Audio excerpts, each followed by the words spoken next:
Wayne, Sabrina, this is Bob Van Brocklin, just doing a sound check.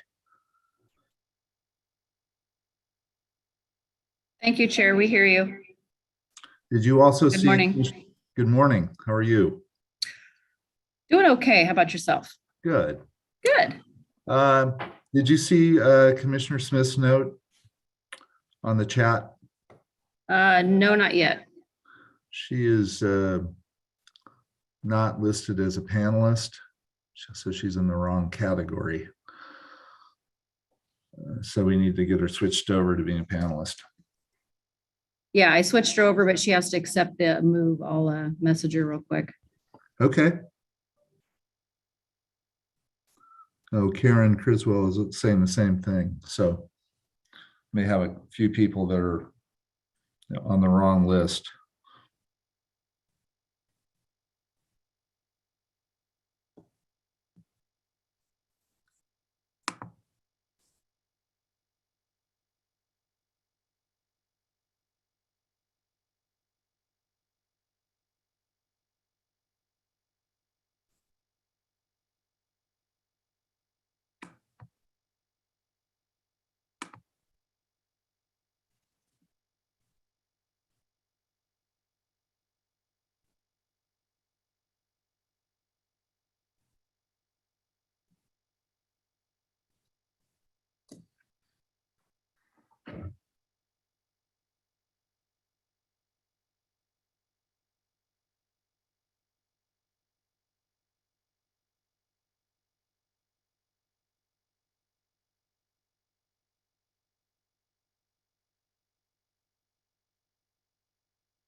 I'm here. This is Sharon, but it won't let me start my video.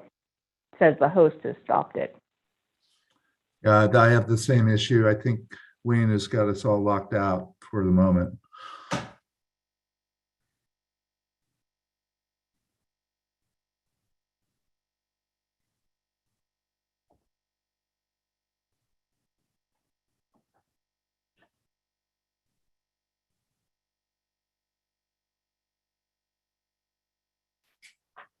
Okay, all the presenters should be able to turn on your videos now.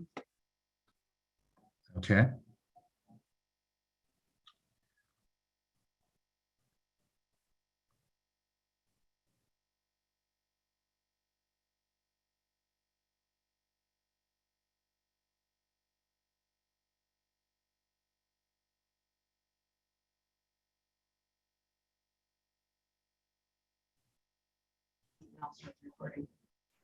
Chair Van Brocklin, we are live. Okay, thanks very much. Thanks very much.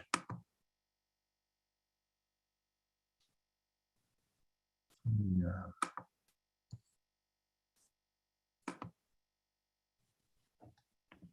Okay, good morning, everyone. I'd like to welcome everyone to the November 18, 2021 meeting of the Oregon Transportation Commission. Just a couple of comments, and then I'll turn to the director for his report. First of all, I'd like to just announce for the public's interest and for the commission's interest that Marcelin Burke, who is the current dean of the University of Oregon School of Law, was nominated and confirmed this week by the Senate as a member of the Oregon Transportation Commission, and will be joining us in our coming meetings. I don't think she's on today, but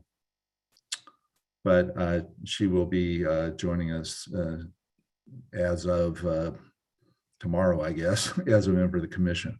So very excited about that. I've known Marcelin for as long as she's been in Oregon, and she'll be a really strong member of the commission. So look forward to working with her.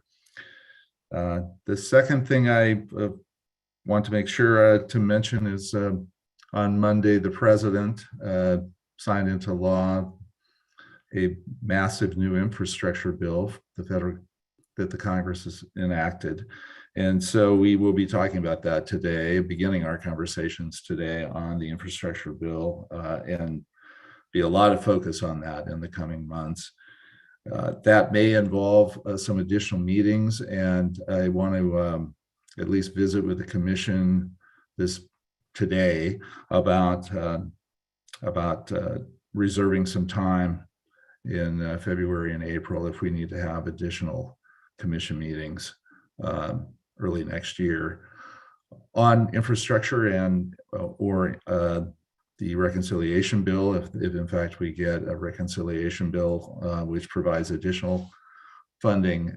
So we will get to that later in the day. I want us to have the conversations and do this at the end of the meeting, but we'll be more informed about what's ahead. But I start thinking about dates in February and April that might work, or weeks where you could participate, or weeks that are blocked out. And other conflicts you've got in February and April.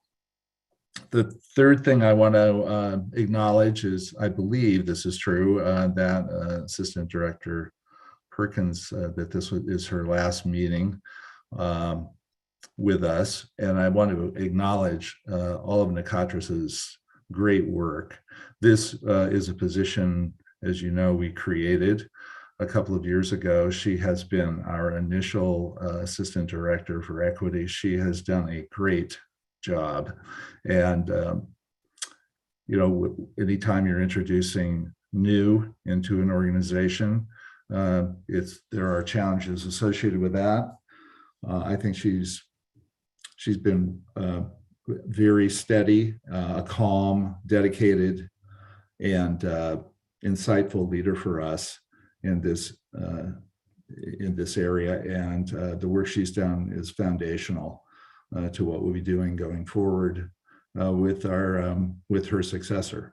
There will be, of course, a search, and I will get into all the details of that right now. But because for now, I just want to acknowledge Nikatras's contributions, which are, I think, substantial and incredibly valuable. So thank you, Nikatras, for everything you've done during your tenure. And we look forward to your continued involvement and participation until your departure. With that, I'm going to turn it over to Director Strickler for comments. Okay, thank you, Mr. Chair. Good morning, Mr. Chair, members of the Commission. For the record, Chris Strickler, Director of the Oregon Department of Transportation. I have a few things around personnel and leadership. One is, of course, mentioning Ms. Perkins, but I have a few other things as well: projects, recognition for our wildfire team, and then a safety close message for my opening remarks. First, Ms. Perkins, I just have to say how wonderful it has been to work alongside her and her leadership contribution to the agency and to the team.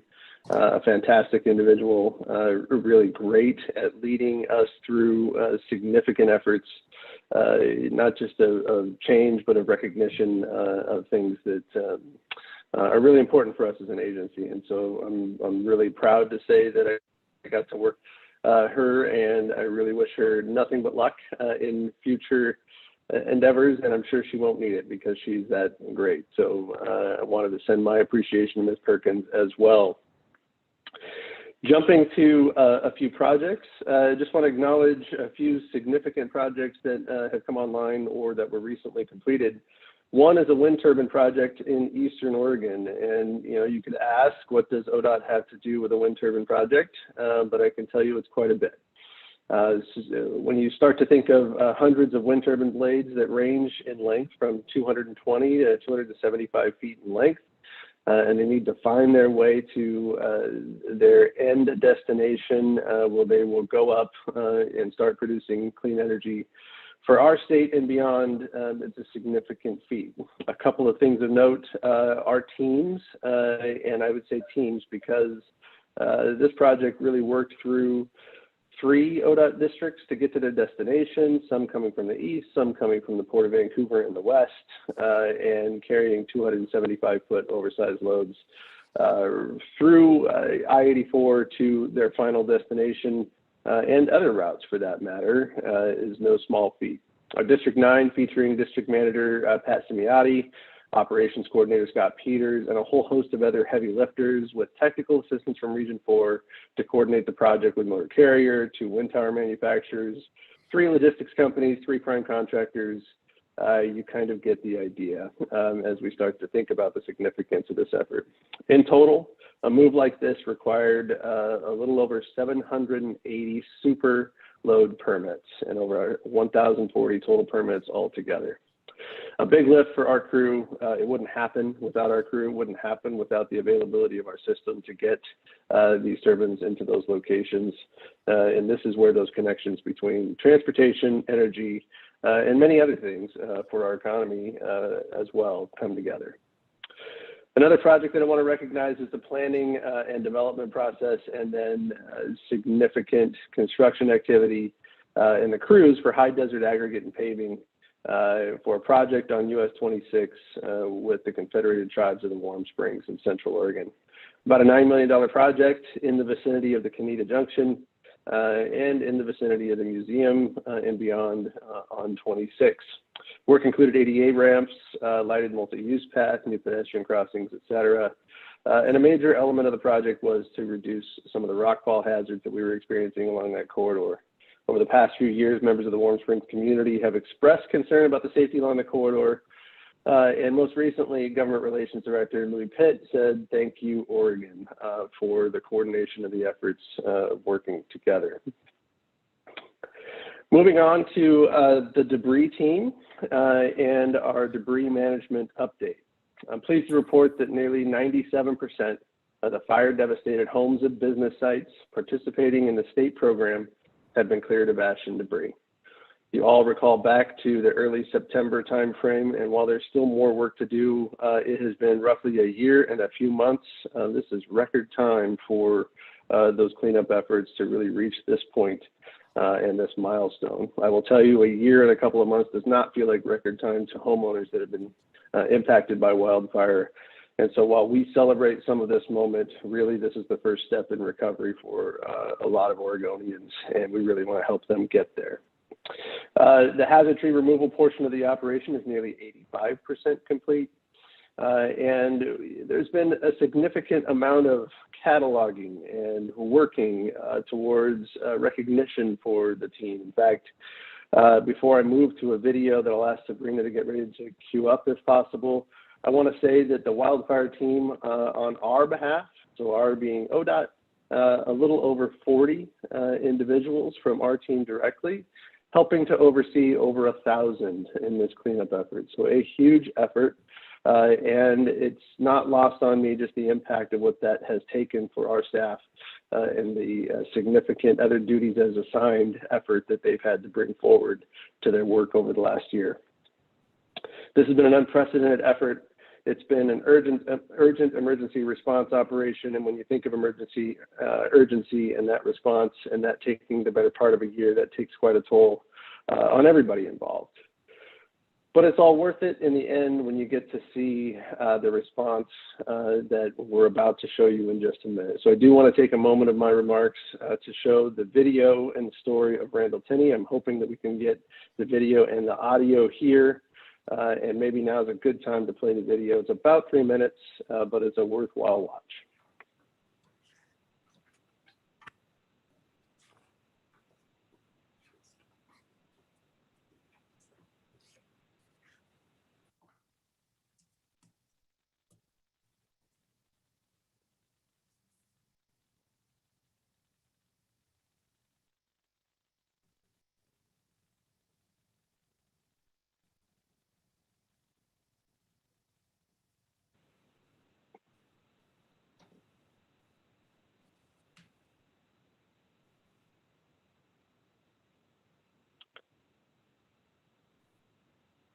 Sabrina, we're not picking up the audio.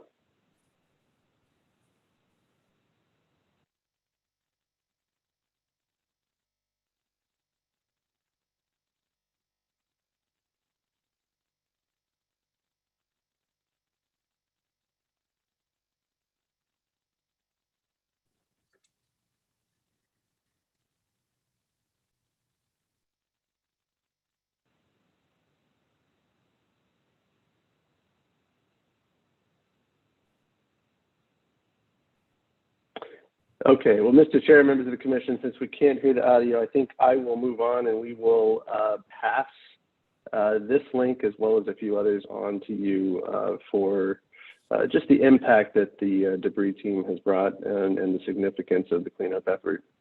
I'll also say that most recently we recognized the entire wildfire recovery team at our fall forum with the Mary Olson Award. And you'll remember the Mary Olson Award is the highest honor an ODOT employee can receive for exemplary leadership and service. So a little over 40 members of our team receiving that award at our fall forum in front of their peers and workmates in recognition of the last year of dedication. Just a few other highlighted points before I hit the last topic. A little over 2,700 destroyed homes and businesses in 8 counties across the state. A little over 67,000 hazard trees along state highways, and some of that is still counting. That accounts for a little over 150,000 tons of ash and debris and 300,000 pounds of household hazardous waste, totaling 40 contracts over $400 million. I mentioned earlier over 1,000 crew members and 131 subcontractors. 95% of those are Oregon-based. We shared the work through 35 legislative presentations, 160 media interviews, 125 community events, and again, you once again get the idea. All in all, the work effort really has taken up the last year and a couple of months, and there is more work ahead for Oregonians, but there's just the significant influx and heartfelt appreciation to the team for stepping into this work effort and really continuing the work of the agency while this added effort has come forward. And then finally, moving on to a mention about safety. It's unfortunate, and I'm reporting to you today on an event that occurred last week. For those of you in the Portland area and have had a chance to get out today, you may have seen some of our message signs in the Region 1 today, really talking about safety and some of the impacts of a most recent incident. Last week, we had one of our employees struck by a motorist.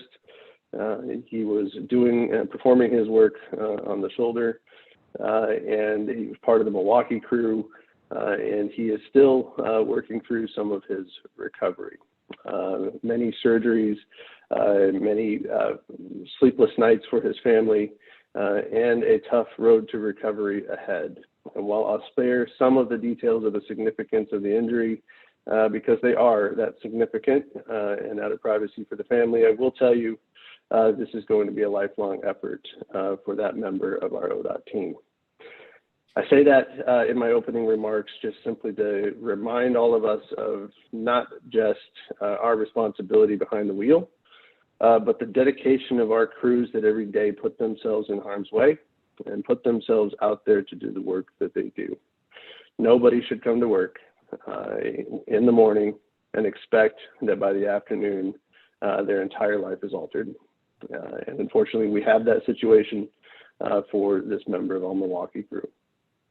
So with that, Mr. Chair, members of the commission, thank you for indulging me a little bit of time this morning. Apologies for the video. We will get those sent out to you, and our hearts and prayers going out to our member impacted last week. Director Strickler and Chair, I do have the video ready if you'd like to watch it now. That would be great.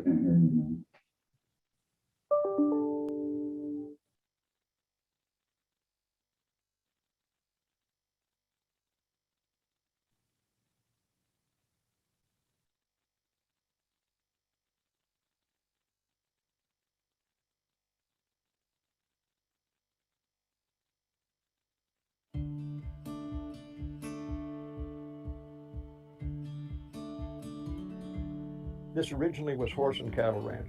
My family moved onto the property in 1868. It passed down from my great-great-grandfather to my great-grandfather to my grandparents, and I have run it for 39, almost 40 years. It is a summer recreation campground. We have areas that are full service, water, electricity, and sewer, had, in past tense. Altogether, there's 550 campsites here. It's like a gigantic family.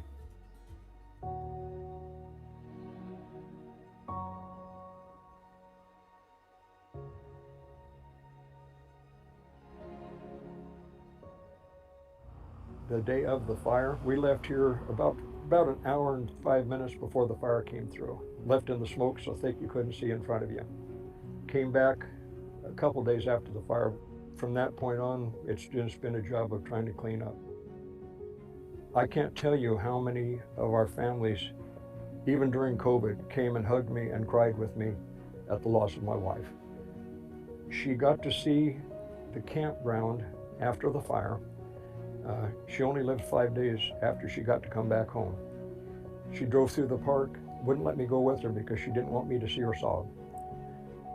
She came back to the house in tears and stopped long enough to tell me God left me the playground and he left me the rec room.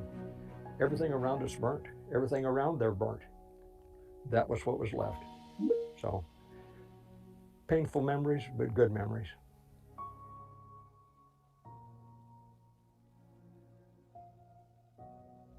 ODOT has done a phenomenal job for us. They've been phenomenal. The guys at K&E, you could not ask for people that were more eager to help and do the right job. The crews came through and removed all of the scrap metal, all of the debris, all of the ash, and then scraped the ground to be sure that any noxious materials were picked up. We've got generations of family here, and they keep making babies, and those babies still grow up here, so we want to be sure everybody stays safe. And having the soil safe, because children play in the dirt, so it's very important that they get rid of anything that might be a contaminant that might hurt some of our folks. Over the years, not because we intended to, but just the way it worked out, we became really diverse. These folks watch after each other's children, they watch after each other's property. You couldn't have a nicer community. And that's the way this whole country ought to be. People really ought to, they ought to take a look at this when we have it up and running again and see how easy it would be just to get along. It's so simple. What brought me back here was my families. After the fire, the support we got from the families in here and the desire for us to rebuild, as much as I wanted just to curl up and not do anything, they helped bring me back out of that. And my wife would not have stood still for having me let this fall apart. She just wouldn't have. So I rebuilt it in her honor. I rebuilt it for my families. This place is full of love.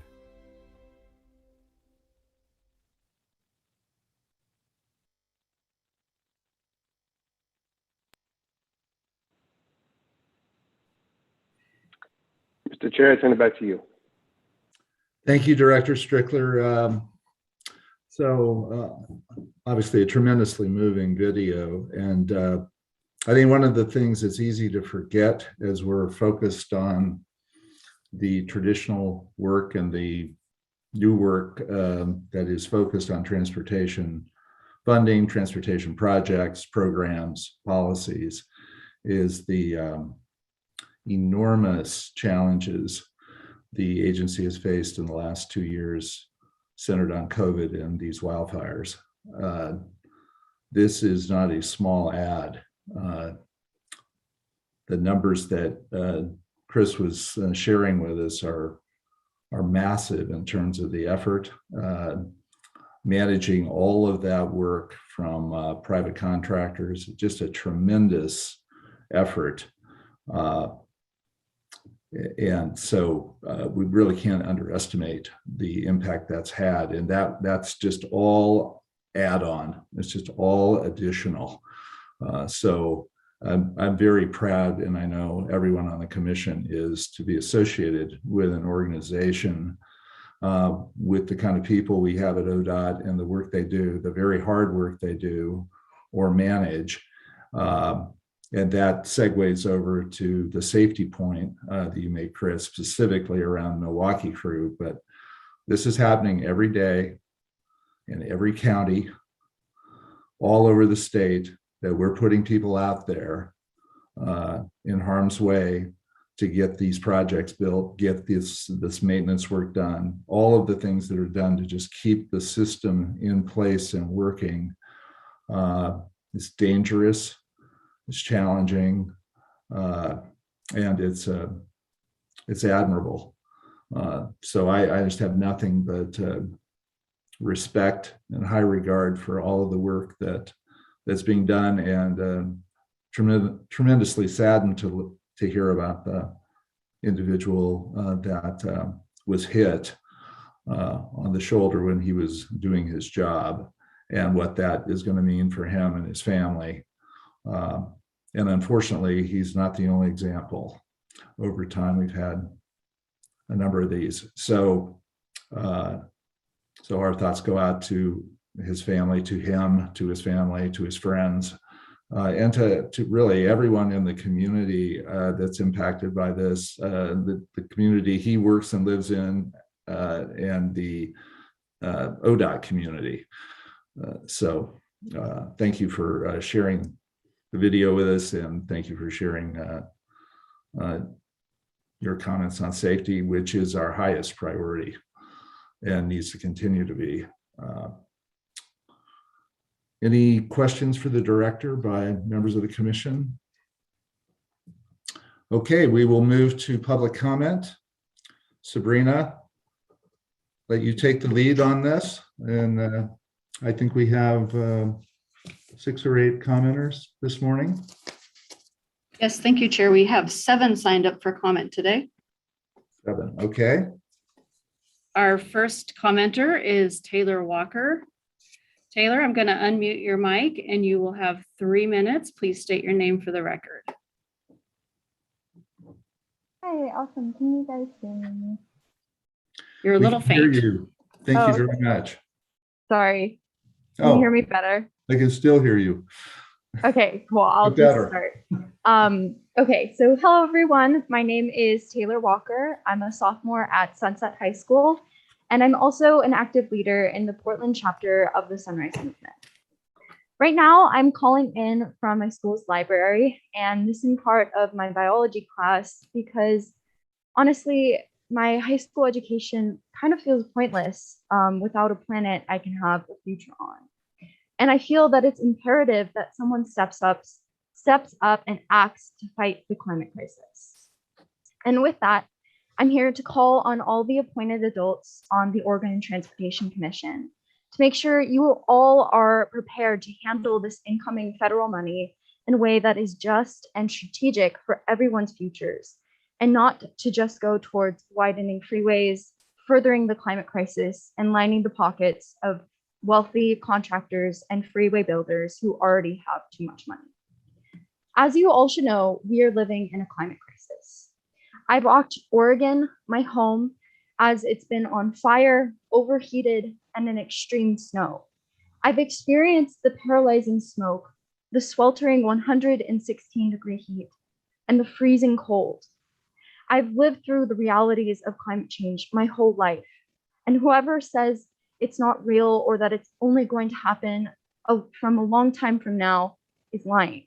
The climate crisis is here right now, and it's only going to get worse. My fear about the realities of this climate crisis and the lack of adults doing anything about it is what led me to join the Sunrise Movement. Sunrise is a youth-led climate movement that works to fight climate change and create millions of good jobs in the process.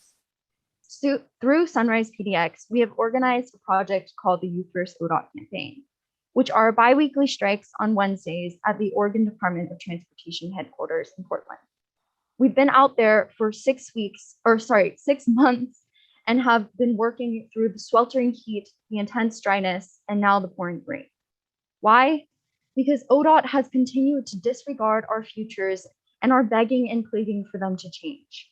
We've come back screaming and shouting at them to stop widening freeways, which we all know only increase driving and therefore carbon emissions, and make our home more uninhabitable. We have come back every other week since April because we don't know what else to do but scream as loud as we can, hoping that someone will hear us and do something.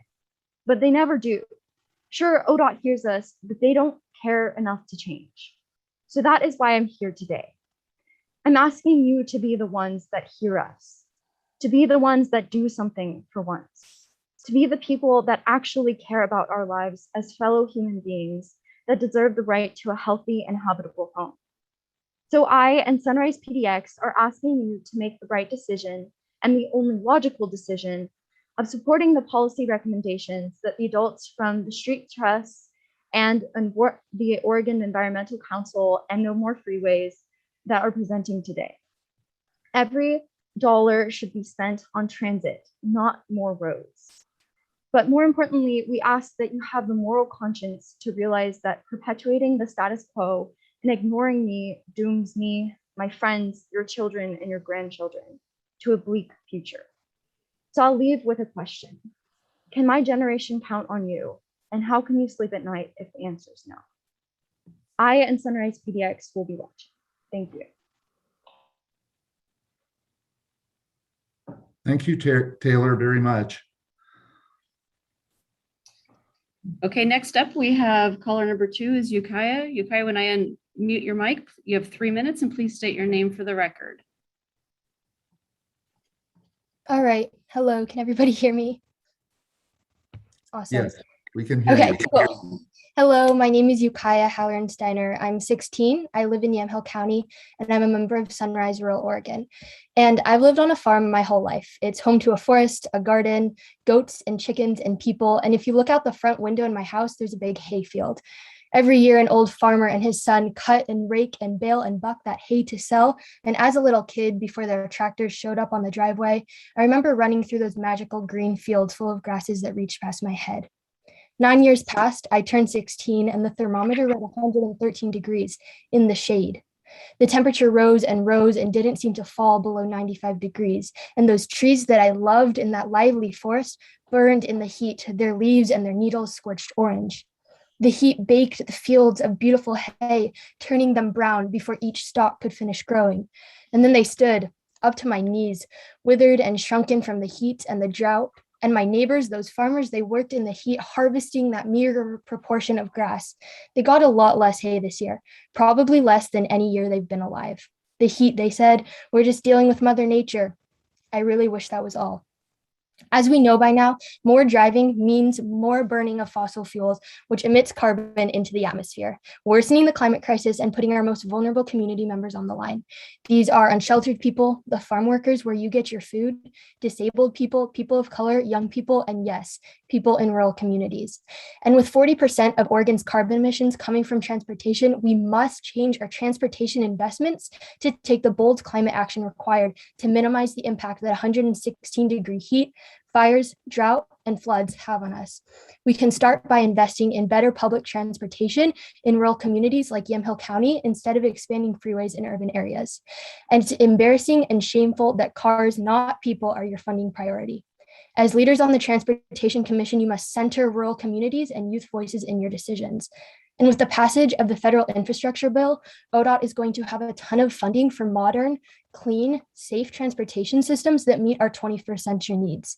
And I'm speaking up today because I want you to know that young Oregonians who will grow up in the climate mess that you have made will never forgive you if you continue to invest in polluting infrastructure instead of in green, emission-lowering solutions.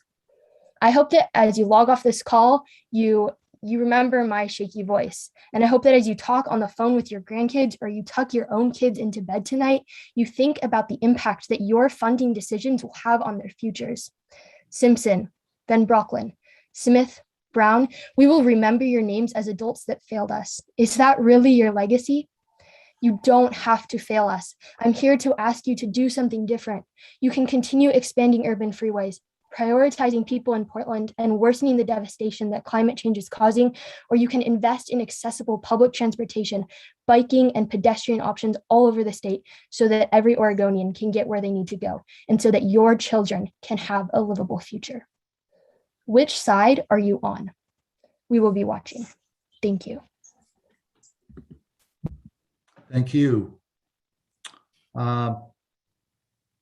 Sabrina, we seem to have a little challenge with this clock, so Yes, Wayne's working on it, but let's wait till this yep. counts down and try and reset it so it's not distracting.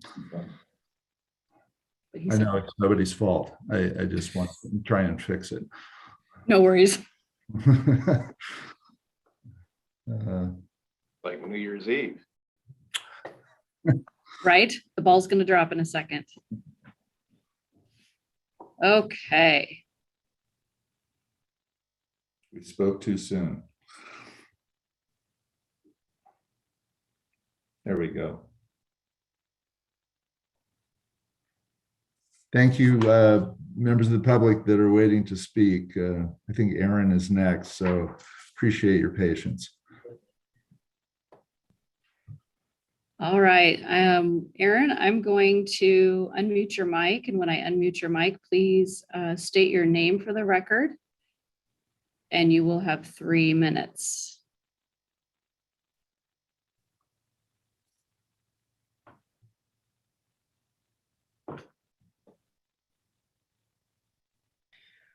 Good morning. Can folks hear me? Yes, Aaron, we can hear you. All right. And I've been there with the Zoom countdown clocks as well. I know how it goes. So solidarity for the folks trying to make it work. All right. Can I get moving? Yes, please. All right. The floor is yours. Awesome. Chair Van Brocklin, members of the Oregon Transportation Commission, my name is Aaron Brown. I'm with No More Freeways. I will admit I wrote this testimony under the assumption that the Commissioner appointed Burke would be on this call. Much of this testimony is directed to her. I will send this link to her afterwards. I want to welcome her to the Oregon Transportation Commission. I hope to persuade you in the months ahead to show more courage and convictions than your colleagues have so far shown. Oregon desperately needs you to use this powerful position to act with haste to reform ODOT as our planet lurches towards climate catastrophe. My organizations and many others that are testifying today would love the chance to meet with you in the weeks ahead and discuss our shared vision for a clean, safe, healthy transportation system for Oregon. Based on your biography, Commissioner Burke, you seem like an exceptional, talented, thoughtful, and dedicated public servant. So I can only hope that this testimony I'm sharing today and the urgency with which the youth climate leaders are speaking to you reaches you as a human, as someone dedicated to public service to an extent it appears it has not yet reached the rest of the commission. We need your help. I first testified in front of the OTC in 2018. I've tried shaming, I've tried listing facts, I've tried writing long letters. Teenagers have been holding climate strike protests outside of ODOT since April, and the OTC has declined repeated invitations to attend, although those remain out there for all of you still listening. Nothing seems to get anyone on the OTC to at least publicly acknowledge the possibility that doubling down on the status quo represents an abdication of their responsibilities as humans and as adults on a warming planet to use their appointed power to avert the climate catastrophe. I fully expect that today some ODOT staff are going to show slides from presentations insisting the agency is doing plenty for climate, and many commissioners will laud their agency's work. There will be bizarre and demonstrably untrue assertions from staff that somehow auxiliary lanes aren't freeway expansions, that vehicle electrification will be only what we need, that ODOT's freeway expansions will provide congestion relief, that there's any moral or ethical justification to spend a single dime on further widening roads and doubling down on 20th century infrastructure when it's now 2021 and the climate apocalypse demands 21st century solutions that prioritize the needs of frontline communities. So let's be absolutely explicit. So long as this agency has proposed increased road capacity and freeway expansions that increase the number of miles that Oregonians drive, ODOT is committing climate arson. We need your help to change that.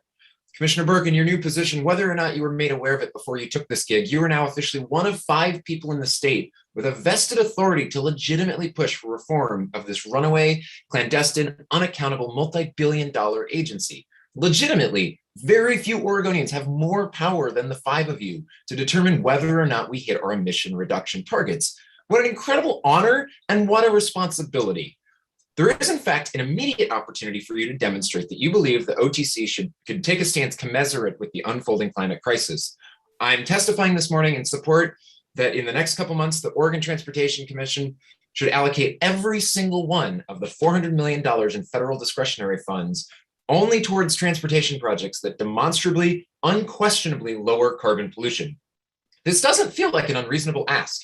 It's like having your house on fire and pleading with the fire department to use this fancy new tank of water they just got on putting the flames out of your house, instead of using this new hose to casually water the neighbor's garden and waste precious times as your heirlooms turn to ash. Even this metaphor is too generous to the OTC's historic inaction. At least the lackluster firefighter watering a garden might help grow some flowers. Instead, spending more money on new roads and freeway expansions is like having a firefighter show up to douse the burning house, not with water, but with gasoline. And even that metaphor is too generous It's not a metaphor at all. Our planet is burning, and the heirloom I thought I would inherit as a kid growing up in Beaverton, a verdant Oregon covered in lush forests and snow-capped mountains, is quite literally turning to ash as well. I know my time is up. Given that it's not just our house, but it's our planet that's on fire, the stakes are high. We cannot afford anything short of every drop in that bucket of water to be putting out the fire and not making things worse. Welcome to the OTC, Commissioner Burke. I really hope I and my generation can count on you and future colleagues to fight for accountability and transparency at ODOT so that we can have a livable future. Thank you for your time. Thank you, Aaron. Okay, next up we have Victoria. Victoria, when I unmute your mic, you have 3 minutes, and please state your name for the record. Hi, good morning. This is Victoria Pekar. I am the Oregon Transportation Policy Manager at Climate Solutions.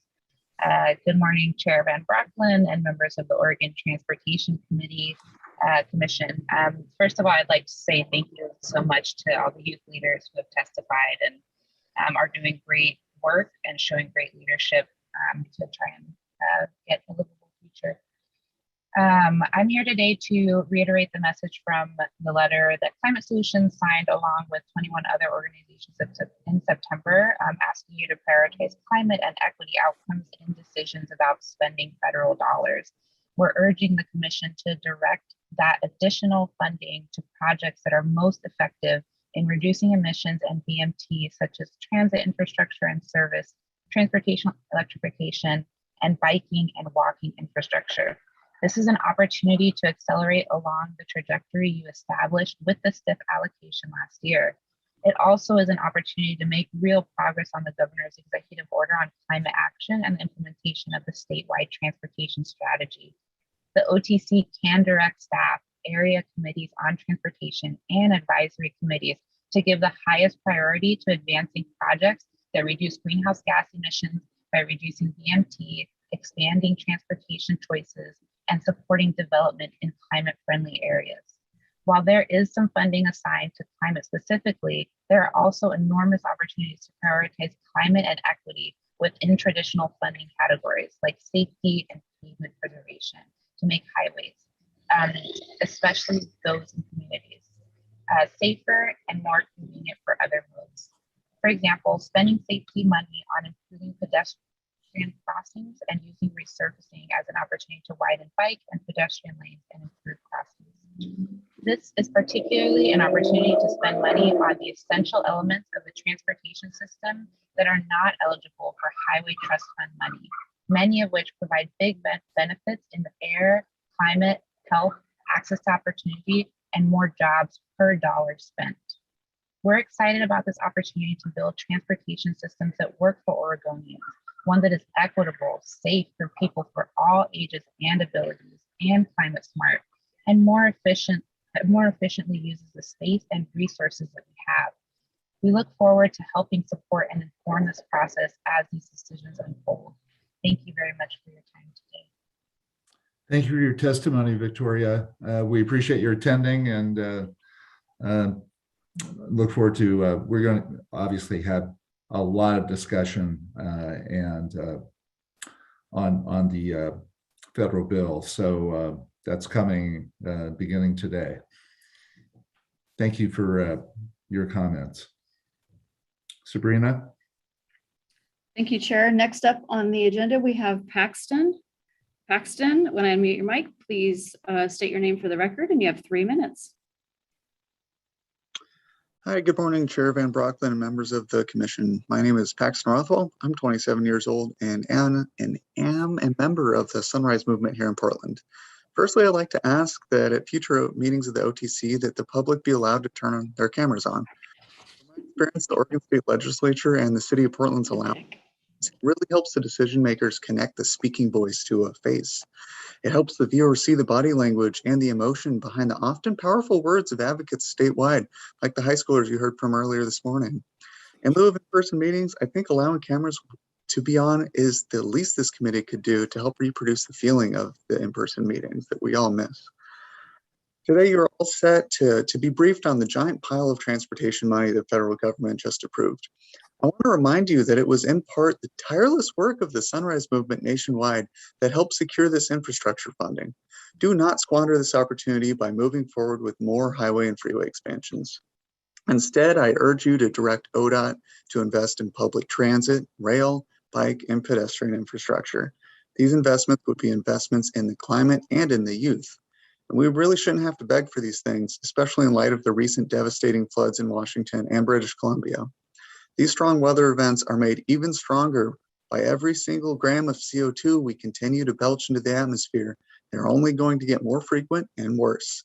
It is your transportation system that is responsible for 40% of these emissions in the state of Oregon. So it's your first and foremost job to invest in a system that makes it easier to choose low or no carbon options.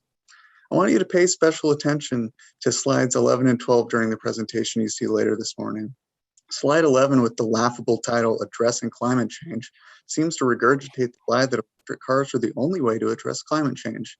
Electric vehicle adoption will be too slow to address emissions with the urgency we need to. Electric bikes, though, are the most popular and most climate-friendly EV on the market today, and I suggest you invest in them instead. But as the picture on slide 12 presents so clearly, the state has a humongous gap in the safety and connectivity of our bicycle facilities. This is something you can and should address now. Direct funding to cyclist protection projects and complete more regional multi-use trails across the state, like the Sullivan's Gulch Trail in Portland and the Corvallis to Albany Trail. Our transportation system has a long way to go to be climate friendly, and electric cars are not the yellow brick road we need to follow here. It's bikes and public transit. Thank you for your time, and please listen to the youth and the environmental advocates on this one. They are all well-versed. Thank you. Thank you. I don't, unless there's objection from other members of the commission, I don't see any reason we shouldn't have, and if it's technically possible to do, that we shouldn't have cameras on for our witnesses. Anyone feel differently about that? Yeah. Again, if it's technically possible, I think we ought to do it. Objection?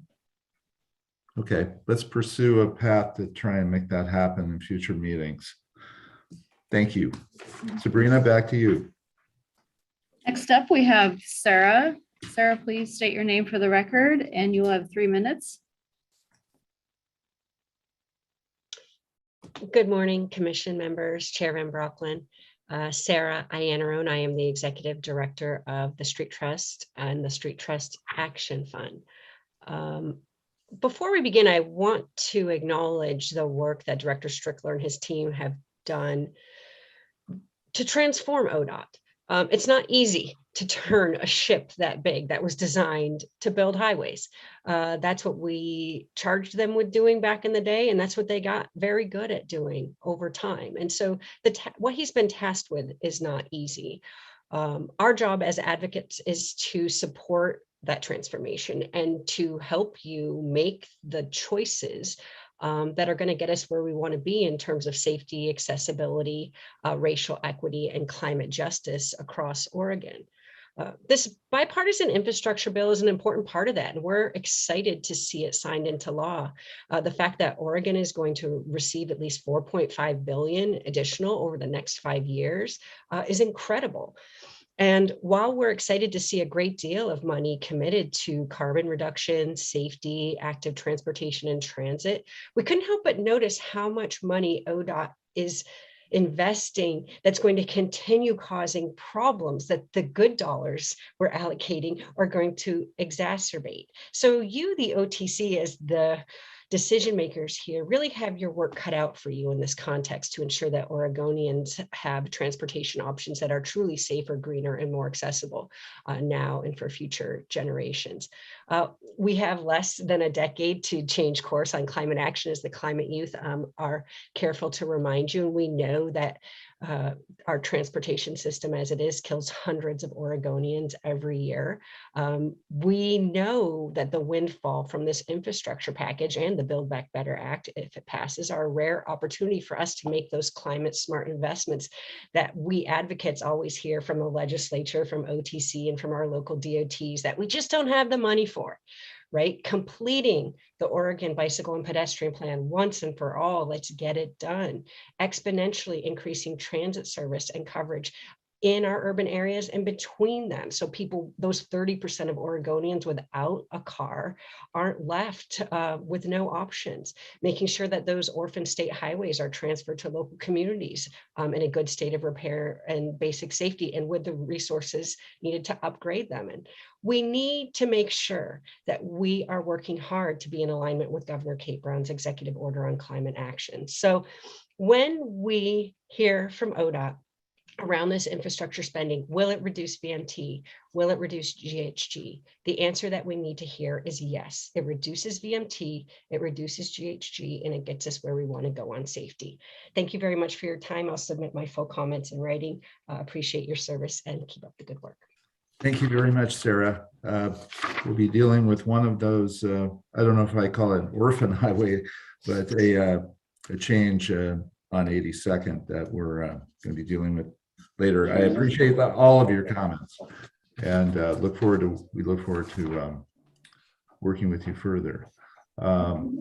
Sabrina? Yes, Chair. Our last public commenter is Diane Welter. Diane, would I unmute your mic? Please state your name for the record, and you have 3 minutes.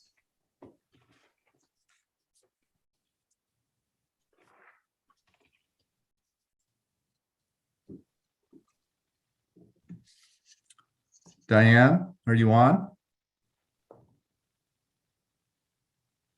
Let's stop the clock if we can. Diane, are you on mute? We're not hearing you. She hasn't started. I sent her a request to unmute, but she hasn't responded. Okay. Diane, if you can hear us, check your mute, unmute button, because we're not getting audio of your testimony. Here. Can you hear me? I'm not muted. Yes. Hi, Diane. We can hear you. Oh, now. Okay. I've been yelling at you. Okay. In a nice way. Okay. Well, please begin. Okay. Well, good morning. My name is Diane Welter, and I'm a resident of the Santiam Canyon. And I just want to say good morning to Chair Brockland, Commissioners, and Director Strickler. Although this is not part of my testimony, it relates to what we were talking about earlier. And I just want to say myself, my friends, and my family were evacuated in the middle of the night on an awful night that burned so many of our communities. And that terror will be with me forever. I want to praise ODOT for their efforts in the canyon. That video you shared is a testimony to your commitment to help me and other residents of the Santiam Canyon. And that's not why I'm here today, but I did want to acknowledge your efforts and say thank you from the bottom of my heart. Also, thank you for allowing me the opportunity to raise a concern of mine. My heart goes out to the injured ODOT employee. I did get that press release yesterday, and it just breaks my heart. My concern kind of dovetails on dangerous driving. I am concerned about the escalation of aggressive driving here in the Willamette Valley. I would like to see some campaigns to raise awareness and educate drivers about the hazards of aggressive driving. I see that ODOT is launching this one-day safety campaign today, urging the public to watch out for workers in work zones. And perhaps we could do something similar relating to aggressive driving. I believe the efforts fit within the ODOT OTC Strategic Action Plan to maintain a modern transportation system that ensures the safety of users. I can't tell you how many times I get cut off by someone speeding to get in front of me and then completely cutting me off, causing a near collision. There just seems to be a pervasive attitude of this me first, where people don't want to wait their turn and they just cut into a lane of traffic so they can be first in line. And I would just really like to see some raised awareness around these attitudes and behaviors. I travel 22 from the canyon and I-5 daily, and there have been so much senseless loss of life and property due to aggressive driving, especially dangerous passing, just so someone can be first. And I realize aggressive driving is a symptom of a much larger problem and a complicated issue. I would like to see more effort and raised awareness about this deadly issue. Thank you very much for your time. Thank you. We have not heard a lot in public testimony on aggressive driving, so but we're all aware it's a growing problem, and so we appreciate you bringing it forward in your comments this morning. Sabrina, any other commenters? No, Chair, that's everybody that we have waiting on the line. Okay. Well, I want to thank all of you who participated this morning with your comments, and obviously the focus currently around the federal infrastructure bill, and we'll see whether we get the Build Back Better bill as well in the coming weeks. Obviously creates a lot of opportunity. We first need to understand how the funds are dedicated by the Congress and the President, and that work starts today. So in terms of public discussion about it. So look forward to continuing the conversation with all Oregonians on the opportunities that lie ahead, not just with this money, but broadly. With that, I'll turn to item D on our calendar, which is the 82nd Avenue funding plan. And I believe we have Ryan and Chris with us. Chris Warner from the city of Portland. Hi, Chris. And Ryan Winsheimer. Good morning. This is an exciting project that has come to a decision point, and really appreciate, just let me say up front, really appreciate all of the work that's gone into this by the community, by Region 1, led by Ryan, and by PBOT, Portland Bureau of Transportation, led by Chris Warner. So welcome to Chris, one of our sister governmental entities that we partner with actively and often. So with that, I'll turn it over to Ryan, and you can walk us through this. Morning, and thank you, Commissioner. It has been truly a real team effort, as you described, not just between ODOT and PBOT, but the community who's been asking for some of this change for quite some time. So this is an exciting moment.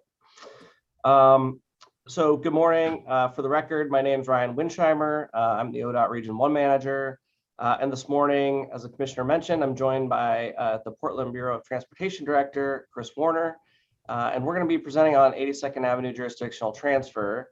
At the end of the presentation, ODOT's going to be seeking your approval for our financial approach for funding ODOT's $70 million commitment as part of the transfer to the City of Portland. Next slide. First, I'd like to provide you with just a little bit of background. As this slide shows, 82nd Avenue started out serving the community as a dirt farm to market road. In 1932, the Oregon legislature designated it as a highway. And soon after that, the state made some significant investments with newly available federal aid funds, including upgrading to concrete pavement. With this new designation and with the significant improvements completed, the road's function also changed, serving regional and statewide movement of people and goods for many, many years. However, following completion of the Glen Jackson Bridge and the opening of Interstate 205, the role of 82nd shifted again, from serving regional highway traffic to serving more local trips, and its statewide significance waned.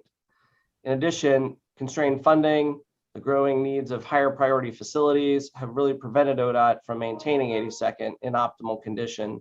And following years of conversations with the community and the city, it's become clear it was no longer functioning as a state highway, and that designation as a city arterial would be more appropriate. Next slide.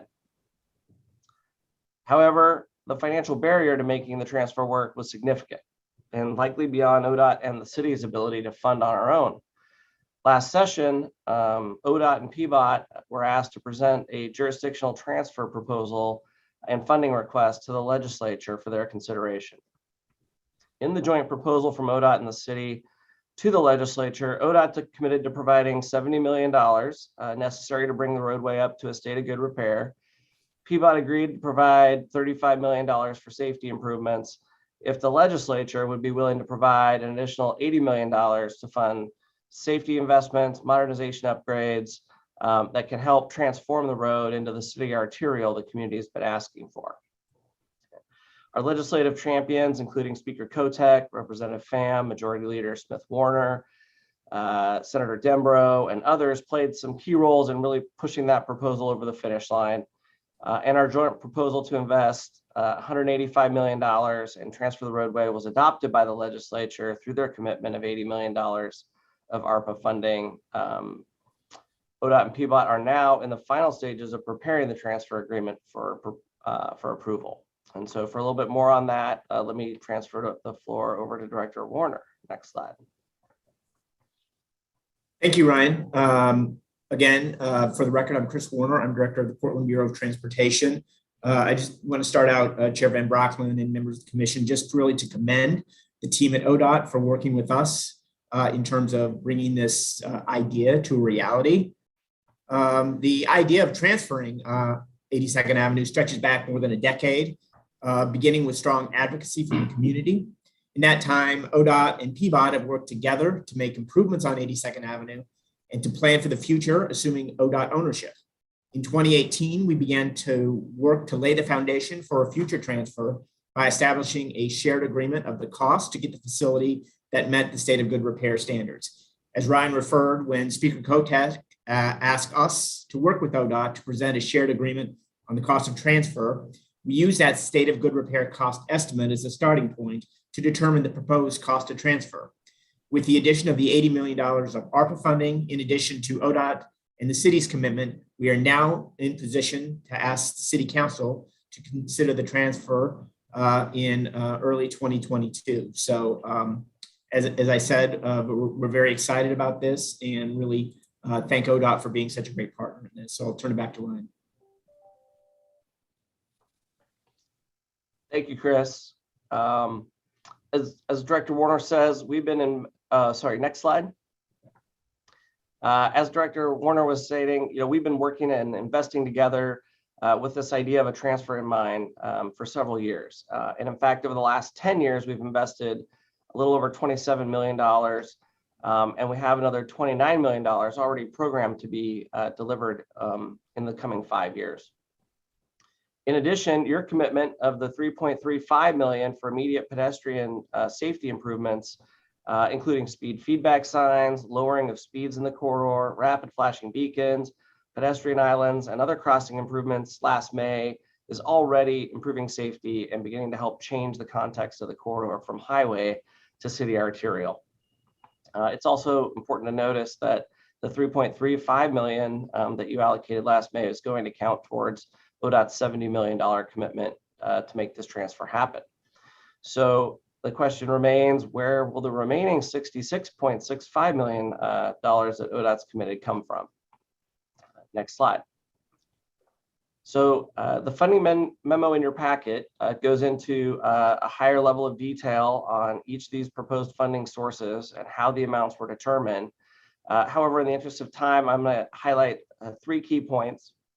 First, in the two sets of funds listed in the current STIP column can be made available to the city immediately once our agreement is signed, should they need funds right away to move projects forward quickly.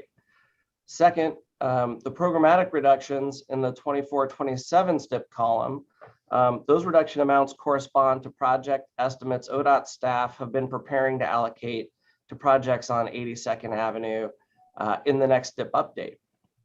So said another way, those programs were already considering spending those funds on 82nd Avenue in the next few years. So making those program funds available for improvements following our transfer makes sense. Third, the ADA programmatic allocation of $12 million would have been spent to upgrade ramps on 82nd at some point before our settlement agreement deadline anyway.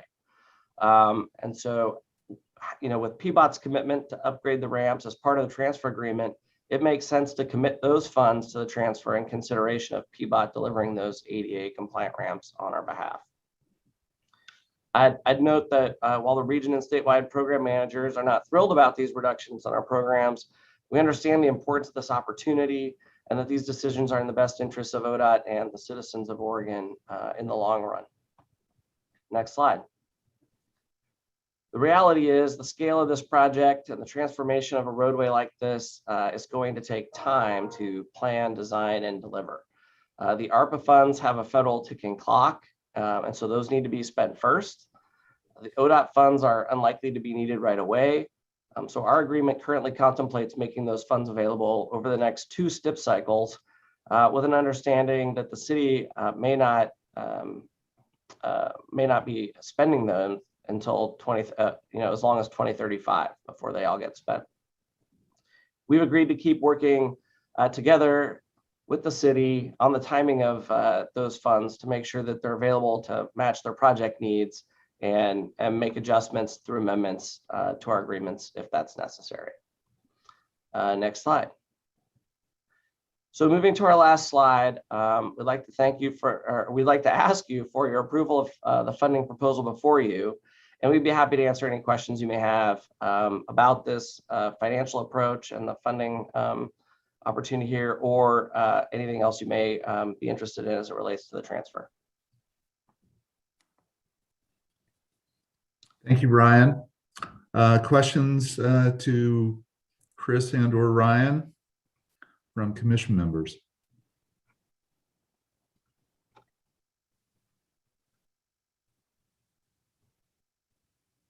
Chair, I have a question. Commissioner Brown. Commissioner Brown, then Commissioner Simpson. So my question is always going to be, when we're taking 6.6 million from statewide fix-it funds for the future, I'm always concerned as we keep dipping into this pot of dollars and it's statewide dollars. Is there any plans of finding additional funding that we wouldn't have to do that? Well, Commissioner, there's certainly an opportunity to think about how to move these around, and we did mention that we're going to try to be somewhat flexible in how we do this. This is the current funding plan we have right now. It also contemplates some additional, unanticipated federal funds, and so whether those funds then become allocated to the statewide fix-it to help replace these funds, whether or we increase that allocation, I think there's some flexibility in there. But certainly thinking about how those new federal funds are coming in and the opportunity to restore that $6.6 million commitment is something that we could consider. Would need to work through.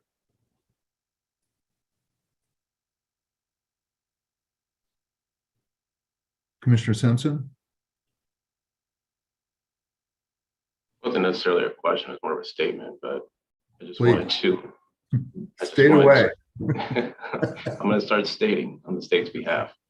I wanted to just acknowledge that this is obviously to me, it's a positive step in the right direction. I know that 2 agencies interface and work a lot with each other in the Portland Metro region, but usually there can be a lot of difference of opinion. So seeing this actually happen and moving forward, given the needs that I know people have raised for years around 82nd and the concerns around safety and speeds, and just alluding to the comments earlier that were addressed by Sarah Ann around street trusts and these orphan highways. To me, it's exciting to see this kind of start actually moving forward and coming to fruition and doing something more transformative with that part of the region.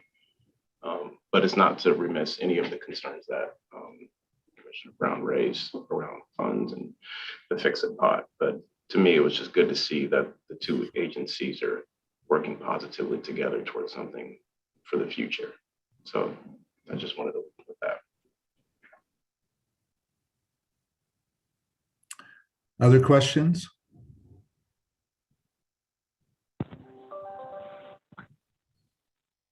Commissioner Smith? Not really a question, more of a comment. Also, I think this is an important safety improvement. We've had a lot of serious accidents, incidents along this corridor. And I think after, hearing more from the community and safety is really important here. And using these funds will make a much more pedestrian and bike-friendly system for the community. It'll go a long way to kind of repair some of the, the historic damage of a freeway through this now community. And I think it will allow the community to have better options rather than getting in their car. So it is, we're borrowing money from Fix-It, which is a concern. We just have to juggle everything, and this is a huge safety and community need. And I think it's important that we take advantage of the cooperation with the city and the legislature, everybody, pitching in to make this work, make this a reality for the community. Yeah, I agree with that. I think we do have, we're always balancing a set of priorities with insufficient funding. So that's going to be an ongoing challenge. But I think this is a first because of the leadership of the community initially and over a substantial period of time, and the local efforts of the city and Region 1 and other partners, governmental partners, we kind of set the table for this for quite some time. Things have gotten worse on 82nd. There have been a number of fatalities on 82nd and other problems there. And so I think it now has heightened visibility because it's declining more rapidly and in a very serious way, involving the loss of human life. And a number of things that have been said by other commissioners. I think this, the leadership of the legislature, the speaker in particular, the local legislative leadership that represents this part of Portland has helped us focus on this. And of course, the additional being able to leverage the state funding that the legislature has provided with some of our funding to try and address this. And to provide active transportation and safety improvements. And as Commissioner Smith was saying, recognition that I-205 went through this area.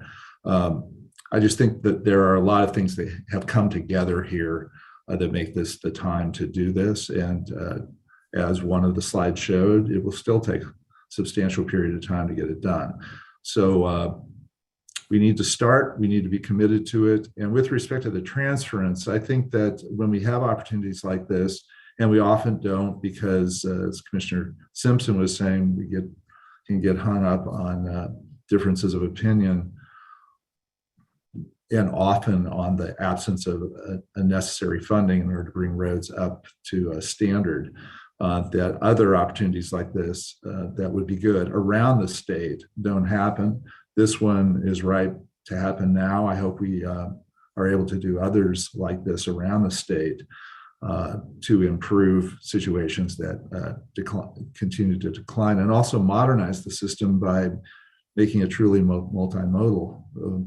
We have a lot of people in this area, as we do in all areas of the state, that don't own cars, that are reliant on other modes, and we need to remember that, recognize it, and work toward solutions like the one we have here. So a lot of congratulations to go around at the state governmental level, at the legislative leadership level, and at the local level, and particularly the community, which has been steadfast on this. So I think now is the time.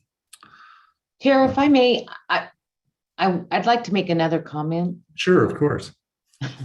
I made that statement earlier because I'm always worried about Fix-It, and there are so many safety issues throughout the state that we have to consider. And I don't want to make it look like I don't support this project. I think this project is really important. When you showed the slide where it showed a strip of grass right by the transit stop.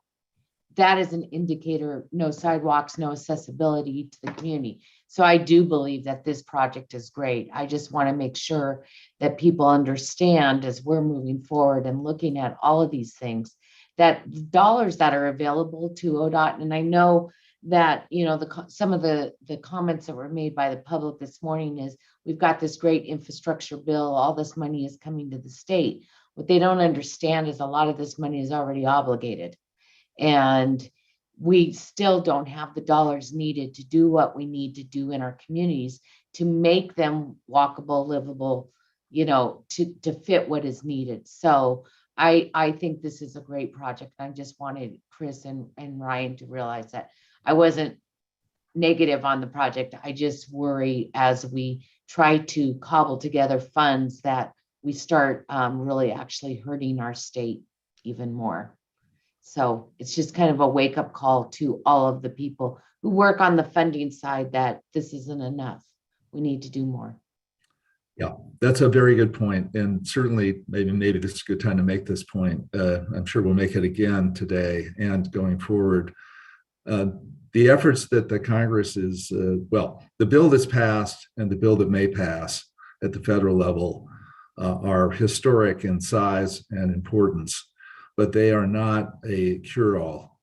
They will provide much needed additional funding, but we will still be challenged because the needs are far outstripping to do a variety of things, and the kind of transformation that we heard from commenters this morning that we have been on a path on now for a number of years is slow. We're doing a lot that is trying to get to a different conversation, and it's a challenge. And the fact that we don't have nearly enough money to really go in the direction that we've talked about and that we planned for, and that's in our strategic action plan, is it just adds to the challenge of what we're about. And you're touching on that in the fix-it area, Commissioner Brown, and it's true. We don't have enough fix-it money by a long shot. So all good contextual comments and comments we need to be aware of, and we'll be talking about further during the day. If there aren't other questions, I think we may be at a point where I'd entertain a motion to approve the funding package on this.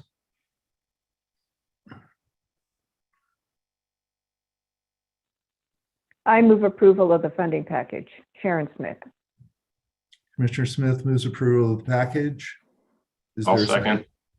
Commissioner Simpson seconds. Further comment? Okay. I'll call the roll. Commissioner Simpson. Aye. Commissioner Smith. Aye.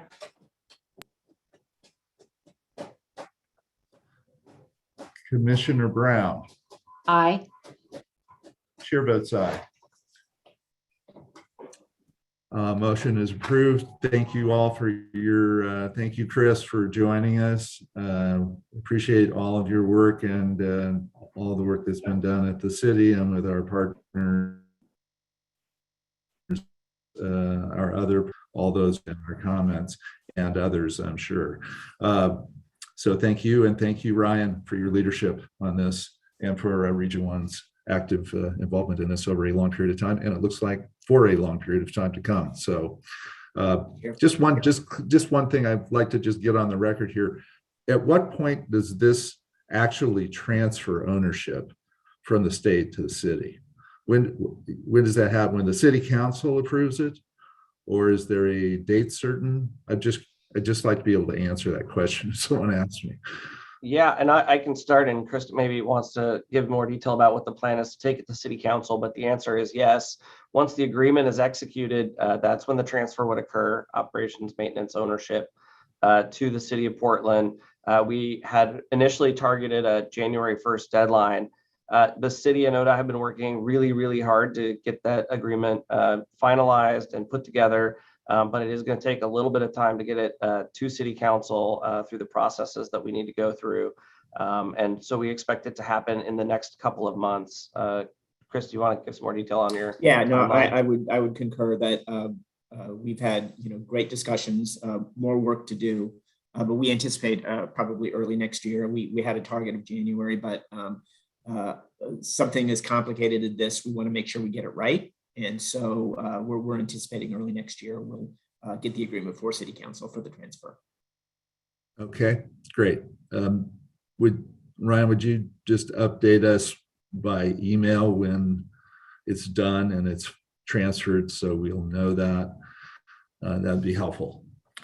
Absolutely, Commissioners. I'll be happy to keep you updated when we finish up the agreement, and then we'll have a more definitive timeline once that all gets scheduled, and I'll provide you with that. Thank you. Director Strickler, I think we move again. Thank you to both of you and everyone that you represent in all of this. So thanks. Director Strickler, I think we move to the consent agenda, and then we're going to take a short break.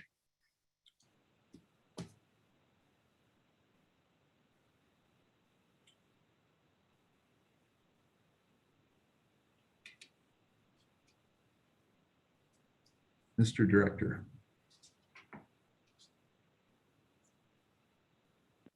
Let's try this again. Mr. Chair, members of the commission, once again, Chris Strickler. I wanted to say, Chris, before you begin here, I want to say before you begin on this topic that when we first saw the silent movie this morning, I appreciated that you didn't try and provide, self-generated sound effects. I thought that showed real restraint and good judgment. So if you have any need to do that, though, now would be a good time to get that off your chest. Otherwise, onto the consent. Yeah, right. I appreciate that.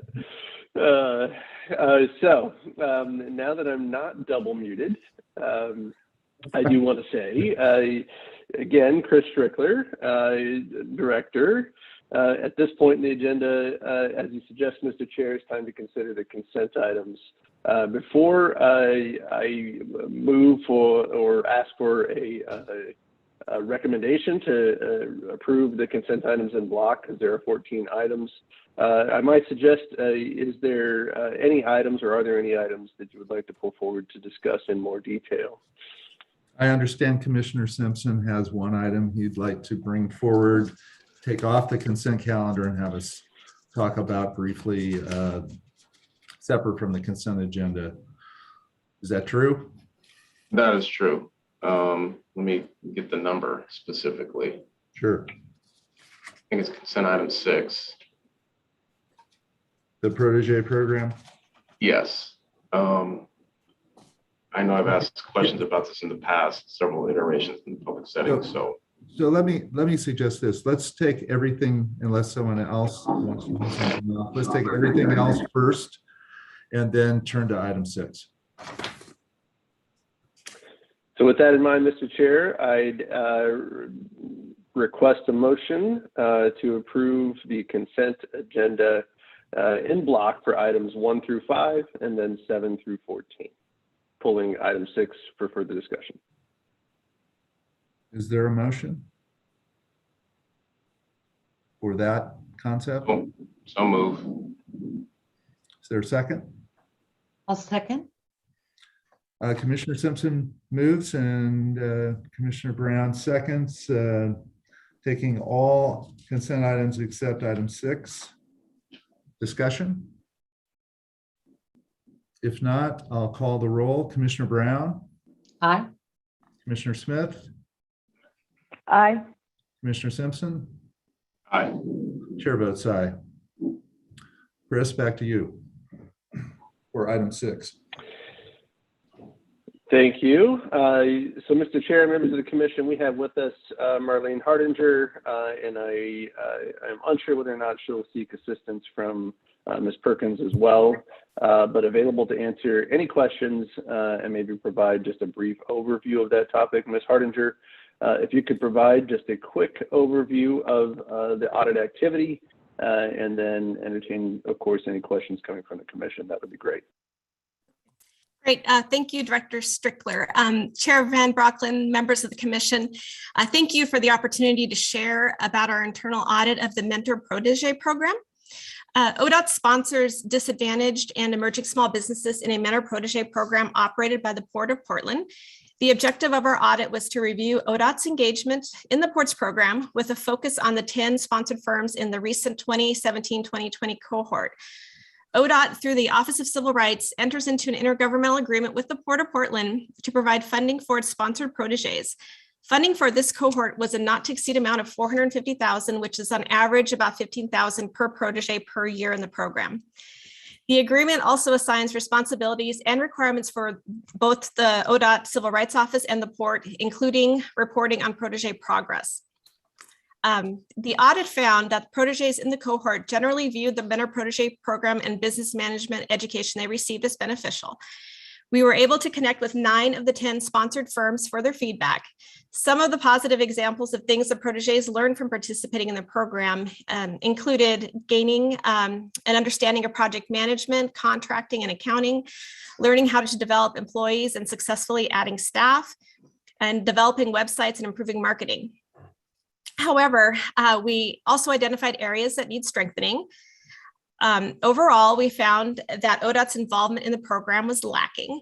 ODOT did not track protege performance, although the Port provided business metrics to ODOT to do so. We did not find evidence that the department had tracked or assessed protege progress. We found that the goals and objectives were not clear for the sponsored proteges. And we found that ODOT did not ensure the Port followed through on all of its responsibilities to provide documentation as outlined in the agreement. And last but not least, the program would benefit from an improved mentorship component to the program. We heard split feedback from proteges on whether their mentors were helpful. Reasons for less than helpful mentors included mentors not being small business owners and not understanding the needs of small business, mentors not having experience in the proteges industries, and also not having the benefit of rotating mentors over the course of the 3-year cohort. And should ODOT continue its involvement in the Ports program, we made recommendations in the audit to improve in these areas. So that's a real brief highlight of the audit. And I perhaps would like to offer Nakatris Perkins an opportunity to share the management perspective, if I may. Sure. For the record, Commissioner, Vice Chair, Nakatris Perkins, Assistant Director of Social Equity. From a management perspective, we really focused in on the recommendations from the audit and are looking at what it would mean to amend our current IGA and think about how we move forward in years after. The IGA is brand new, and so it has only been a year out of the 3 that it will move forward.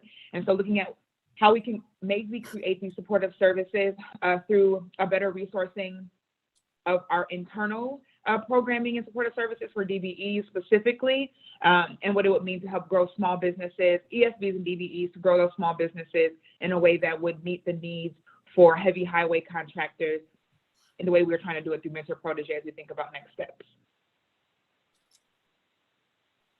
Commissioner Simpson, turn it to you.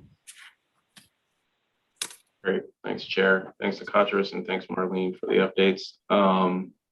So I've poked on this one for probably my whole time I've been involved in this, and I think, or involved with the department. And I remember in a meeting years ago, I had asked an individual in the Civil Rights Office if we were adequately staffed, and it made everybody in the room very uncomfortable, which is what I don't have a problem doing. But the main thing is that's still an adequate question, because I could see in the report it had indicated there was some turnover, like in terms of transitioning staff, and some things may have fell through the cracks on that piece. That's still a front and center question. But the other thing that I'm thinking about as it pertains to that audit that indicated, people like their mentors, but there are obviously some shortfalls with those mentors. And again, just for the record, I've been through this program, and I've said this every time on record. So I'm not speaking at it in from a context of this is what could or should work. I'm speaking about it in the context of this is how it will work, because this is how I made it work when I did it, because I know that the program wasn't giving me what I needed based on as a growing business, trying to figure out how to grow through and getting contracting opportunities. But there's a couple things which I don't know whether or not if ODOT and within this IGA has the authority to do. There was some content in there tied to actually direct work, and I'm just trying to open it up for a conversation with my commissioners, because it seems to me it would be logical to have, if we're mentoring a company, you don't mentor people in theory. You mentor them with them actually learning on the ground, like learning hands-on. You don't just talk math and theory for third graders. You actually have them write it down and do it, right? And so I'm trying to figure out how it is we find a way on these public works projects, especially the massive ones, especially when we're talking billions of dollars. And I think we get so caught up in the numbers, we forget that we're talking about $500,000 here, which is crumbs, which is kind of, I hate to say it like that, but it's really not anything. $15,000 per firm a year to really get support services is not a lot of money. And if we're going to be doing this, we have to really start talking about the numbers and the amount of numbers, not only that we're trying to invest and help move these programs forward, but also ensure that they actually can be sustainable and work on these public works jobs. And so all that to say is I wasn't fully convinced with the response to essentially like the corrective action. And so I personally wanted to see, like, are there going to be explicit things within the areas that you highlighted, Marlene, of concern or that need improvement? I want to know what those specific metrics are going to be tied to those improvements. Because otherwise, there was a lot of like sentiments around agreeing with there's a problem, but there wasn't there. I need to know what the actual solution is going to be in order for me to support something like this. Because up until this point, again, my experience was 12 years ago with it. And there was a different individual who ran the program then.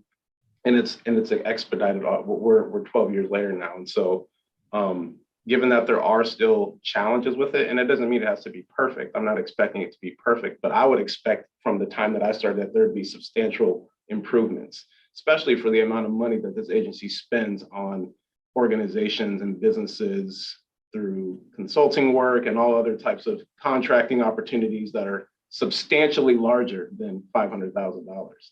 I want to make sure that these contractors feel confident and adequate, in businesses, confident and adequate to actually grow and scale.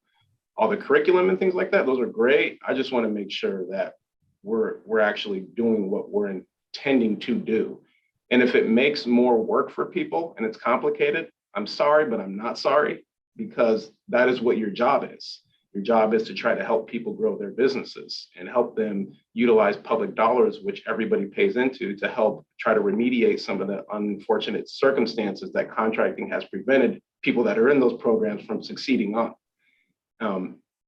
And so I'm just curious whether or not if I will be able to get a little bit more detail around, I would call them corrective actions, what would happen next as a result of what the concerns are from that audit report with the program. So Director Strickler, I don't know quite who to have field that. I mean, Marlene did the audit, but she's not responsible for managing program. And so I need a little understanding of how we would take those comments by the vice chair and turn them into some kind of concrete response that is an action by the agency. I'm not sure you need the commission's approval, but if you do, then it needs to come back here. But somehow, if you wanted to report back at the next meeting about here's what we did and here's what we think needs to happen to address Commissioner Simpson's concerns, which I'm sure many of us share. I'd just like your advice on how to proceed here to get to what the commissioner is seeking. Absolutely. So Chair Van Brockman, Vice Chair Simpson, listening to the comments and just the management response associated with that, the management clearly is within the purview of the entire agency to say, what are we doing to help address some of the deficiencies that have come forward with the audit findings? So I think you're spot on in that regard. Not knowing if there are other comments from other commissioners, I might suggest a course of action for consideration, and then we could move from there. I think based upon the audit and the report finding, I think from Ms. Hardinger's kind of role in that oversight, certainly there were some things that were identified that require either a corrective action or more planning put in place to really address the root of what may have been found. I think at this point, I'd probably suggest the commission consider acceptance of the report, but then make a request of the agency to come back and provide that update, not just on those corrective actions, but what we see as far as the mentor protege program going forward. I think our management response that was really led through Ms. Perkins' team really addresses, I think, the most immediate elements that came out in the audit finding, but there's more work to do to get there. And so as we think about that, I would suggest the next meeting we have an agency presentation that come forward. So I guess, put simply, I'd probably suggest consideration of acceptance of the report as per the consent calendar, and then a request from the commission to the agency to come back with a fuller briefing on what we're doing to address those deficiencies and any other things that we see as potential improvement areas for the next meeting of the commission. Well, I'd invite any comments from Assistant Director Perkins or Ms. Hardinger on that approach, and also obviously from the Vice Chair, whether he thinks that's a good way to move forward here. We're really talking about trying to get to effectiveness, that we have a program that's working better or is modified to work better. So if no one has any comment, I mean, sounds like Director Strick was really just saying that approve the audit report at this point under some further updates as it relates to next steps with the programs, and I guess those corrective action areas have more specific, like, outline plans around how to address those, shortfalls or things that we do need to work on within the program. and bring that back to the January meeting. I think we need a timeline on this. So if you're comfortable with that, Director. And if you're comfortable with that, Ms. Chair. Yeah, Mr. Chair, Vice Chair Simpson, I'm absolutely comfortable with that. And I'd suggest that it's things that we might bring back if the commission chooses, would actually be in addition to, so not just the corrective actions associated with the audit plan, but anything else that our team has been not just hearing in this conversation, but might be aware of within the community. I do have to say to all the comments you made, Vice Chair Simpson, I agree. We're talking about a small amount. We're talking about goals in mind that we need to make sure that we're achieving. And while the audit role certainly is there to address and have kind of that independent oversight and determine whether or not we're meeting all of those, certainly when the audit function finds corrective actions to be had, we need to consider those actions as well as what might be contributing to them. And that's why I'd suggest coming back with something from the agency as a management response. So I'll open it up to comments from the commissioners, whether they're comfortable with that approach. Looks like the answer is yes. I agree. Nakatris, do you have further thoughts on this? I want to make sure we're hearing from you too. No, we've started the process, and I think that being able to talk about the Mentor Protege program very specifically and the actions that need to be had in order for it to see a shift could be presented next month. Okay. Or January. And one last kind of, I guess, what would you call it? Sheet answer to one of these requests is, I know, Marlene in the report, I talked about the mentors and the roles that they play with the proteges. A lot of these mentors are not adequate to the businesses that these people have. They're just a little bit more astute in business, but as we all know, there's certain fundamentals of business, but then there's industry specific businesses.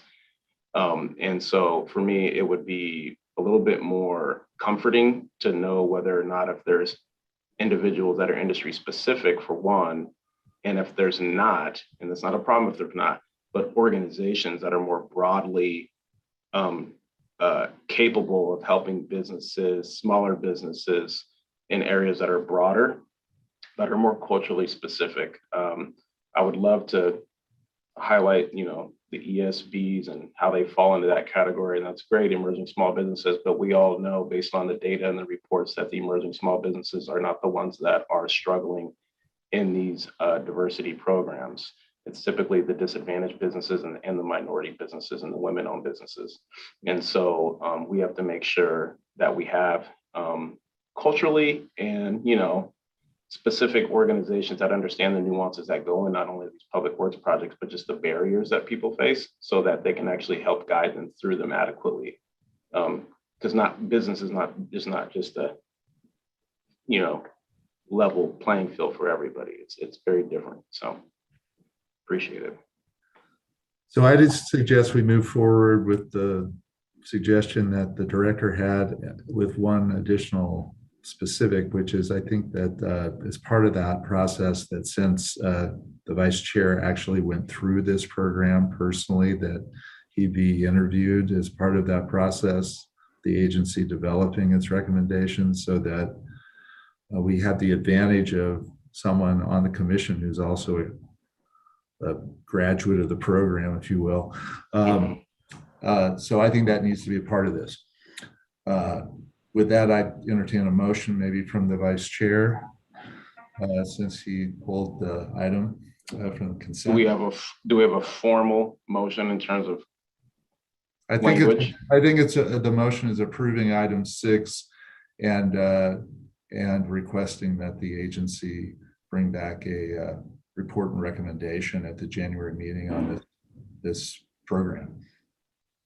So with that, Chair, I move to approve the audit report with the conditions of the agency coming back to provide a more detailed update in terms of next steps on corrective actions for the agency to move forward and enhance the mentor project program through its IGA with the Port of Portland. Is there a second? I'll second. Further discussion? All those in favor? I think we just do a voice vote on this. I'll do a roll call vote. Commissioner Smith? Aye. Commissioner Brown? Aye. Commissioner Simpson? Aye. Chair votes aye. Thank you. Thank you for that, Vice Chair. Appreciate it very much. It's always great when we have firsthand experience to rely on. So thank you for your attention to it. We are at 10:40. We're going to break for 10 minutes. Back at 10:50. See you at 10:50.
Okay, we're going to reconvene.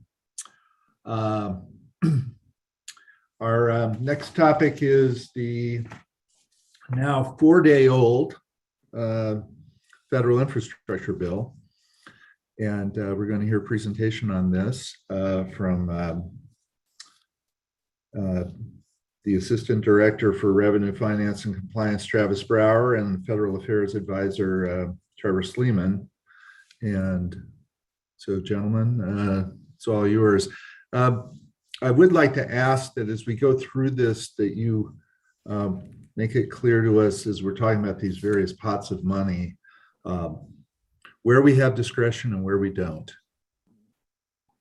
or what the nature of the discretion is. If we have discretion, but within an area like bridge repair or like resilience or like active transportation, so that we're talking about these things from the standpoint of, and I realize you may not know a lot yet on some of this because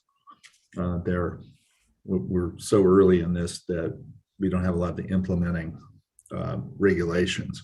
But to the degree you can provide clarity on that, that will help us begin to think about what these funds, what the purpose of these funds are, and what the limitations in terms of where they can be spent are. So with that, Travis.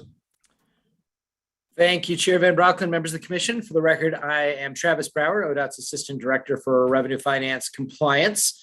We, as you can imagine, are extremely excited by the passage of the Infrastructure Investment and Jobs Act. For years, we had been told that it was going to be Infrastructure Week, and finally, it is Infrastructure Week. We are now seeing a historic investment from the federal level that really makes up for a historic level of disinvestment that we've seen from the federal level in recent years. Luckily, we've been preparing for this for the last several months. We stood up an internal work group to begin working through the issues because we were pretty confident that this bill was going to make it across the finish line. Today is going to be the first of many conversations we have with the OTC. I would expect that this will be an item on your agenda for every meeting that you have through the spring. And appreciate the note you made, Chair Van Brocklin, about potentially setting up some additional meetings as necessary, because that may be necessary given the scope of the investments. Today, we're going to be focusing on just providing background information for you primarily, and can certainly lay out where there are discretionary opportunities for the commission to weigh in. And I'll focus in on one area at the end, the area where you have the most discretion, and we will be asking the commission to allocate the flexible funding that isn't specifically dedicated to an area. We'll also lay out the process and timeline and ask for any feedback there. We recognize that this is going to generate a lot of questions, most of which you're probably not going to come up with today. You'll probably wake up in the middle of the night if you're like me and come up with 8 questions that you want answered. And so what we'll do is we'll get back with each of you for a one-on-one briefing to answer further questions in the next several weeks, so we can come in prepared for the January meeting with all those things answered. So with that, I'm going to turn it over to Mr. Sleeman, who worked long and hard on this bill and did yeoman's work helping make sure that Oregon is well positioned. And he'll walk you through some of the basics before we turn it over to some of the program areas. Great. Thank you, Travis. Good morning, Mr. Chair, members of the commission. For the record, my name is Trevor Sleeman, and I am ODOT's Federal Affairs Advisor. And as you can see from the title slide here, we've got a number of folks here today who are going to walk through the particulars and the specifics of the bill with you. But before we do that, I wanted to do just a little bit of context setting and establish some basics about what this bill is and what it's going to mean to Oregon. So next slide, please. So the Infrastructure Investment and Jobs Act, which has also been called the BIF or the BIB and lots of different things, we'll stick with IIJA for today, is $1 trillion infrastructure bill, as you have likely seen in the news media. But not all of the funding in the bill is aimed at transportation infrastructure specifically. We've got money in there for broadband and for drinking water and salmon recovery, all kinds of things in the bill. So a little bit more than half is for transportation, and the surface transportation portion of the bill, which is the programs that we're generally implementing, highways, transit, safety, rail. That portion of the bill includes a few different items. So I just want to walk through those first. And I think it's important to note that a portion of the funding in this bill was anticipated. You may have heard us toss around the acronym, the FAST Act, several times in recent years. That is the previous multi-year authorization of the Federal Aid Highway Program, which also includes transit and rail programs. That bill passed in December of 2015 and technically expired in September of 2020. Congress has extended it a couple of times on a short-term basis, but whether or not this was going to be a big infrastructure year, Congress needed to reauthorize the Federal Aid Highway Program just as a matter of regular governance. These bills come up for renewal every few years, and we are at that point in the cycle. So thankfully, the IIJA does include a full 5-year reauthorization of Federal Aid Highway Program. Thankfully, it's not just a flat extension of existing funding and policy. We've got a couple, well, first of all, we've got some funding growth associated with this reauthorization portion of the bill, which I've got a chart that'll help you kind of visualize that here in a bit. But there are also a couple of new programs added to the core of the Federal Aid Highway Program, a new one for transportation system resilience, another one for carbon reduction, which we'll get into more specifics about later on today. And then another portion of this bill is, I think a lot of folks think of this bill as entirely a sort of an infrastructure stimulus type effort. And there is some of that sort of one-time funding in the bill kind of layered on top of the reauthorization as well. So that funding comes to us primarily through a new bridge program, which we'll talk about in a bit, and a new program for investing in EV charging infrastructure. A big part of the kind of the one-time more infrastructure stimulus type funding in this bill, it comes through discretionary grants too. So we'll unpack that a bit. And of course, this all rolls out to us and through us over the course of the next 5 years. It's not as if we're getting a check today in the mail. This is something we're going to be living with for several years. Next slide, please. So I mentioned the discretionary grants. There's just an absolutely huge amount of discretionary grant dollars that Secretary Buttigieg and his staff are going to be in charge of doling out to states and local governments and tribes over the next 5 years. Truly a historic amount of funding, and I don't envy the task that he and his staff have of getting all of these notices of funding opportunity out the door and analyzing all the grants and getting them out to recipients. It's going to be a big task, and for us, if we are going to continue our work to maximize the amount of federal dollars coming back to Oregon for surface transportation projects, we are going to have to get out there and work for it. So very much preparing ourselves to do that. But this is going to be, kind of a never-ending series of opportunities rolling out over the next 5 years. Next slide, please. So in terms of new funding or funding increases coming to us, at more of the macro level, on the highway and special program side, and that includes, various things like bike and ped and recreational trails and federal lands access, all of these different programs that make up the Federal Aid Highway Program, we can expect to receive about an additional $1 billion overall over the 5 years of the bill, which at a 38% increase is pretty significant, and certainly, a welcome change from the smaller and smaller increases and more steady growth we've seen in recent authorizations.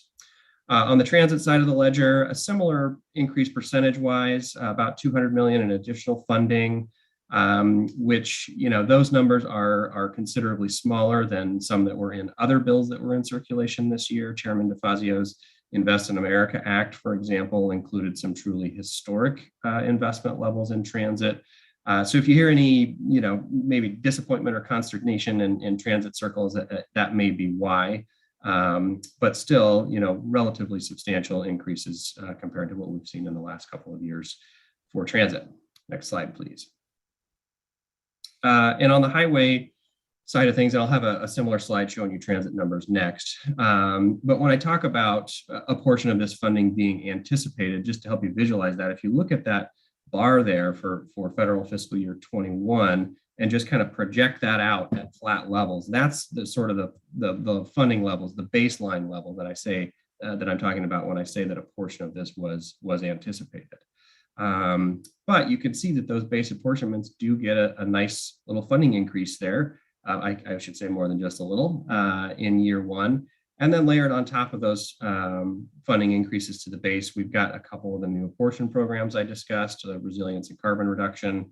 And then over the top of all of that, we've got the special one-time appropriations. That's the bridge and EV charging funding. So you can see pretty big jump there in funding in year one of the bill and steady growth throughout the rest of the bill. And that will be, we'll have our work cut out for us, but it's certainly a welcome change. Next slide, please. Transit, again, this is very similar rate of growth here to the last slide. And I should also note that, the transit funding conversation may not be completely done.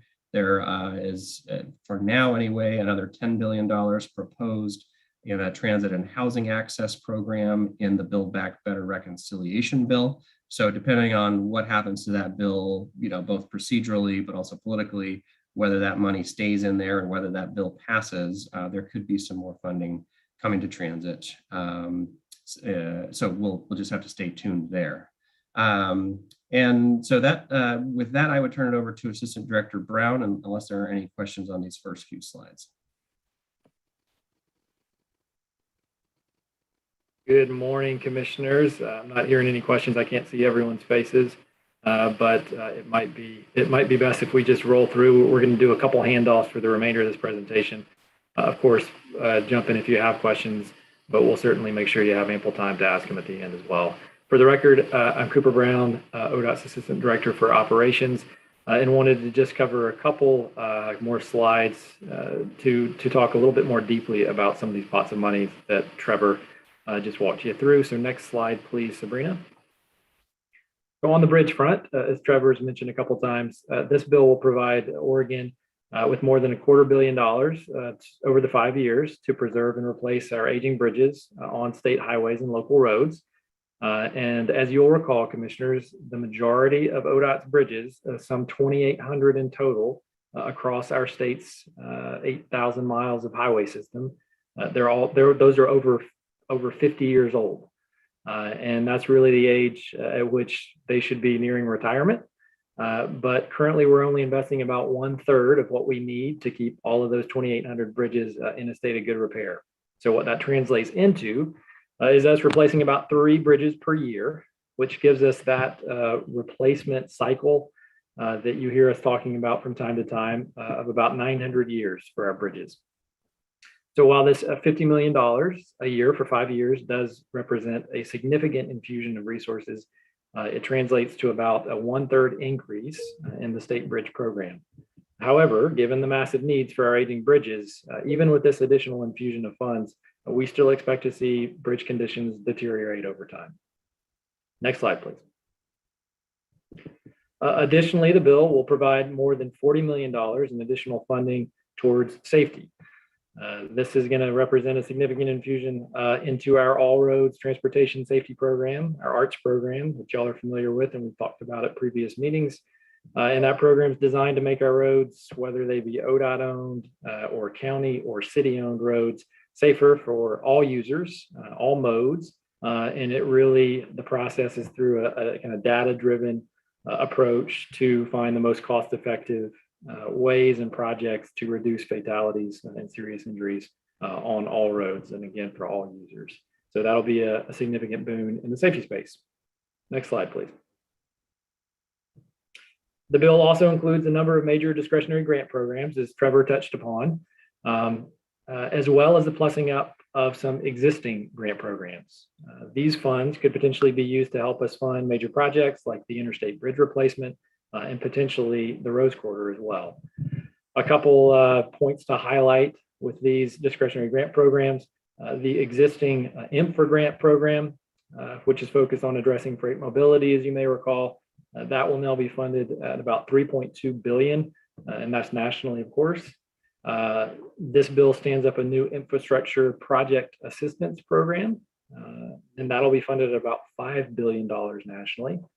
It also stands up a Reconnecting Communities grant program funded at $1 billion that, among other things, it could potentially help fund the highway cover work associated with Rose Corridor project.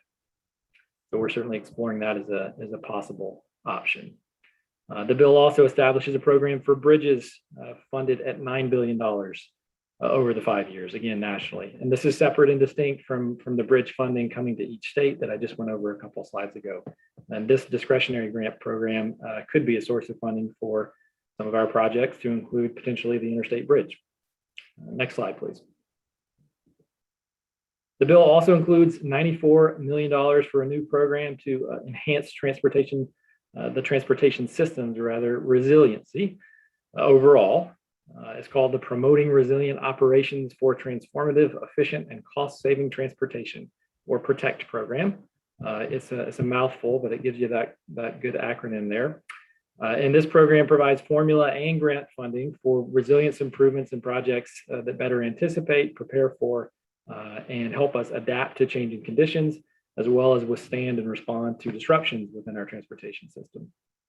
So in addition to helping us address very real seismic resiliency needs that you're aware of, that we've talked about numerous times with y'all that we have around our state, this is of course an opportunity for us to address some of the climate efforts and further some of those efforts that we're undertaking as well as an agency. And so I'd like to pass it over now to Amanda to talk through how we're planning to leverage these new opportunities, whether it be through the PROTECT program specifically or other parts of the infrastructure bill to address climate change. So with that, Amanda, over to you. Thanks, Cooper. So for the record, Amanda Peets, ODOT Administrator for Policy Data and Analysis Division. So as Cooper mentioned, let's go back to the previous slide, please. The PROTECT program does offer the opportunity for adaptation and really looking at the threats that climate poses and how we can address those. So the work of the Climate Office on the adaptation roadmap, I think you've heard about that a couple times, and later today from Suzanne, will be extremely helpful in identifying our strategies to address things like more frequent and intense wildfires, flooding, and sea level rise. Strategies will include corridor approaches for areas like US 101, for example, and programmatic investments like upsizing our culverts to accommodate larger stream flows. Along with seismic investments, this funding will help us better prepare for disasters overall. All right, next slide, please. So transitioning to climate mitigation now, I want to just be clear, addressing climate change. I heard some comments in the public comment in regards to the title here. Really what this title is meant to say is that there's some dedicated funding just towards climate change. It doesn't mean that we think this funding will fully address all the climate needs we have, not even close, but it is a significant step in the right direction. So there are two major parts to this bill, one focused on transportation electrification and the other on overall carbon reduction. Together, these funds represent the most significant investments to date in reducing emissions to help achieve our climate commitments. So starting with transportation electrification, we will get $52 million in federal formula funds for corridor charging. Those must be spent in federally designated alternative fuel corridors. Thankfully, we've been really forward thinking in this space, and we've sought and received designations, including several on our major north, south, and east-west corridors in the state. So places like Interstate 5, I-84, US 101, US 97, US 20, US 26. We also have a hydrogen fuel cell designation as well for Interstate 5.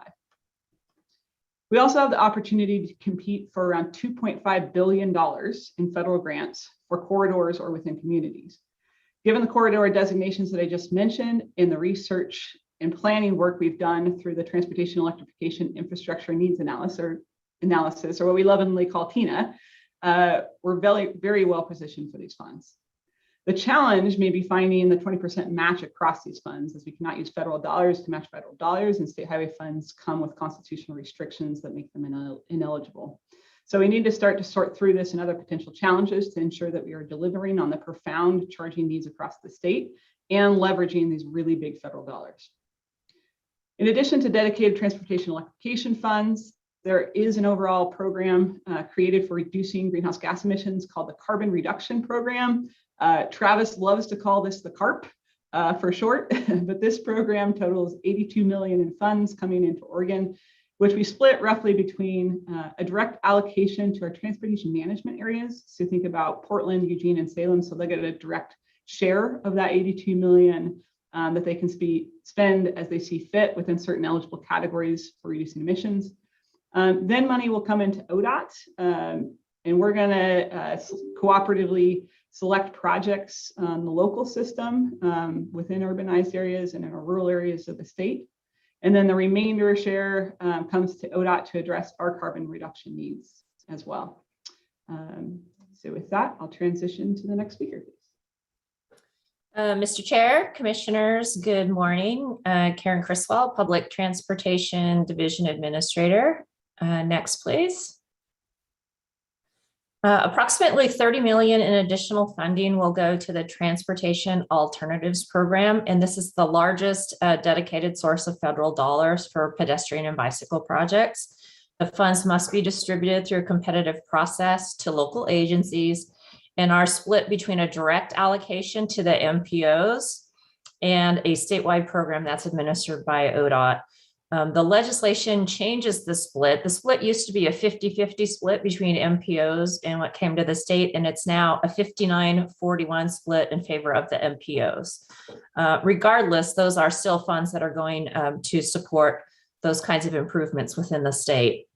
ODOT will continue to distribute our allocation of TAP funds through the Oregon Community Paths Program, which you might recall we finished our first solicitation of that program not too long ago. It's been an extremely popular program to date, so it will be excellent to be able to plus that program up further.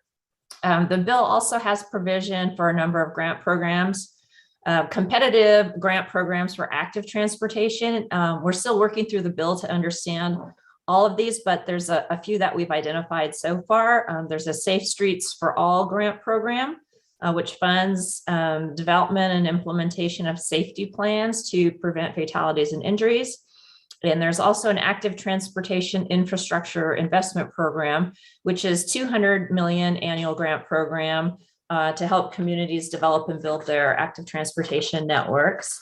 And you'd already, another speaker had already flagged the Reconnecting Communities pilot program, which is the planning and capital grants to remove, retrofit, or mitigate transportation facilities that are barriers to access and mobility. So while that's not, I wouldn't necessarily specifically call that a pedestrian and bicycle funding program, certainly with those kinds of improvements, there are opportunities to reconnect pedestrian and bicycle networks in those areas. Next, please.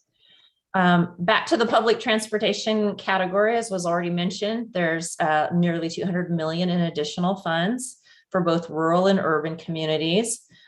We are looking at roughly a 30% increase in federal fiscal year 22 and a 41% compounded increase over the life of the legislation. A few other highlights of the bill. The increase in the FTA funding that is allocated to ODOT to distribute, it will go from $23.1 million to $31.1 million per year. We're also looking at a 43% net increase in funding for buses, bus facilities, and low and no emission vehicles over the life of the bill. And for the large capital investment program, which is 5309, that competitive program is going from $2.3 billion to $3 billion. So that's a significant pot of money for which our large providers with large capital investments can compete. The bill also has programs and incentives to reduce carbon emissions, such as making the low and no emission buses and vehicles eligible for at least 25% of the funds in the bus and facilities. So really trying to incentivize and carve out a portion of those funds for reducing emissions. And then also adding a new eligibility category, which is to make fleet and workforce transition planning eligible for 5339 grants. So I think that's really speaking to for transit providers to go from a gas or diesel fleet to a different type of fleet with a lower emission, requires facilities overhauls. It requires different technical skills and abilities for maintenance and to keep that fleet going. For us, we think this is really excellent. It creates opportunities to enhance our existing emissions reduction work, which includes things like prioritizing. We too are prioritizing grant awards for low and no emission vehicles and associated infrastructure. We also have technical assistance programs for transit agencies looking to transition to low and no emission fleets, and then investing in facility construction projects that incorporate green building standards and practices. So it's very consistent with the work that this commission has directed for us. Next, please. And then finally, rail and intercity public transportation. Nationally, there is a massive improvement increase of $66 billion to improving Amtrak service nationwide, creating opportunities for discretionary grants that could be used to help the frequency, travel time, and reliability of service on the Amtrak Cascades corridor. The investment is really timely given the significant impacts that the pandemic has had on service. Our ridership is recovering, but from January through September of 2021, we are still just at 51% of the equivalent period in 2019. The IIJA emphasizes investment in shovel-ready projects, and staff have been working to develop a prioritized list of such projects that would put Oregon in the best possible position to secure these discretionary grants. So things like the implementation plans for the state rail plan, implementing our service development plan, working with Union Pacific to develop a prioritized list of projects that we could pursue funding for. And with that, I conclude my comments and shift it over to Mr. Brower. Thank you, Karen. Next slide, please. I'm going to talk a little bit about local programs. Within the bill, there are significant resources that will flow directly to local governments to select projects for local priorities, including safety, bicycle and pedestrian bridge, and other community priorities. We see this number as a floor. It's based on the money that will go to local governments under formulas in the bill and by the agreements that we have with local governments, but we expect there might be some more money that will be added to this. Next slide, please. If you want to break down how that funding will flow, we've done some rough estimates. And I should note that the more granular we get on the estimates in this bill at this time, the more uncertainty we have. So we have done this analysis, and I would say these numbers are all in the sort of plus or minus 5 or 10%, but these very well may shift just a little bit. So of the money that will flow to local governments, we expect that about 20 million of that will be safety funding through the All Roads Transportation Safety Program. There will be about $34 million for the local bridge program, and that does not include any of the funding that could flow or will flow to local governments under the special bridge program that Mr. Brown talked about earlier. There is also the bicycle and pedestrian funding that Karen Criswell spoke to, about $20 million that traditionally has gone into our community paths program. Also additional funding for the congestion mitigation air quality improvement program for those areas that are identified as having air quality challenges, as well as additional funding for metropolitan planning. And then last but not least, in the statewide programs, $32 million that will go through the fund exchange or the fund sharing program with cities, counties, and small MPOs. In addition to that, the 3 large transportation management areas, the large MPOs of Portland, Salem, and Eugene, will also receive direct allocation of funding under 3 programs, the Surface Transportation Block Grant, Transportation Alternatives, and the new Carbon Reduction Program, or as Amanda noted, I like to call the CARP. Next slide, please. Diving down a little bit deeper into that funding for urban areas, it's one of the features of the Federal Surface Transportation Program that on both the highway program side and on the public transportation side, a lot of funding is directly allocated to the large urban areas. So to give you a sense of that, we would expect that over the 5 years of the bill, those 3 large urban areas would receive an increase in funding of close to $70 million for the roads and flexible funding side, which is oftentimes used for active transportation as well, and can be flexed over to public transportation too when those needs arise. And in addition, then they'll see a significant increase in public transportation funding as most of the transit funding flows to those large urban areas. I should note that on the roads and flexible funding side, that is about a 25% funding increase. So a pretty substantial amount that will flow directly to those areas, particularly as a result of that new carbon reduction program. Next slide, please. One of the major areas that is really going to be the focus of the efforts with the commission over the next several months is how to spend the additional flexible funding that is included in the bill. While most of the money in the bill, about 2/3 that will come to Oregon through formula, is specifically directed to those programs that we just talked through, there is about 1/3 of the money, somewhere probably about $400 million is our best rough estimate at this point. Could be a little lower, could be a little higher, that is available for flexible programs. And it can be used by ODOT for a variety of purposes.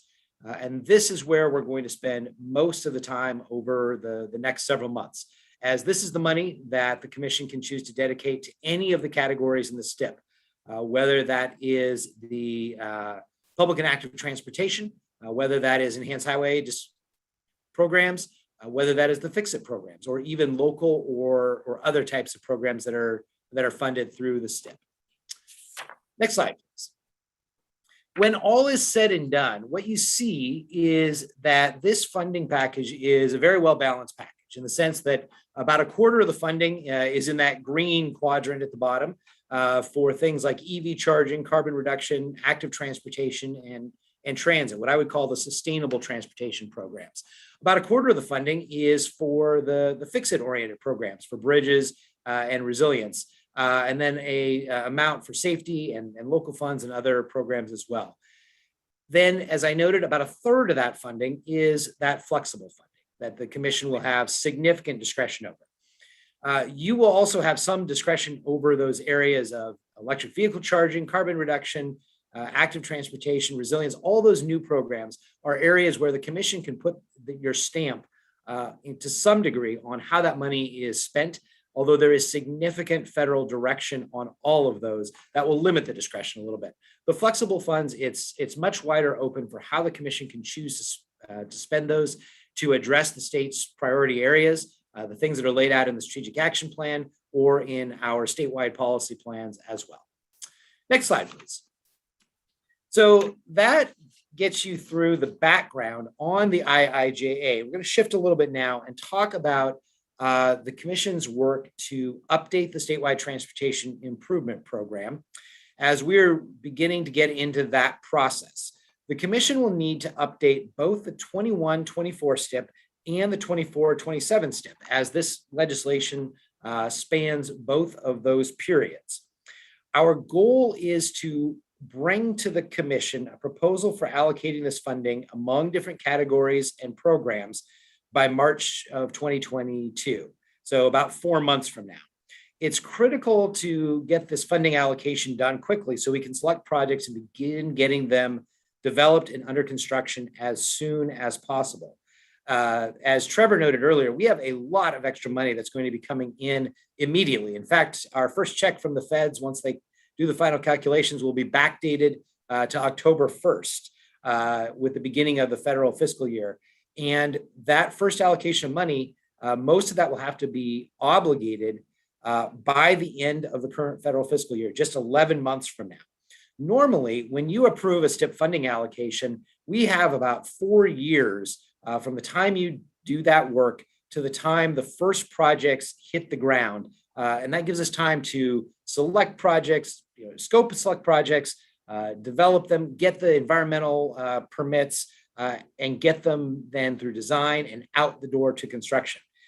With this, from the time you gavel down on the funding allocation, the time the first projects have to get out the door is more like 4 months. So that is a very compressed timeline. We're already making some plans for how we can rejigger funding on the backside to make sure that we don't lose any money because this is use it or lose it for those annual investments. We have a little bit more flexibility on the bridge and electric vehicle charging funding, which is more of a 3-year funding. So to allocate this funding, we would propose that the commission work through its normal STIP update process, seeking public input, particularly from our area commissions on transportation, modal advisory committees and metropolitan planning organizations, along with members of the public and stakeholders, as you already heard earlier today. And you would also go through the process, as we did with the 24-27 STIP, of analyzing the outcomes of different potential investment options that we would present to the commission. Different ways of allocating funding among public and active transportation, among fix-it programs, and among enhanced highway programs. We have already begun seeking general public comment on how this process will play out and how funding should be allocated. We've had conversations in front of a number of our modal advisory committees. I personally have had conversations with 3 or 4 of our area commissions on transportation and have had just great discussions that give us a sense of what the community priorities are across the state and what those regional differences might look like as well. This work is going to build on the extensive public comments that we received in the 2020 for the 24-27 STIP process. You may recall we had a lot of folks who came in front of the commission directly, who provided comment virtually, and we got a lot of good comments by letter and from our area commissions on transportation and other advisory committees. So we're already building on a very strong record of engagement with folks out in communities, and we'll continue that process with extensive work with the public and our advisory committees. Next slide, please. So let me walk you through what this proposed timeline looks like. You can see we're in November right now, so we are briefing you at your November 18th meeting, and we would expect in December that we would also sit down with you, as I noted, for background briefings to answer those additional questions that come to you in the middle of the night. Over that same period, we're going to be seeking feedback from the public and our advisory committees on how the commission in particular should allocate those flexible funds. That will help guide us through development of scenarios that we'll bring to the commission later in this process. We are going to be announcing, I think tomorrow most likely, a webinar that will take place on December 7th. That will be the second webinar we've held, but this one will be broad and open to all members of the public. We're going to allow people at that to provide public comment as well. We'll be recording that and then include that in the packet of public comments that will come up to the commission. In January, we would present that initial public input to the commission and present to you draft scenarios and seek feedback on those. Once we've gotten those approved by the commission, different ways of allocating the funding among those different categories, we would open up a public comment period on those scenarios and go back to our advisory committees, hold an online open house so that people could present or could see these virtually and be able to comment there. It's going to be important that when we do this work on those scenarios, we will run it through the model that we developed for the 24-27 STIP that allows us to understand what the different impacts are in key areas, whether that's equity or climate, state of good repairs, safety, congestion, all those areas that have been identified in the strategic action plan and our policy plans as key priority outcomes by the commission. And then in March, we would have received all that public comment and input and bring to you the final funding scenarios that the commission can pick from and make a final funding allocation. As Chair Van Brockland noted, we might very well add a meeting or two in this process as we flesh that out, as we understand better what some of those input points we need from the commission are and how we need to provide those opportunities for the public to comment. So with that concludes our presentation. We would be happy to answer questions, take comment on anything that we presented today and continue this discussion to help work through how we can make the best use of this significant and historic investment in Oregon's transportation system.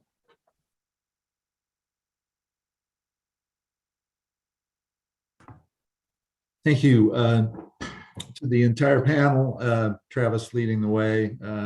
Appreciate it. And Trevor, thank you all for your initial comments on a huge opportunity. So I'll open it for questions from the commission. And I'd like to ask one myself to start out, which is what's the current, maybe this is for Trevor and Travis, what's the current state of play on the other bill?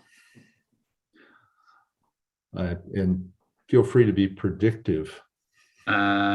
Yeah, I mean, that's a very expensive question, Mr. Chair. I think last I read, and I haven't gotten through quite all the clips today, but I think they're expecting a score from the Congressional Budget Office today, which was, one of the things holding back a vote in the House. This is the score on revenue, the revenue side, whether or not it supports the spending side. Right. So, depending on how that comes back, it could actually be a relatively easy vote to pass it in the House, because chances are when it goes over to the Senate and goes through all of their rules and procedure and negotiating, that it'll have to come back to the House as a different bill. So I think there'll be, there's a potential that there's another vote in the House that's a more difficult one. So we could see some action, today, maybe this weekend, maybe sometime next week, if the Speaker chooses to hold folks in town, and could see this move out of the House soon, but that doesn't mean that we're quite at final passage by any stretch. So the bill being scored is what, 1.75 trillion? What is it? I mean, I think that's the best estimate at this point. Yeah. Okay.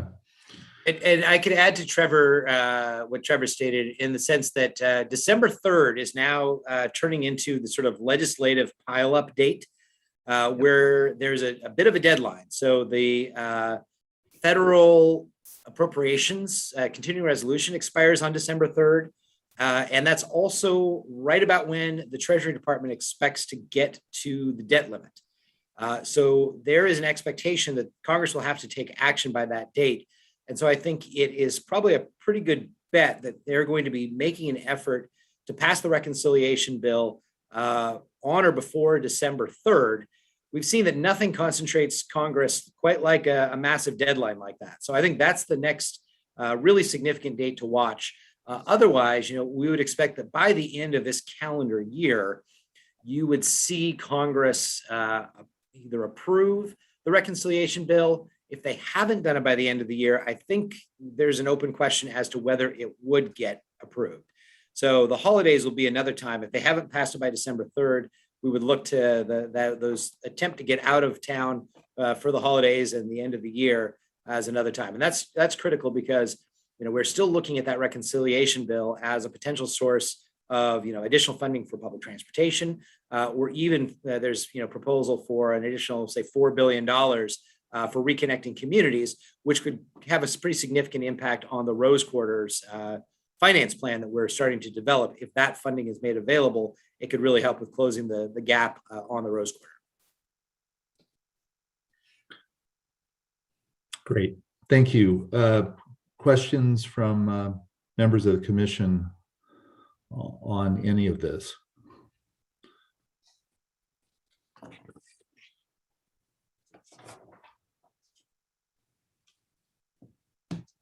And by the way, to the members of the commission, congratulations and condolences, because we have a great opportunity here, but it's complex. Mr. Chair. Yes, Commissioner Smith. Not really a question, just a comment that, there's a lot of information here to take in. We've got a lot of work ahead of us. I think this is a great initial briefing. I do think we're going to need to have more meetings to really dive into this, to give, to give direction, especially in the discretionary funding categories. I'm not really prepared today to do that. I think we need more information. I think we need more, to understand the scope.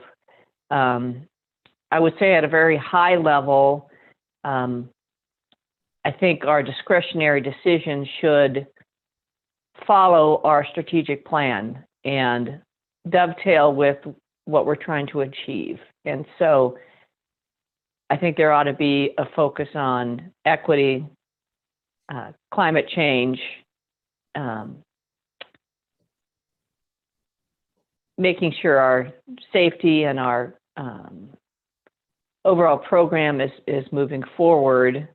Personally, I'm thinking that we would want to rely on the grant funding to really do a lot of enhanced projects because there's money out there for that, whereas there's not a lot of extra money for some of the strategic action plan goals that we have. So that's my overall perspective. There's a whole lot, excuse me, a whole lot more work we need to do. And I really appreciate the briefing, and I'm looking forward to diving a little deeper as we go forward. Thank you, Commissioner Smith. Good comments. And I would look to any similar comments from the other commissioners or specific questions to the panel, or both. Chair, I just wanted to second those comments of Commissioner Smith. One thing I wanted to add to that was, I mean, based on our strategic action plan around sustainable funding, obviously we got an influx of resources here. And so how we invest those resources that are going to foster more sustainable funding will be very interesting and intriguing to me, for one, but then two, ensuring that we're, doing our best efforts to uphold our overall strategic action plan and making those investments for the future of the system. But as it pertains to the discretionary piece, I think she hit it right on the head there. That's probably going to be the one that we're spending most of our time deliberating on and figuring out what is in the best interest of the state going forward. But I think there's a lot more to come, because that was definitely a fire hose. And even though Travis knows everything about everything, we're still trying to catch up. So give us some time, Travis. Yeah, and again, we may have a bill that's larger than this one. So this may either be the entire pie, or this may be, 40% of the entire pie, or 35%. So we're either right now looking at, we're looking at a percentage, a fraction of the total, or we're looking at the total. I think that the comments by both of you are good, and I think we ought to remind ourselves that continually that this is not, our problems are not solved, even if we get both of these bills. And the funding side of it, it needs to be a continued focus. We will be focusing a lot on the spending side, but we also need to be focusing on long-term stability, which is one of our 3 priorities in strategic action plan. But that the funding side of this, ultimately stable long-term funding, which will come, frankly, primarily from the state, at the state and local level, particularly the state level. Programs like congestion pricing are kind of our long-term play, and we have in our strategic action plan to review that and look at what that looks like going forward, and it will need to look different going forward than it has in the past. So that's another big piece of this. Is not the big element of the strategic action plan is modern transportation system, but another huge part of the plan is what is our funding plan. Commissioner Brown? So over the years, I've given Travis a hard time, just because a lot of times he can go to the dark side when we're looking at the funding situations. And this is actually a huge gift to all of us. I think that it's a huge opportunity for us to really look at leveraging funding and what we're doing with it. And it'll actually open doors for additional funding in some areas, I think. So there's a lot, and I've been following this for a long time, and I'm very pleased. And I just hope that we take enough time. And I know that there is this window that we have to look at the STIP for this year and in the coming years. But I hope that we take enough time, that we give people opportunity to really think this process. And I'm hoping that the conversations that we've had with our local partners, along with our staff over the years, is that we're prepared for that short time window for right now, and then look at the dollars that we can allocate in the future. So I'll stop now because I could go on forever. Well, I'll just add to what's been said. We have a strategic action plan for a reason. I think we need to align to our plan. One of the tensions is taking care of the present system, as well as making efforts to invest in the future. And so I think there's some tension there, and we need to be continually turning back to the goals and objectives that we set in the strategic action plan that Commissioner Smith and others have begun to itemize. And those are that's the direction we're trying to go. We have responsibilities of the current system, but we also have to anticipate the future. Just one example would be, and I know I've said this before, electrification. It's clear to me we are going to be moving to a more electrified environment. And we have major auto manufacturers that are focused heavily on transitioning what they offer to the public to a diverse set of opportunities, but the main theme will be more electric vehicles. We cannot be behind that curve. We cannot have a public that is changing what it drives and needing electrification systems like now they need gas stations and not have them. So I'm pleased. That's just one example, but I think that's consistent with our plan, and we have to be thinking in terms of timeframes, and I don't want us to be behind.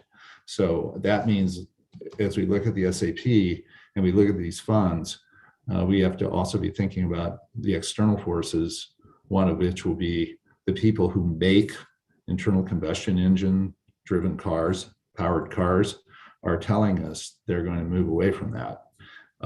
And so we need to be paying attention not just to our own plans and to our kind of traditional source of informational input, but also to changes in the environment we're working in. And that would be one example. So we can all talk about this for a long time. I think the individual briefings make sense. I think additional meetings will be necessary, as I said at the beginning of the meeting. And I would like us to do when we get to the lunch break is to check our calendars, and right after lunch we'll have a short conversation about dates in February and in April that we at least reserve. If we don't need them, which I'll be surprised if we don't need them. If we don't need them, fine, we can take them off, but let's reserve the time now on both the commissioners' calendars and on the staff's calendars. And in that regard, I'd really appreciate it if Travis could email around to us or text around to the commission members what you view as given everything you know about what's going on with this bill, what maybe Trevor and Travis put their heads together on what would be the ideal week in April and the ideal week in February, and send that around so people can particularly look at their calendars for what the timing is that work best for the agency and in terms of the bill's implementation in February and April. So that will be an input point people have over the lunch break as you look at your calendars. And if people can't make that week, then we just need to work through what would be the next best week. So let's plan to have that conversation right after lunch.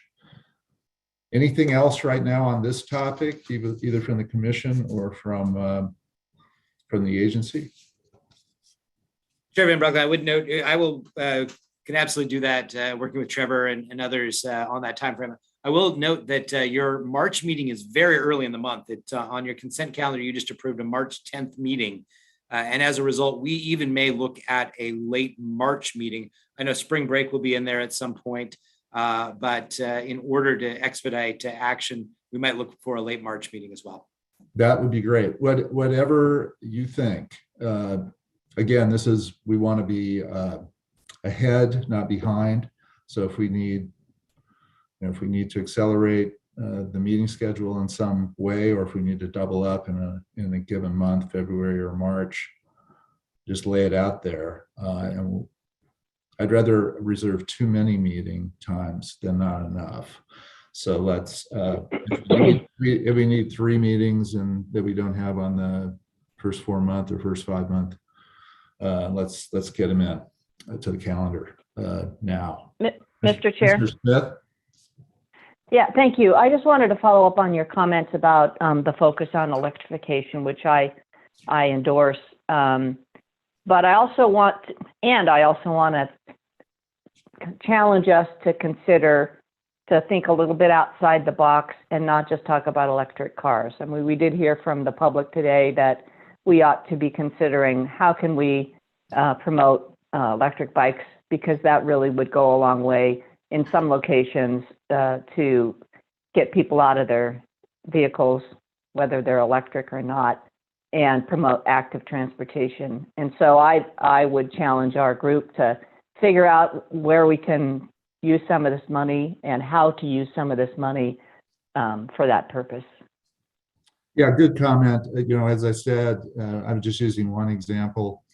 And I certainly think of electric bicycles and other forms of, scooters, other forms of active transportation is important to look at. I think we do need to be thinking broadly and aggressively about, when we talk about multimodal transportation, that we're not talking about it in terms of car or rail or transit exclusively, that we're also talking about these active transportation options, and there will be others that evolve in the market, which is why I think it's an important thing for us to be tracking some externalities, particularly the private sector,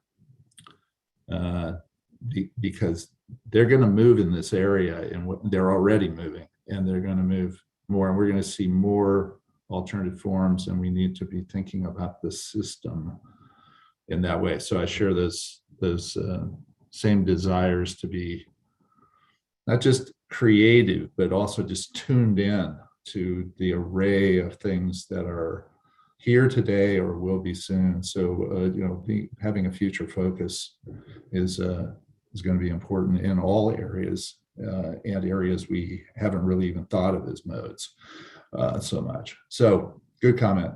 Yeah, and I was going to just add one more thing. Yeah. I think also in talking about transit, living in a more rural portion of our state, there's a lot of areas that don't have transit providers that still need transit opportunities. And what works in the Portland metro area is not going to work in, outside of Baker City. But there are folks who need to get around and they can't drive or don't drive. And we need to be creative, with micro transit or some other program that will really help people in rural communities, especially in areas where we have an aging population and they need to get to medical care. We need to get folks to jobs, to recreation, as well as essential needs. So this is our opportunity to be creative. Yeah, I think the meeting we had in Bandon a few years ago, we heard a lot on transit. I remember that being a really it was a moment where it really became clear to me that diversity of needs. One other aspect of that is that we have communities that have historically worked kind of autonomously, that have begun to now work more collectively with other nearby communities. So that more of a regional approach that's multi-city. That's going to be part of the solution in Oregon.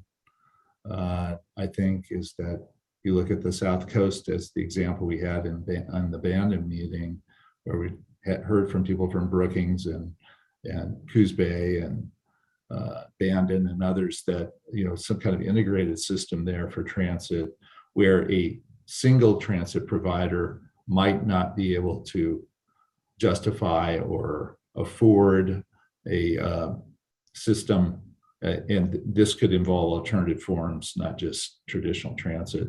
That that some of this involves maybe recreating the architecture of how we're organized on transit in the state, because all those things have grown up based on kind of organically based on the past.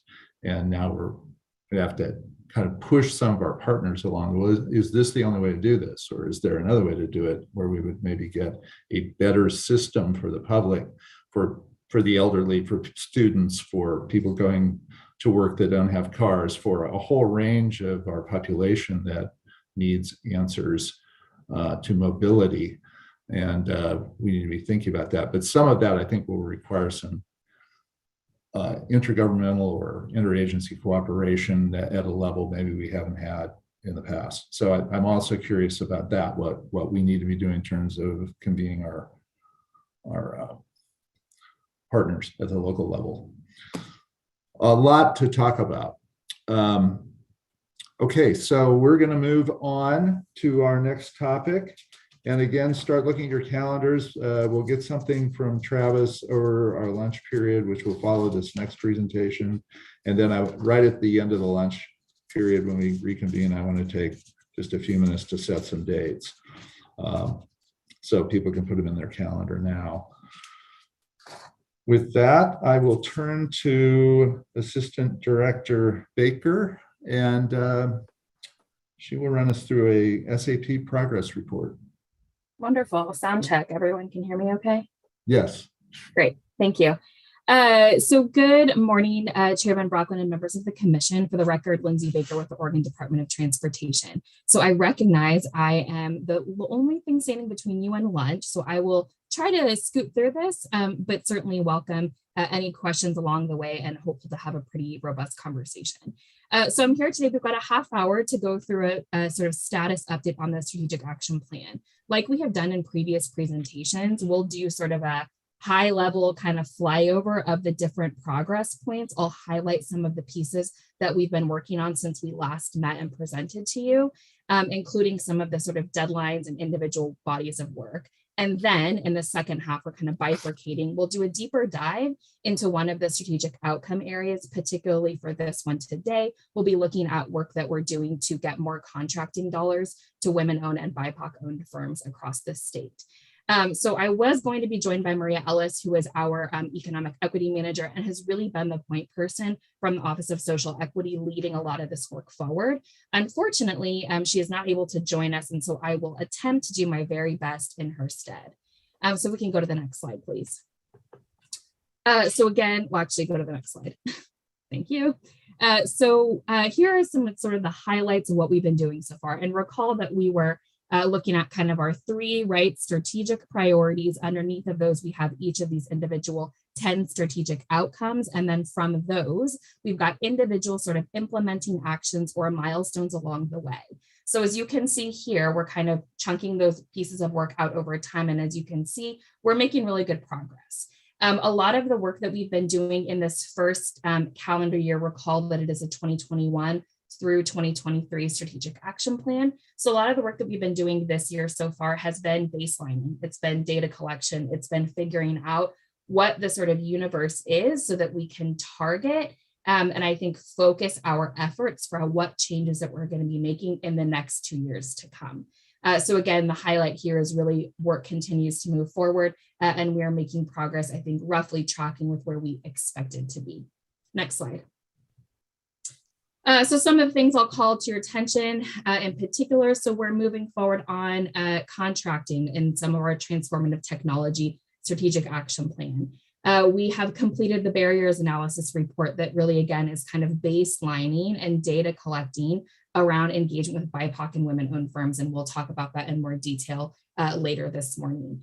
We've been doing a lot of work around alignment, and you'll notice a theme as I talk more throughout the morning about bringing together different and sort of various and discrete though related work efforts so that they align and track up, and you can kind of track all of the work over a period of time. So in particular, we have been aligning our public and active transportation equity lens with our broader social equity lens across ODOT, and also aligning that with the state of Oregon as Oregon's Diversity, Equity, and Inclusion Action Plan, which is really an effort that's been led from the governor's office at the sort of enterprise level. So ensuring that all of our efforts are sort of tailored to one another, overlapping intentionally, and I think supplementing and complementing along the way.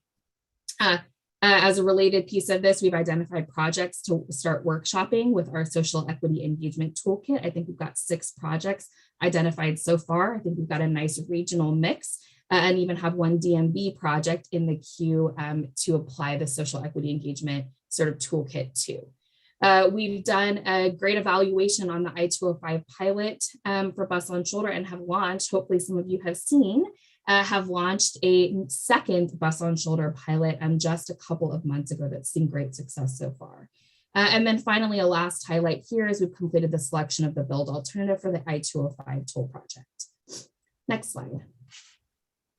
So I'll run through, I think we've got 7 or 8 of these modifications here to the strategic action plan. A lot of these we've been tracking, again, with that kind of milestone of the initial sort of smaller implementing action that ultimately leads up to a broader strategic action plan outcome and progress on an outcome. So what you'll see here are those where we are yellow or red to indicate that we have, the schedule has been shifted out a little bit to the future. The majority of these, that final expected completion date has not shifted or will not shift, but for some of them that has been the case.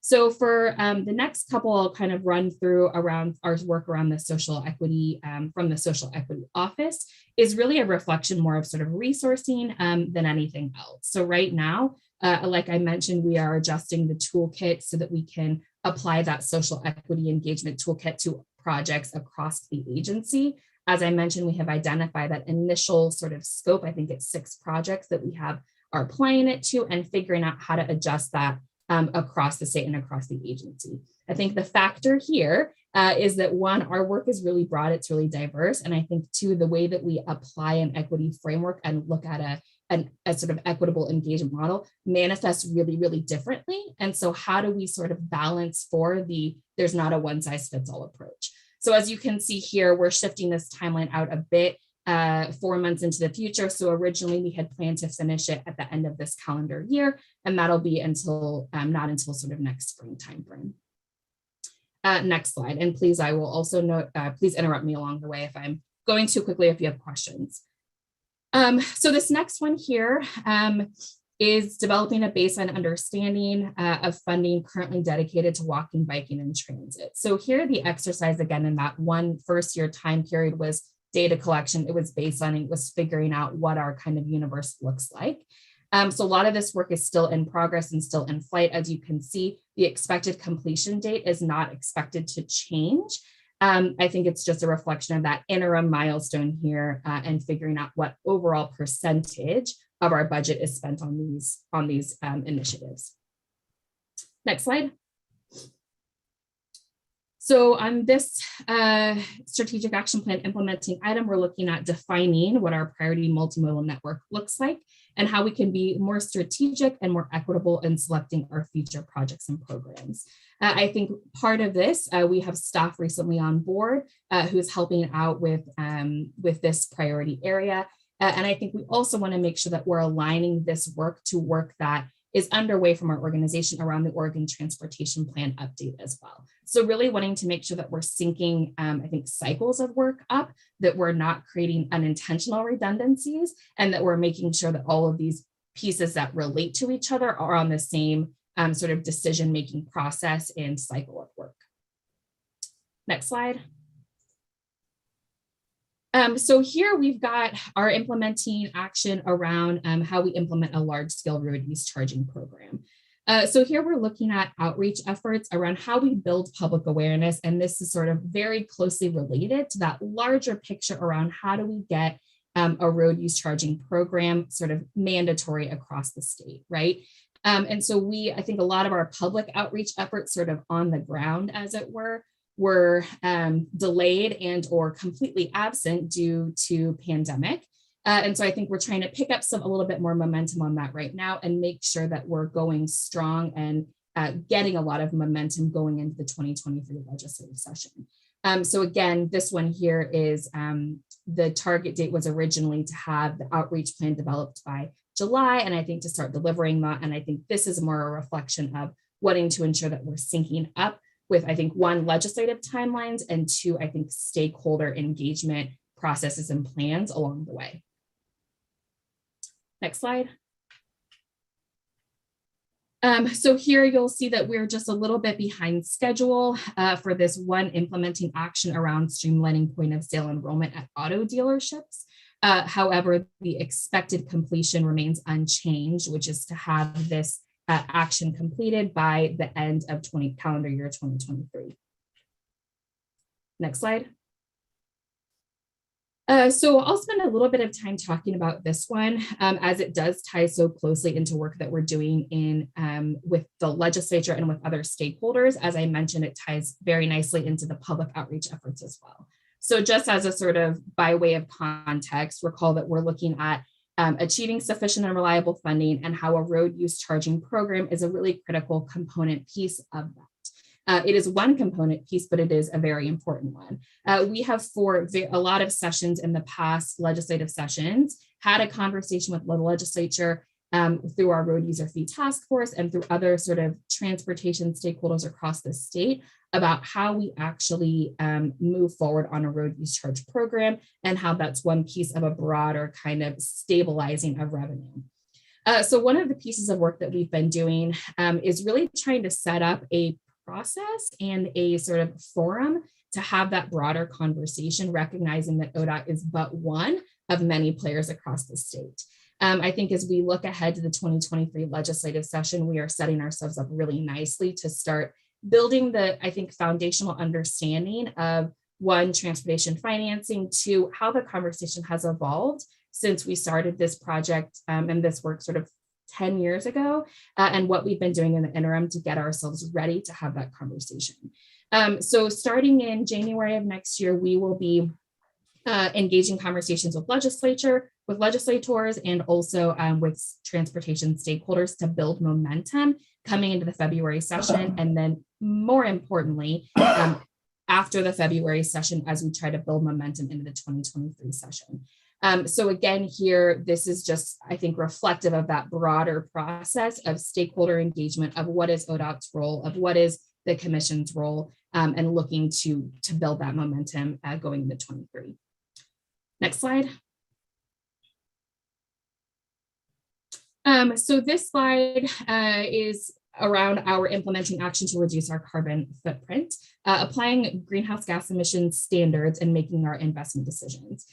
So this shift here is sort of more a clarification of process than anything else. And I think the intention and expectation here is that it just aligns better with the STIP process, the STIP project selection and funding decision process more than anything else. Next slide. I'll say the same thing for this, this yellow dot as well. So here still in the reducing our carbon footprint outcome area, looking at how we adjust our investment programs and invest in lower emission projects. And again, the timeline shift here is a reflection of wanting to sync up and link up with the next STIP development cycle. Next slide. So now I will shift into doing sort of our deep dive around our strategic action plan outcome around getting more dollars to BIPOC and women-owned businesses. I might pause to see if there's any questions on anything that we ran through around the strategic action plan at a sort of high level. And if not, I'll keep going on this with this deep dive. Questions? Hearing none. So I will go forward with this piece then. So here we're, as a reminder, we're looking at how we increase our contracting dollars to BIPOC and women-owned firms across the state of Oregon and using our significant contracting volume and contracting program to support businesses across the state. So in calendar year 2021, the goal and the action in furtherance that broader outcome was to analyze engagement with BIPOC and women-owned firms to establish metric baseline information. So next slide, please. What we have done over the calendar year 2021 is what we've called our barriers analysis. So this was work that we worked with external consultants to figure out, right, what's the baseline? How much money are we putting out in this space? What are the barriers that firms identify? What are the barriers that ODOT sort of staff and programs identify what have we tried before that hasn't worked, what have we never tried. It was pretty, I will characterize it as sort of a universal look, and really gave us some very specific and concrete findings. Some of the findings include, we have a low internal capacity for new strategies. I think a lot of this is a reflection of the change and how we can actually pivot in real time. And I think more specifically to what end. One of the findings was we lack internal systems to actually assess our contracting diversity. And we do have a fair degree of dependence upon other external institutions, not ODOT, for program implementation. So how can we get our systems at the sort of data level, data collection level, to actually inform what the sort of diagnosis is, or inform what problem it is that we're trying to solve, and then be able to use that data to develop strategies and develop tactics to actually make the progress that we're trying to make. Another finding that we found out. I have a question, Lindsay. Yes. Sorry to interrupt you. No. Sharon Smith speaking. So in the low internal capacity for new strategies, this is kind of your key findings. Are you going to get to what the recommended solution for that is yet at some point? Because I'd like to hear that. Yes, Chair Van Brocken and Commissioner Smith, yes and no. So I will say one of the things that came out of the barriers analysis is the findings, right? Here are the barriers, here is how we are identifying them. And I think the next steps are a couple of things. One, having a solutions report, and we'll get to this later, but here are the solutions that we are identifying, and that will come in January, so in very short order. And then next spring, also developing an implementation plan for how we go about implementing the solutions that are building off the findings. So it's a little bit of a three-step approach, but the short answer is not right now, but that is coming. So one of the another findings, and I've got a second set on this as well, is that we found that we just have a pretty burdensome, administratively burdensome pre and post bid process for contracting, right? And I think if I can say it in lay terms, it's a reflection of our contracting process and how one actually navigates through that, and the ability of a firm to navigate through that, having never navigated through it before, right? So you know how to do it because you're familiar with it. It makes the barrier for new firms incredibly challenging and incredibly high. Next slide. So a few more key findings that came out of this barriers analysis. We've got a self-limiting approach to evaluating availability and capacity of new firms. And here, this is a reflection of sort of maybe misunderstanding or misinterpretation of what the legal framework in which we sit sometimes is, right? What can we do? What levers can we use? And it's also a reflection of looking only at the sort of the universe before us and not the complete universe that is available, if that makes sense. Another finding we found was we've got underutilization of strategies that would encourage BIPOC firm participation. So again, this is a reflection of we have some things that we have done, but a lack of, I think, intentionality, a lack of targeting, I think, and a strategic focus, sort of metric and based upon data that's available to us. And so one of the solutions I expect will come out is strategies that we can actually use, that we can do ourselves and not be reliant so much on external parties. And then I think the perhaps last and most important finding here as a roll-up is all of these things and all of these barriers identified result in possible exclusion of BIPOC and women-owned firms being able to equitably, I think, and fairly compete for the contract dollars that we're putting out into the community. Next slide. So on the horizon, what does this mean as a next step? So again, we did this evaluation and analysis over the past year or so. We have these set of findings that we've identified, and we will be putting together a solutions report in January of 2021. So this solutions report will identify what strategies can we utilize, what would that sort of cost, how would we resource it, what does that actually look like in terms of moving the needle here towards this strategic action plan outcome. We'll have an implementation plan coming up in March of 2022, and my apologies, there's a typo here. Solutions report is due January of 2022, not 2021. and then really just roll it out across the organization with staff training, webinars, sort of right, the whole wraparound coming in spring to summer of next year. Next slide. So the one other thing we wanted to mention, which is related to this work and this general strategic action plan outcome area, is a lot of work that we're doing around community benefits agreements right now. So community benefits agreements, often called also community workforce agreements, they're somewhat used interchangeably and synonymously, are sort of structures and agreements that apply to specific projects that articulate different workforce composition, diversity composition, oftentimes sort of labor components of individual projects, but again, attached to individual projects. So over the past, I don't know, maybe 4 or 5 years, ODOT has been sort of exploring what this might look like to apply these types of frameworks to our own projects. There has been some success in other public agencies, particularly in the Portland metro region, who have used community benefits or community workforce agreements in small and very specific applications.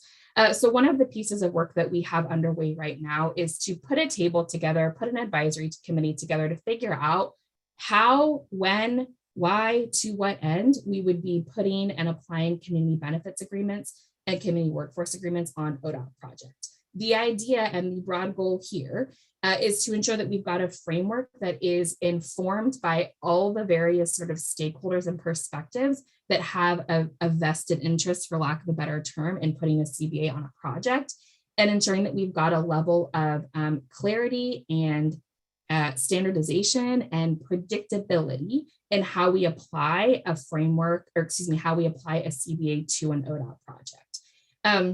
So we did a lot of sort of research and data gathering, what works in other states, what has worked well in the past, what has not worked well in the past, what would we be able to do under our sort of federal framing and guidelines as well. And we did that over the sort of last summer, fall timeframe. And now have put a table together comprised of various and broad diverse stakeholder groups to figure out what might work, right? So the idea is that we would have a framework at the end of the day that can be endorsed and actually applied intentionally and strategically to projects. So the timeline that you see here will likely be shifted out a little bit into the future. I think we are trying to find a balance between wanting to ensure that there is a sense of urgency and a pace that we know we can commit to, and we know we're going to ultimately be putting frameworks like these on ODOT projects, while not wanting to, I think, frankly, sacrifice quality for speed. And so we're trying to find this balance here, but likely in the next sort of late spring, early summer timeframe is when we would have this sort of framework developed and be able to figure out how to start applying it to ODOT projects across the state. Next slide. So in closing here, I'll just note that we plan to be before you in January of next year for the next progress report.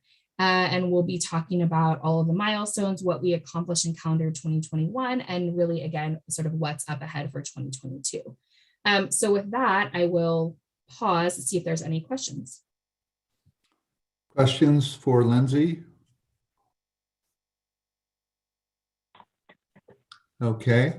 Yeah, I have a question. Sorry, real quick. Sorry, sure. Commissioner Smith. Talking too much today. Can you send us a copy of the white paper that was referenced in the last slide, please? Absolutely, Commissioner Smith, we can do that. Thank you.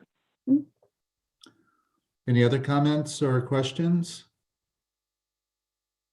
Okay, well, Lindsay, thank you for your report, and we really look forward to these upcoming reports and continued progress. And as we've emphasized this morning, the strategic action plan is a key document for what we're going to be looking at and investing. And so we want to see how we're doing on it. So we appreciate getting these updates. And although it's probably early to be thinking about this, it may not be real early to be thinking about this.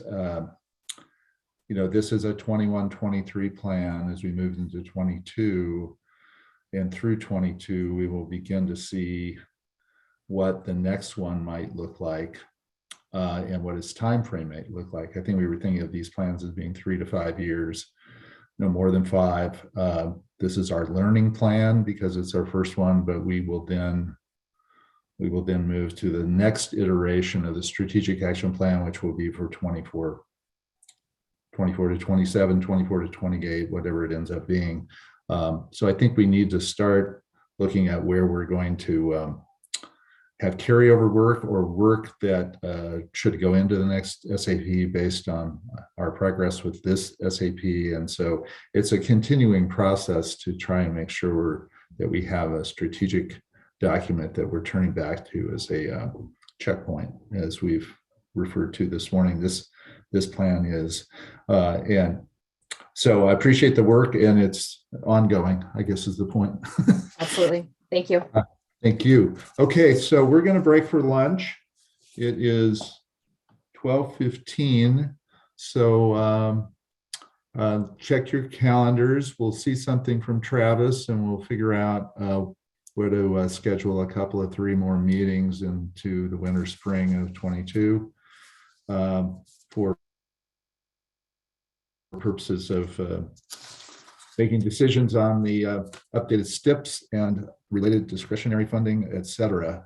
So we'll be back at 12:45, and check your calendars in terms of the first half of, or first few months of 22. Okay, thank you. Thanks to everyone for this morning's content. It's great. I will see you at 12:45.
Thank you. Okay, we're going to get started again.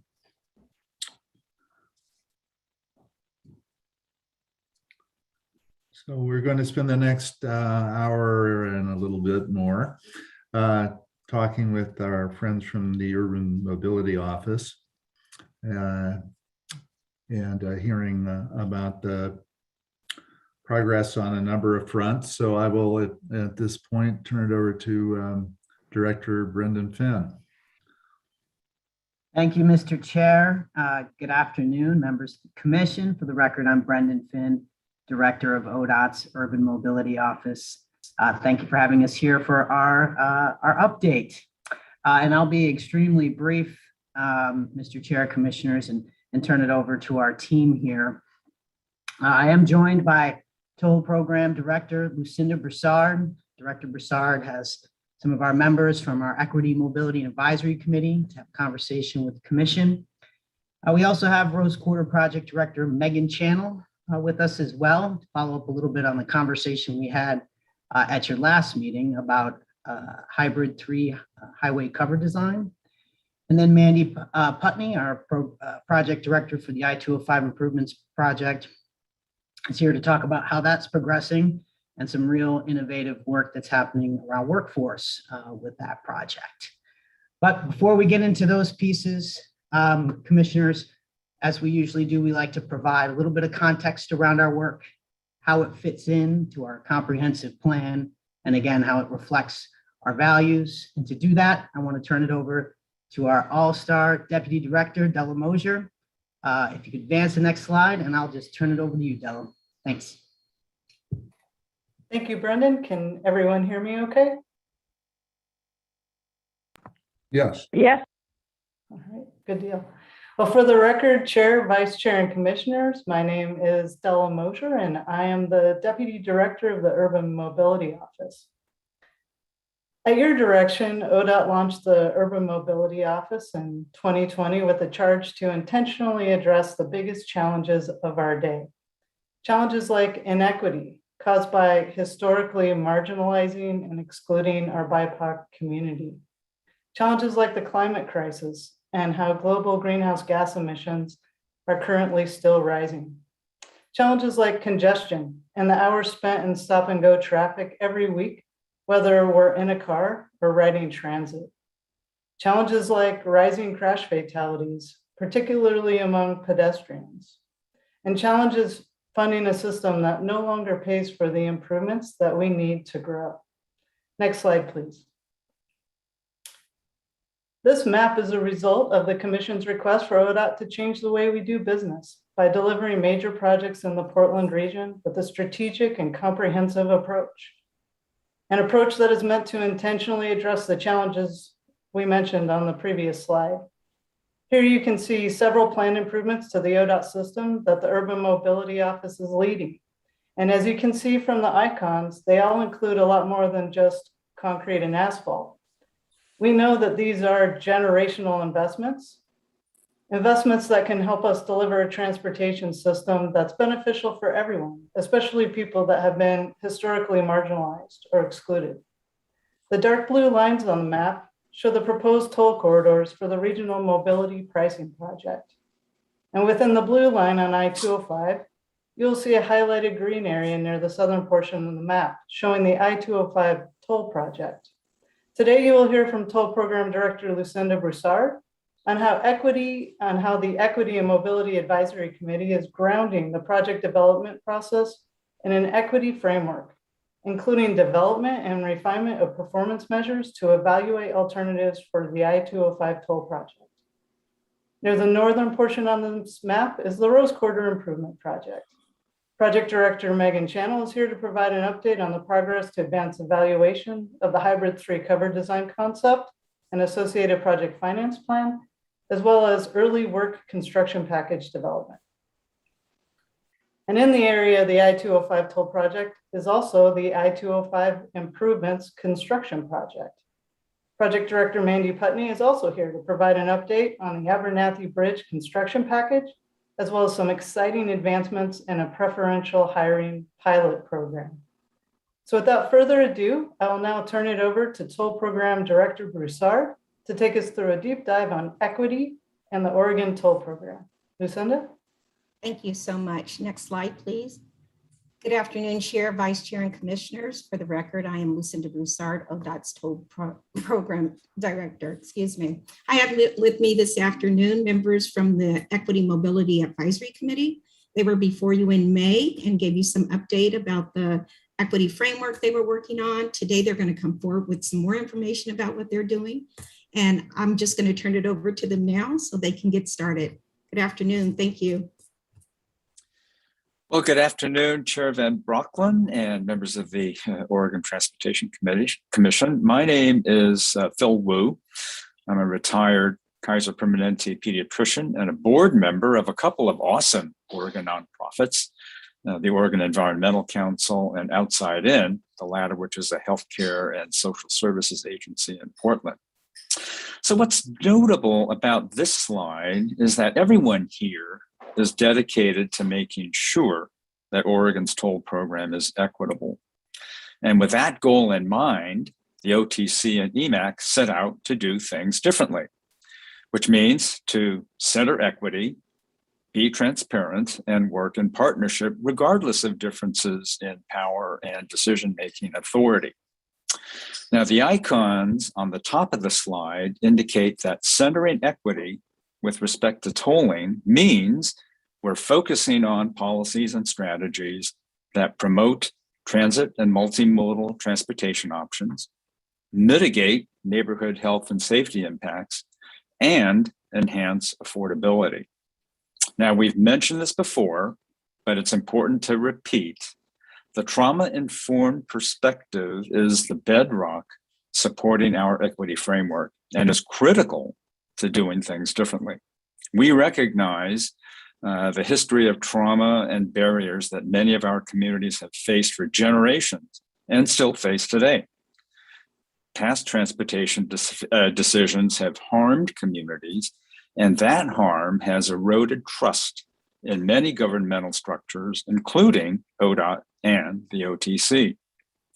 EMAC wants to help you and ODOT intentionally not reharm these communities when it comes to developing and implementing toll projects.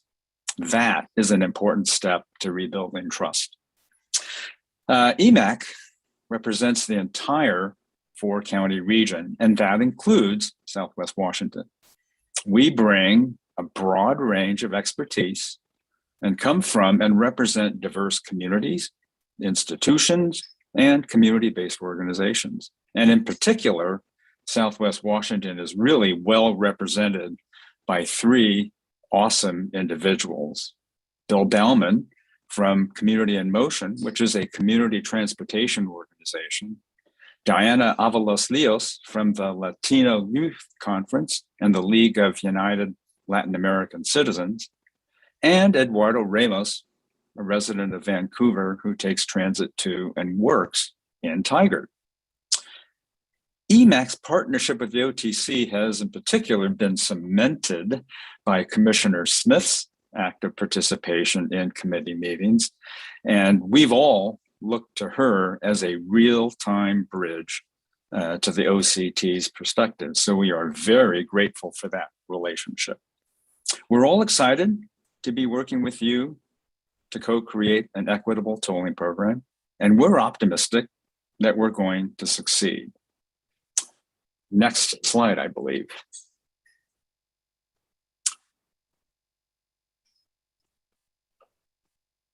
Thanks, Phil. I believe this one's for me. Yes. Good afternoon, Chair Van Brocklin and members of the commission. For the record, I'm Kari Schlosshauer, EMAC member and Senior Policy Manager for the Safe Routes Partnership. We are a national nonprofit working to achieve safe, active, equitable, and healthy communities with a focus on youth and family needs. And my work occurs here in Oregon and Washington. Thank you so much for inviting us to talk with you today.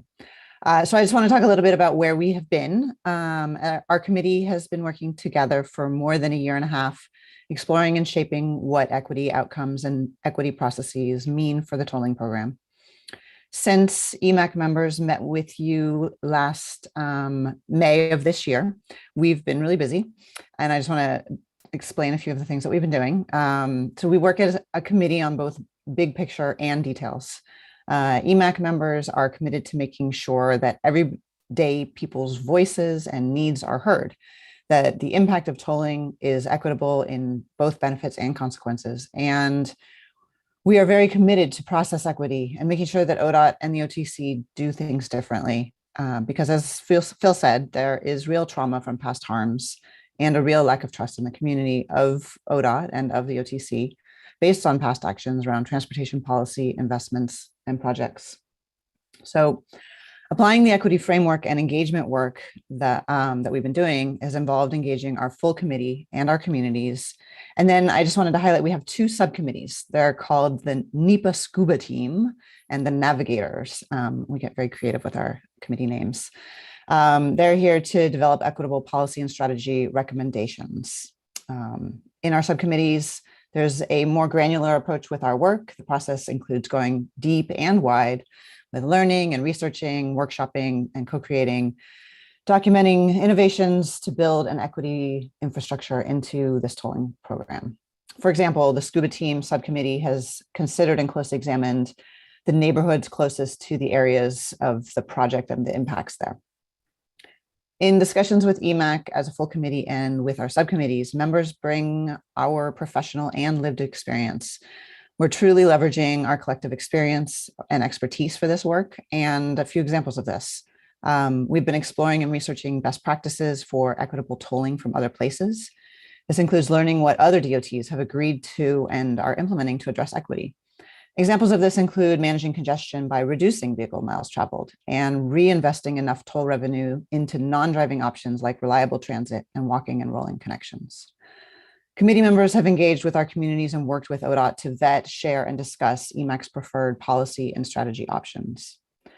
As mentioned, we represent diverse communities and interests demographically and geographically, both in the project area as well as the region, including Southwest Washington, considering rural and urban needs and the lived experiences and considerations for implementing equity into a complete transportation system.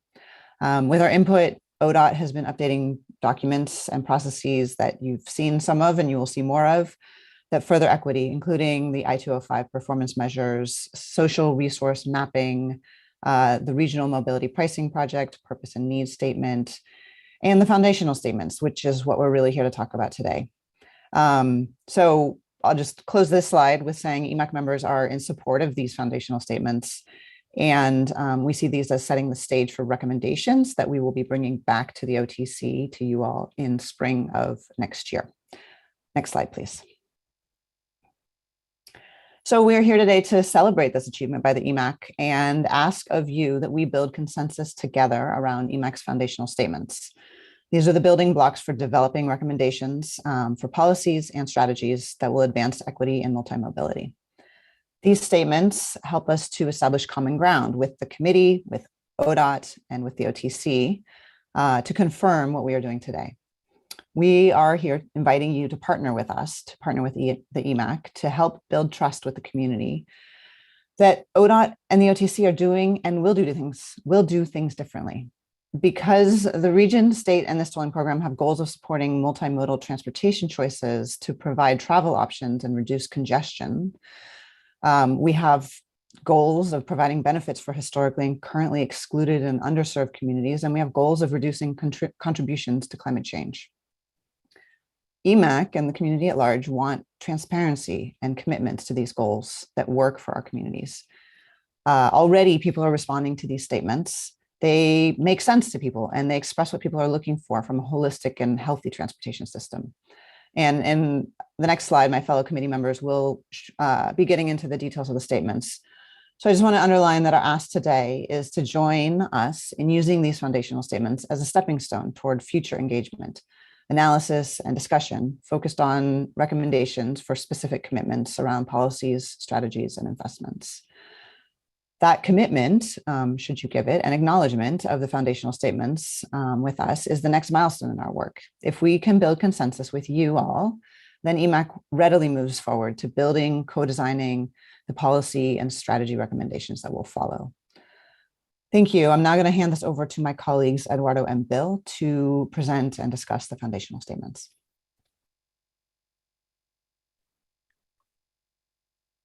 Thank you, Kari. If I can get the next slide up here.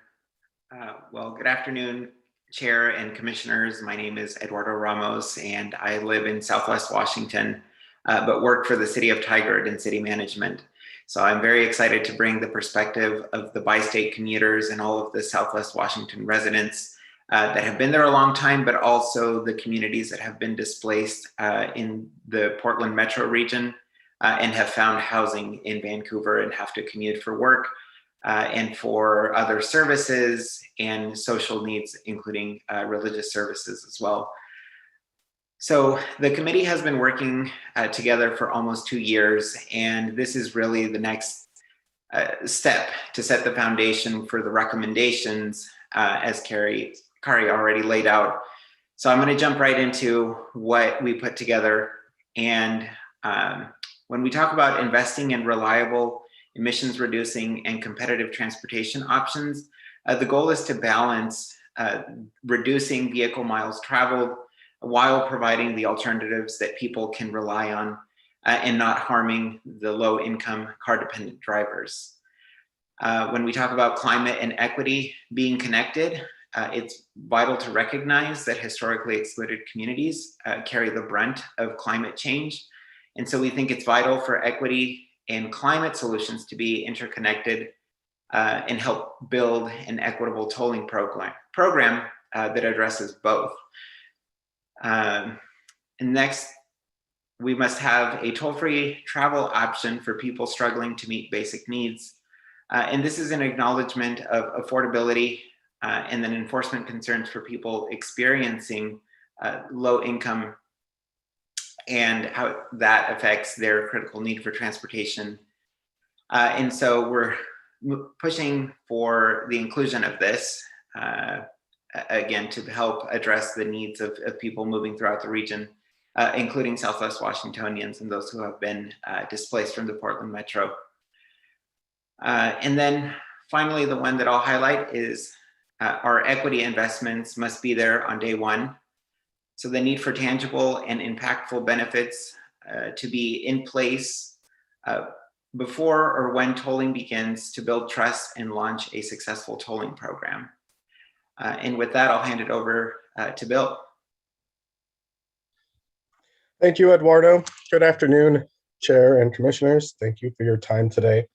My name is Bill Bauman. I'm the Mobility Coordinator for Community Motion in Vancouver, Washington, where I work to increase transportation and access to services for seniors and people with disabilities within Clark County. So I'm going to speak to the final 3 foundational statements we have. The first one is designing a user-friendly system for everyone. So a dimension of diversity that we can easily forget is that everyone is a little bit different from each other.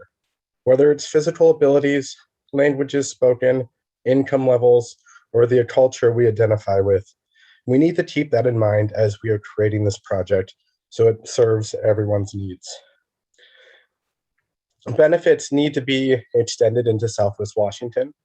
So approximately 70,000 Southwest Washington residents work in Oregon. Many of those residents have been displaced from Portland due to high housing costs, and with inadequate transit options, they have limited choices but to drive to work and therefore are disproportionately impacted by tolling. Through this process, we are advocating for mitigations that support equitable access to jobs across state lines. And finally, we want to work together with state, regional, and local communities. All jurisdictions within the 4 counties that make up the metro region need to be a part of the conversation to create an equitable outcome for potential users of the system. Thank you, and now I'll turn it over to our next speaker.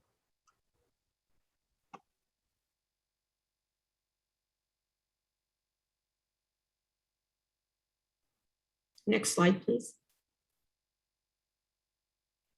So thank you. Thank you all very much. We'll come back in just a second. We kind of want to go through this roadmap really quickly. So Chair, Vice Chair, Commissioners, this is a roadmap of what it looks like for the information that's coming to you right now. We have on here kind of highlighted some places where we would be coming back to talk to you to make for decisions, to provide some additional information. I think that it's really colorful. I know that, but 2021, you see we have May where we had the equity framework and the EMAC had came before you, and now we're in November and they're back with the foundational statements.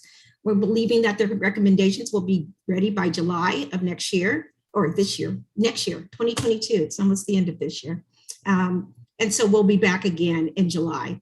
So this is kind of a roadmap of what happens when. So recommendations that come in July, if they have anything to do with toll rates or revenues regarding tolls, that's happening. If you can follow the map with me in 2024, September of 2024 is when we're believing toll rates will be set. So that's right before we open, which is Q4 of 2024 for the I-205. Same with the regional mobility pricing project. If you could walk with me to 2025, we're saying that you would be setting rates in November of 2025 for the regional mobility pricing project. So recommendations would be received in July. And if they had anything to do with revenue or rates, that would be happening in the next couple of years. So this just, we're going to get very deep on this. This is really just a virtual, today it's just a graphic. We'll make sure that we get it down to like a reference handbook for you so you know what happens when. Next slide, please. So our plan of support and our next steps, there's a lot of work to do between now, the foundational statements, and the next thing, the recommendations. Recommendations are, to me, they're in draft, and we get them out to all the communities and the public that we are serving. And it has to be that is what they need. So the benefits and burdens, as the EMAC is working through those now, the community feedback is imperative to make sure that we get this right? Because equity has to be for the people who use the system. So that's one of the things that ODOT will be helping and has been helping the EMAC do, as EMAC does that with their communities also. We still are going through the NEPAs. There's a lot of analysis that comes with that. And some of that analysis will have the toll rates and a revenue estimate, which will help with some of the recommendations that the EMAC is working on. And then finally, we're talking about the income-based toll rate report, which was under House Bill 3055, and it's due in September of next year. We plan on having that to you in August to review, and the EMAC is working on that with us. Next slide, please. So we just heard the foundational statements, and I think this is where we want to have a little bit of discussion about that. I don't think I have a next slide. Is there a next slide? Or no? No, there's not. You can go back. Okay. So the EMAC would like to have just a conversation about the foundational statements. Those are really the bedrock of how we build the equitable toll system. And then your agreement to that or comments, are they going in the right direction? Because that's what we're looking for. We're looking for concurrence that we're going in the right direction. Those are great foundational statements. Thank you guys so much for all the work you've done on those. I'm going to turn it over now to Chair. Thank you. Thank you very much, Director Broussard, and to all of the people who spoke on this, and to the entire EMAC, including Commissioner Smith for her membership, but all of you, and I appreciate the connectivity that we were able to have here because of Sharon and Orlando. I should mention Orlando too. Orlando's commitment to work with the EMAC and serve on it. So I guess I will just start by asking members of the commission if they have comments or questions for the panel on the foundational statements, which are in our materials. Hope you've all had a chance to look at them. Questions, comments? Mr. Chair, maybe we could ask the slide to go back to the summary of the foundational statements, which could, focus some comments perhaps. Sure. There you go. So I guess I'll ask Commissioners Brown and Simpson if they have questions first, since Commissioner Smith's been actively involved in this. I don't have questions. I mean, I'm thrilled that they were able to come up with these statements, because I know how hard it is when you're trying to put a foundation in place, trying to capture everything that you need to look at. And I was just curious, maybe from Commissioner Smith, if she had any comments about any of the conversations that went on when you were working on these statements. Thanks, Julie. Sharon speaking. There was a really robust discussion among the committee members. I don't sit in on the subcommittees, but I know that there was a lot of wordsmithing that went behind the scenes. Maybe Philip can speak to that, but there was a lot of back and forth and discussion, and I think the consensus is what you see before you. Obviously, these are value foundational statements, and we all know that the devil's in the details. And as we move forward, translating these foundational statements into operational statements is going to be important. I think that the committee as a whole was very thoughtful and did a lot of research and had a lot of dialogue on what are the really important foundations for an equitable tolling system. And this is kind of uncharted territory. I mean, we're sort of in the, I don't know that anybody else has done this from the beginning of implementing tolls. So, you know, there's a little bit of trial and error that we have to go through, but I think I think the committee's making really great progress, and I appreciate all their hard work. Well, looking at it, and when I look at these statements, so many of them, they all overlap, and it makes sense. I mean, you can just almost follow the direction that it's going and how they interact with each other. I'm just glad that I wasn't on the committee, because I don't think I could have thought of this detail of statements. And so you probably would have got something a lot different. Well, Commissioner Smith and Brown, if I can just comment, just to follow up on Sharon's initial point, and that is, and to be perfectly transparent about it, you know, the committee was thinking about a significant list of recommendations. And we realized that there was a lot of work that still needed to go into getting the information, understanding the data, before we could actually settle on a list of recommendations that we could propose to the OTC. So as sort of a first step, what we thought would be very helpful, and I think these foundational statements were intended to essentially group what will be a series of recommendations into certain themes. And I use the word theme because they each of them will encompass, I think, a more detailed list of specific recommendations. And so, yes, they all interlink, because when they're all essentially connected to equity, then they will, by definition, all link together. Thank you. Really good comment.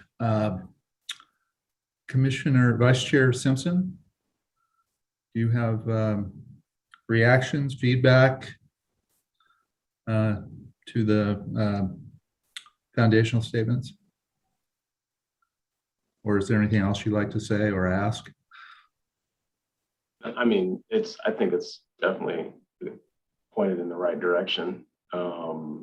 I think Commissioner Smith mentioned it a little bit more explicit in terms of, you know, the devils are in the details. So I think for me, that's what I'm really going to essentially be narrowed in on. The only thing we want to do is, when we put these things out, these documents, these statements, and use these terminologies to calm people and make people feel confident, we need to make sure we stand by them. And so as it pertains to, the devil's being in the details. I think that's going to be the area that I'm going to be most interested in. And then the accountability piece for us as an agency and our Region 1 department, I guess you can say, and then their mobility office team, and then how that cross intersects with Southwest Washington stakeholders and partners. Because we don't want to create they have a different way they view it, and we have a different way we view it. We create, some kind of challenges there. So I'm just definitely looking, and again, the last piece too, of just that cross integration with all the other regional and local agencies. Obviously, we're working towards something. Earlier, we voted on around 82nd, which is a success in my eyes, but this is going to be really, really important, making sure that all those different values and principles and ethos and culture are all in alignment. Because there's very attractive terminology. It's all about how you actually implement those and make them successful, and that's really that's probably the hardest part in all of this. But I'm confident that we have a really good team up in Region 1 and our mobility office and the partners and the contractors and consultants that are helping us move this agency forward up there. And so I'm optimistic about it. It's a long diatribe of saying I'm optimistic, but that's what I felt at the time, Chair. Well, I think all those comments are spot on, and I appreciate them. I guess my comments would be, first, I think it's important to remember in all this is brand new to Oregon. We haven't told. So we are in or congestion priced or, demand managed, whatever term you choose. We've not done this before is the point. And so we are all learning together, and it is a little iterative, I think. As we learn something in one quarter, it informs what happens in another. And so we do need to partner in a very real way that is where we're working together and understanding, well, we've learned this, and so that might modify what we can do here or what we think here or how we approach this. And so I guess where I'm starting is it's a first time effort in Oregon. I think we're doing a lot of the right things. As Sharon mentioned, we're doing things that probably have not been done elsewhere. So all of that, including all of the work of the EMAC and the fact there is an EMAC, I think are all strong indicators that we recognize the need here to be collaborative and conscious in a way that is at a high level as we move this ahead. So I really appreciate your serving on the EMAC and dedicating time to it. I know what it's like to dedicate time to something complicated and essentially, certainly not remunerated. And so you're doing it altruistically and out of the kindness of your heart. And we really appreciate you stepping up and doing it, because we can't do it without you. So to segue into the foundational statements, I think this is a very sound group of statements. I might have a niggle here or there, but I guess the only substantive kind of very specific comment I would make is that in number 1, I'm not sure that we would, in the parenthetical in the middle of the sentence, we would be providing all of those functions. For example, the bus function would be more likely to be a TriMet function. So maybe that first word could be support rather than provide. That's about the only thing I caught here that is, but again, now I am going into the devil's in the detail. But the spirit of it, I completely embrace, and that would be my only specific requested change. I would also say that I'm going to need to learn more about some of these issues than I know. Number 6, for example, what the Southwest Washington, how that works. Is definitely one that I need to learn more about, because I've not spent any time really thinking through that. I'm not saying there isn't a need for it, or I I don't, but I'm just saying I want, we'll need more detail on what that looks like. As would be true for several of these, but if you're asking for feedback and whether we support individually, whether we support this set of statements, I do, with my niggle or two there. And I think that the only thing I don't want to be in one, I just don't want to be committing other entities. We don't speak for TriMet, but we would certainly go, we'd be partnering heavily with them and trying to make this work as a transit matter. And the point of all of this really is we need a system that is affordable, that is accessible, and fair, and works for everyone. And that's our goal, is to have a system that is truly equitable. And so the short answer is I support the statements. So Lucinda, do you need more from us at this point? Is that enough? I think that's enough. More than enough. And we appreciate that. So thank you very much. I do appreciate it. And thank you, committee members. I'm going to turn it over now to Megan Channel, Rose Quarter Director. Great. Well, thank you. Thank you all again for participating, and continue the good work. Keep up the good effort. Thank you. Megan? Thanks for the opportunity. Thank you, Philip. Megan, you're on. All right. Well, good afternoon, Chair, Vice Chair, and Commissioners. My portion of today's presentation is going to focus on our progress on the key actions based on your direction at your September meeting, really related to advancing the evaluation of the Hybrid 3 highway cover design concept as part of the Rose Quarter project. And so before I jump into the details, I just want to stop and say thank you to the Commission for your leadership in helping us determine how we advance the project, and your direction to really advance the evaluation of the Hybrid 3 highway cover design concept that maximizes land on the cover, reconnects community with new neighborhood street connections, and also minimizes delay to our project delivery schedule. So thank you. As we advance this work, one of the key items articulated in your conditions relates to the development of a project finance plan. So we're currently developing this and are on track for a December 1st delivery date. This will be a conceptual finance plan, really similar in style to what you've seen previously with the Interstate Bridge Replacement Program's conceptual finance plan. So this conceptual finance plan will summarize the project elements inclusive of the Hybrid 3 highway cover design concept and describe the project's existing funding sources. So in this case, House Bill 2017, and we'll also describe the current funding gap and identify a range of additional and potential funding sources, cash flows to use to close the gap. So as you heard earlier, with the passage of the Infrastructure Investment and Jobs Act, this will be incorporated, based on what we know of it, into the conceptual finance plan as a new funding opportunity. The conceptual finance plan really is the first part of an iterative financial planning process, starting now with our preliminary design understanding of the Hybrid 3 incorporation. I just want to note that updates to the finance plan will be made as the project design has progressed, and this will inform our work to define the dedicated funding sources that I know that you have asked for by July 1st of 2023, or potentially extended to 2024. Again, based on your direction and condition of advancing the revised highway cover design.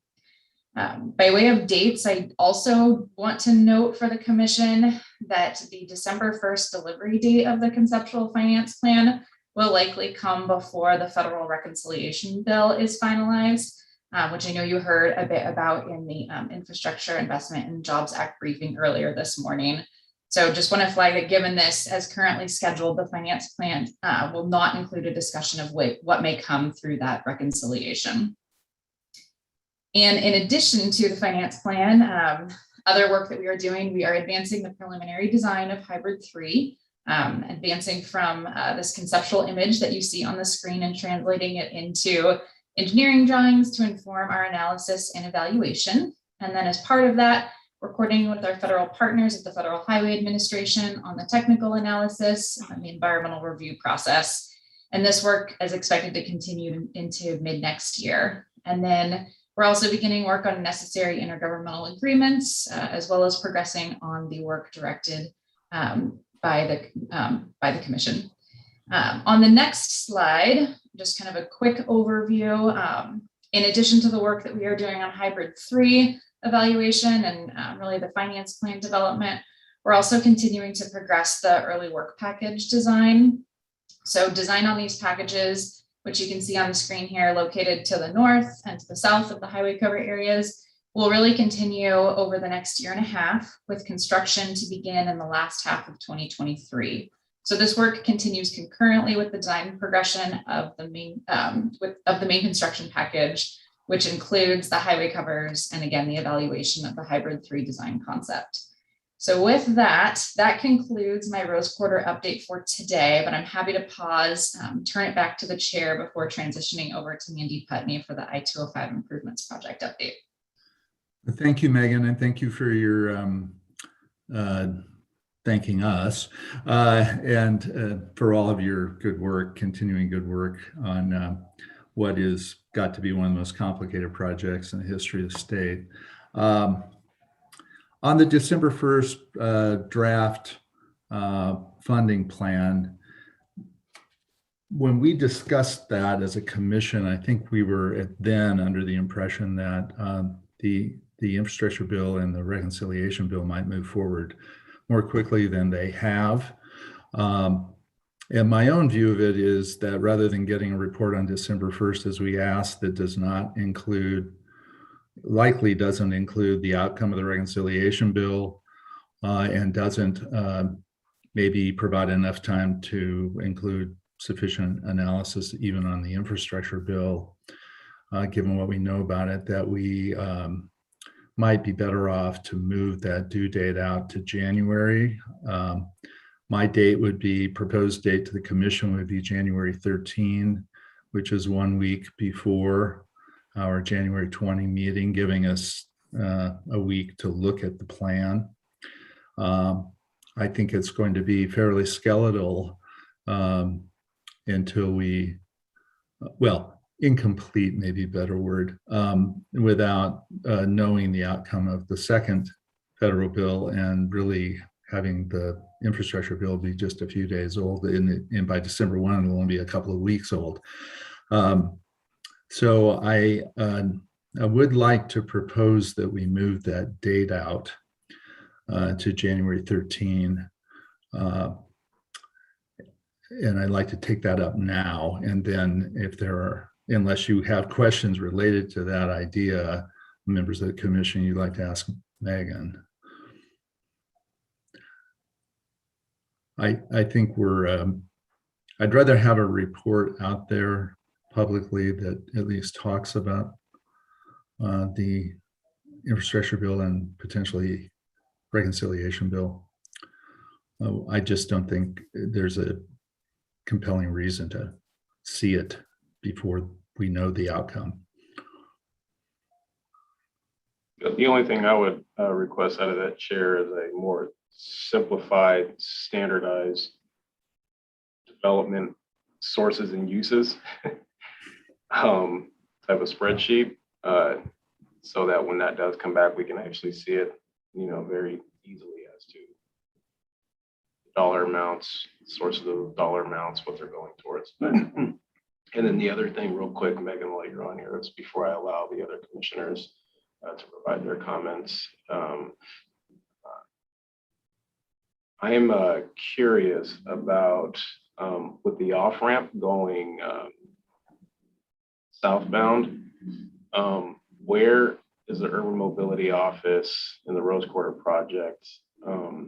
Where has the Motus Center participated and stood in these conversations? And are they supportive of the Hybrid 3 option? I'm just curious about that as we start thinking about dollars and earmarking resources. Thank you, Vice Chair, for that question. I will note that the Moda Center Rip City management was part of the original design development and really looking closely at that intersection where the existing southbound on-ramp is today, and where with Hybrid 3 in the future, the southbound off-ramp will be located.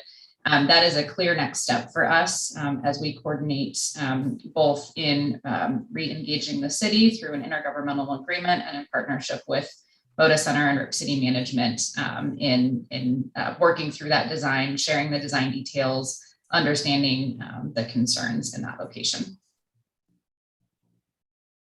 So I guess this is kind of probably an unknown at this point, so I apologize for asking, but maybe you do know and I don't and others don't. Let's just say, for example, through that IGA, we move forward and all of a sudden Moda Center and their folks in their development and real estate and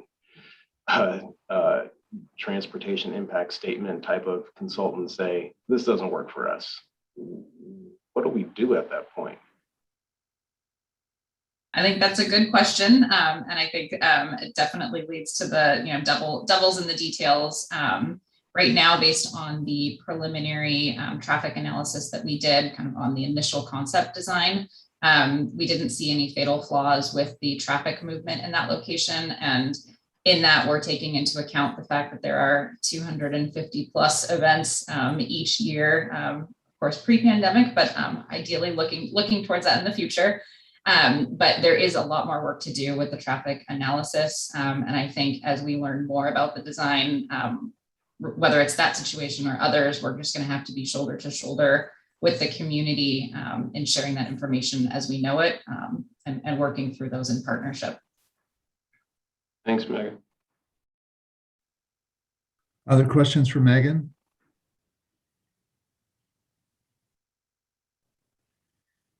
So any comments on my proposal to move the due date on the draft funding plan for Hybrid 3 to January 13th? Any concerns with doing that? I think it's a good idea. This is Sharon. Julie? I was gonna say, I think it's a good idea as long as it's not impacting our timelines at all. I mean, the staff are able to answer that better, but I think that the more time that they have to be able to actually come up with a good plan for us, the more time we can give them, the better. Yeah. Megan, do you see any problems with moving it? No, I actually think that moving it to January will be beneficial and helping to really understand more around these exciting and large opportunities that are coming our way. And so I think it'll make it a more robust plan moving forward. And I'll note, December 1st would have given a good plan, but January 13th will give an even better plan. So I'm going to propose January 13th. So I'll move that we move the date for receiving the first draft of the funding plan or the draft funding plan from December 1, 2021 to January 13, 2022. Second? Second, Commissioner Smith. Commissioner Smith seconds. Further conversation, discussion? Okay, I'll call the roll. Commissioner Brown? Aye. Commissioner Smith? Aye. Vice Chair Simpson? Aye. Chair votes aye. Okay, thank you, Megan. We'll move on to Mandy. Director Putney, please. Thank you. And I think I have the next slide. Good afternoon, Chair, Vice Chair, Commissioners. I'm very happy to be before you today to provide a status update on our first construction contract for the I-205 improvements project and to really highlight our DBE and workforce development elements that will be part of the contract moving forward. Next slide, please. I'm pleased to report that construction really is beginning in 2022. We've had a very aggressive schedule in order to bring a contractor on board prior to the July in-water work window. And we will be moving forward with that contract. It's phase 1A on this map here, the green, which includes the Abernathy Bridge and the adjacent interchanges, as well as a sound wall near exit 9 in Oregon City. As a reminder, we're using a multi-parameter procurement method, an alternative method, which will allow us to score the technical approach and qualifications at 60% and the cost at 40%. We'll go to bid next month and select the contractor in the spring of next year. We've been doing a tremendous amount of outreach with the contracting community to prepare for that option. Next slide, please. We worked hard to develop a contract that provides significant DBE and workforce development opportunities. We now have our full suite of DBE and workforce goals identified. Many of them are listed on this slide here. We're moving forward with a DBE goal of 14%. The DBE goal measures participation in contracting as a percentage. It's done by using the dollars committed to DBE firms as the numerator and the value of the project, the total project, as the denominator. DBE participation is measured on every level of the project, including subcontracts and tiered subcontracts.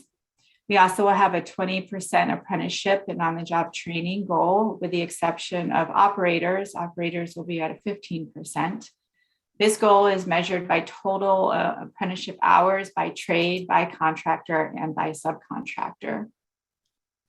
We also will have aspirational targets set for 20% for minority and 14% female. This target is measured by total hours recorded on the project as percent of the total hours for minority and total hours for female participation compared to the total hours for the project.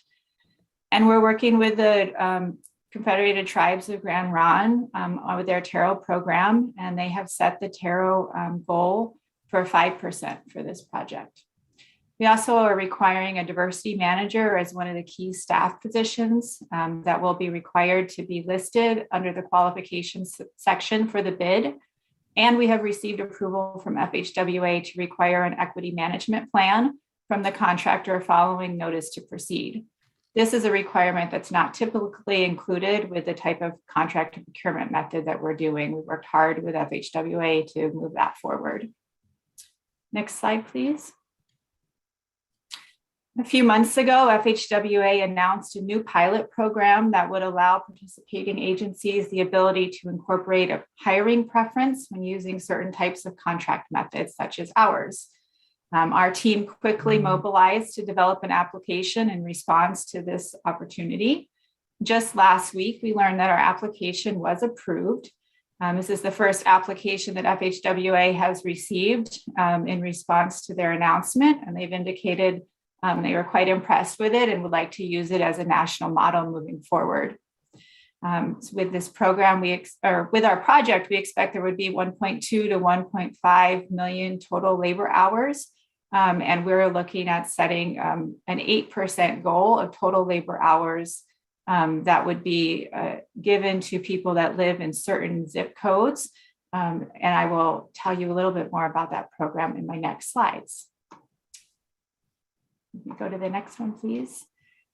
So this program really has been created by FHWA to be able to think about how to move more folks into the workforce and how to work on economic development through that process.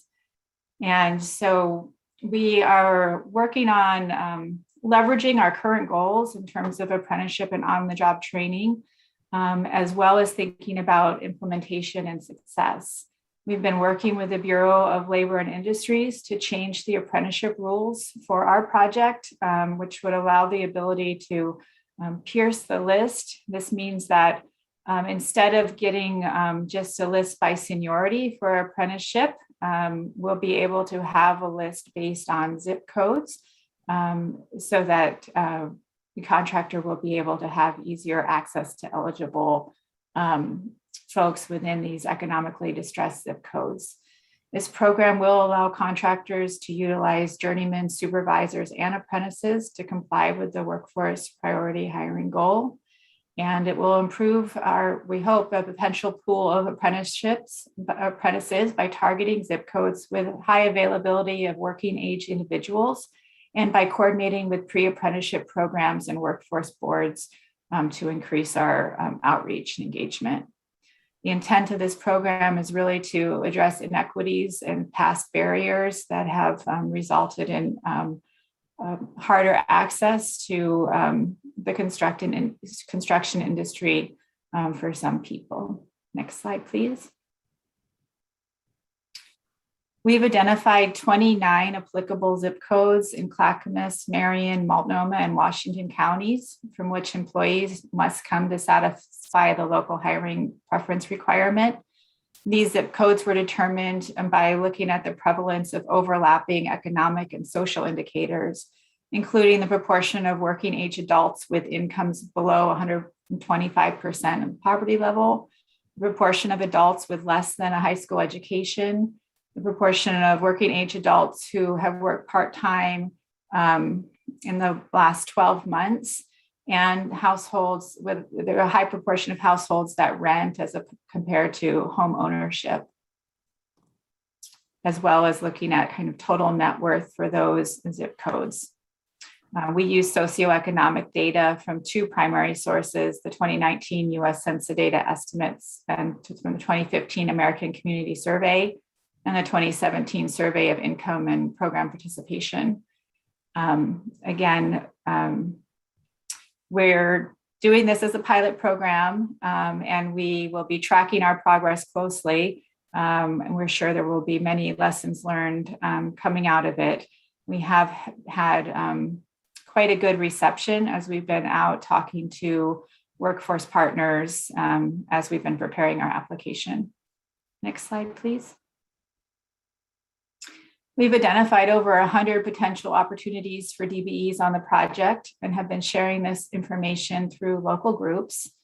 We've also hosted two very well-attended DBE networking events. They were both virtual that had breakout rooms for networking directly between the DBEs and interested prime contractors. We've reached out to a variety of workforce partners to discuss the zip code hiring pilot project, and again, have had some great comments and overall high support for our effort. We're now looking forward to implementation and sharing progress updates as we get fully underway next year. That's the last slide that I have today in my update, and I'm happy to take questions. Well, Mandy, this is just so impressive. Congratulations. This is really groundbreaking work. I am just really so thrilled to listen to you talk about it. It just sounds so great. And the kind of model that we hope to develop here when we were working on these things, around the state. And so congratulations to you and your team.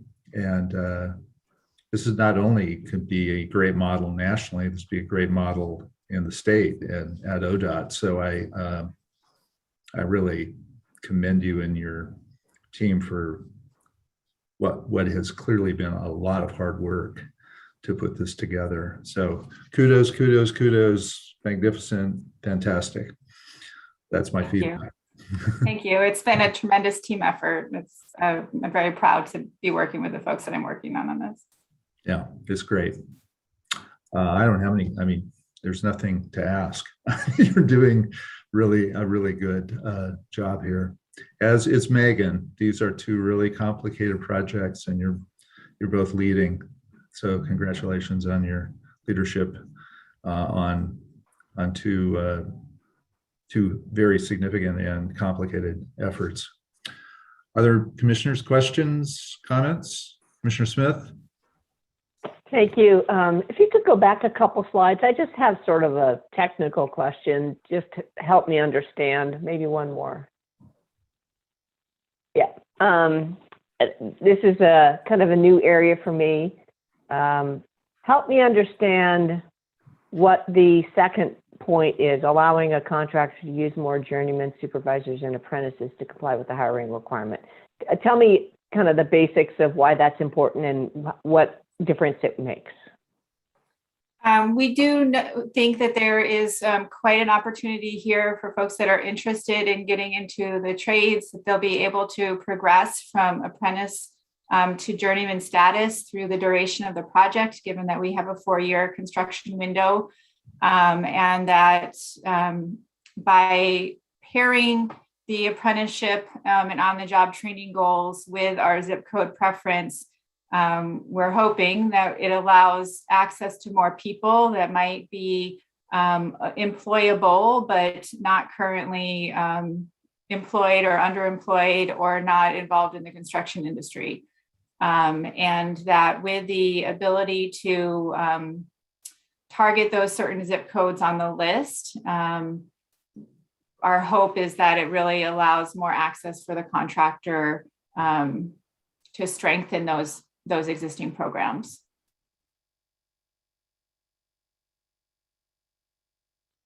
Thank you. Great job. Other questions? Well, thank you all. Thank the entire Urban Mobility Office for the work you're doing. Brendan, any final wrap-up comments? No, Mr. Chair, Commissioners, thank you. We look forward, as you know, we have standing updates with the commission, so we'll be back at your next meeting, and anything that's needed in between now and then, please let us know. Thank you for allowing us to have this time today. Thank you. So we're I just want to be a fly on the wall in Mandy and Megan's sarcastic, polite banter with one another about their projects. But I'll save that for another day. We don't do that. We're going to work on a full public records disclosure. I've got it in my computer right now. I know exactly how to write it. I'm kidding. Some things remain where they remain. Okay, thank you all very much. Great. That was a really nice set of reports. So thank you for Brendan, to you and your team. Okay, we're scheduled for a 10-minute break and then back, let's say back at 2 o'clock.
Okay, we're going to get started again. Before we turn to our last three reports, let's make sure people are on first. Do we have a quorum? Yes, we do. Okay, before we turn to the last three items this afternoon, I do want to button up these additional OTC meetings. I'm going to propose February 16th at noon and March 30 at noon for 2 hours each meeting. So noon to 2 on February 16th and noon to 2 on March 30. Everybody good with that? Say that again. My Chair. only, Go ahead, go ahead, Sharon. say it again, and then I have a conflict. Okay. February 16th, noon to 2, and March 30, noon to 2. So Sharon, which date's your conflict? My conflict is on February 16th. We have our CIAC meeting from 1 to 2:30. Oh, could we do it from 11 to 1? That's a lot. That's back to back. That's a lot of meeting. How about the third? How about the 15th? Noon to 2. Yeah, that's fine with me. Orlando, noon to 2 on the 15th of February. Julie? I actually won't. That doesn't work. We also have another commissioner too, we have to remember. So Yeah, that's true. maybe we should send out a doodle or something. All right, let's do this. I'll turn this over to Sabrina and Travis to get scheduled. But can we schedule the other one, March 30?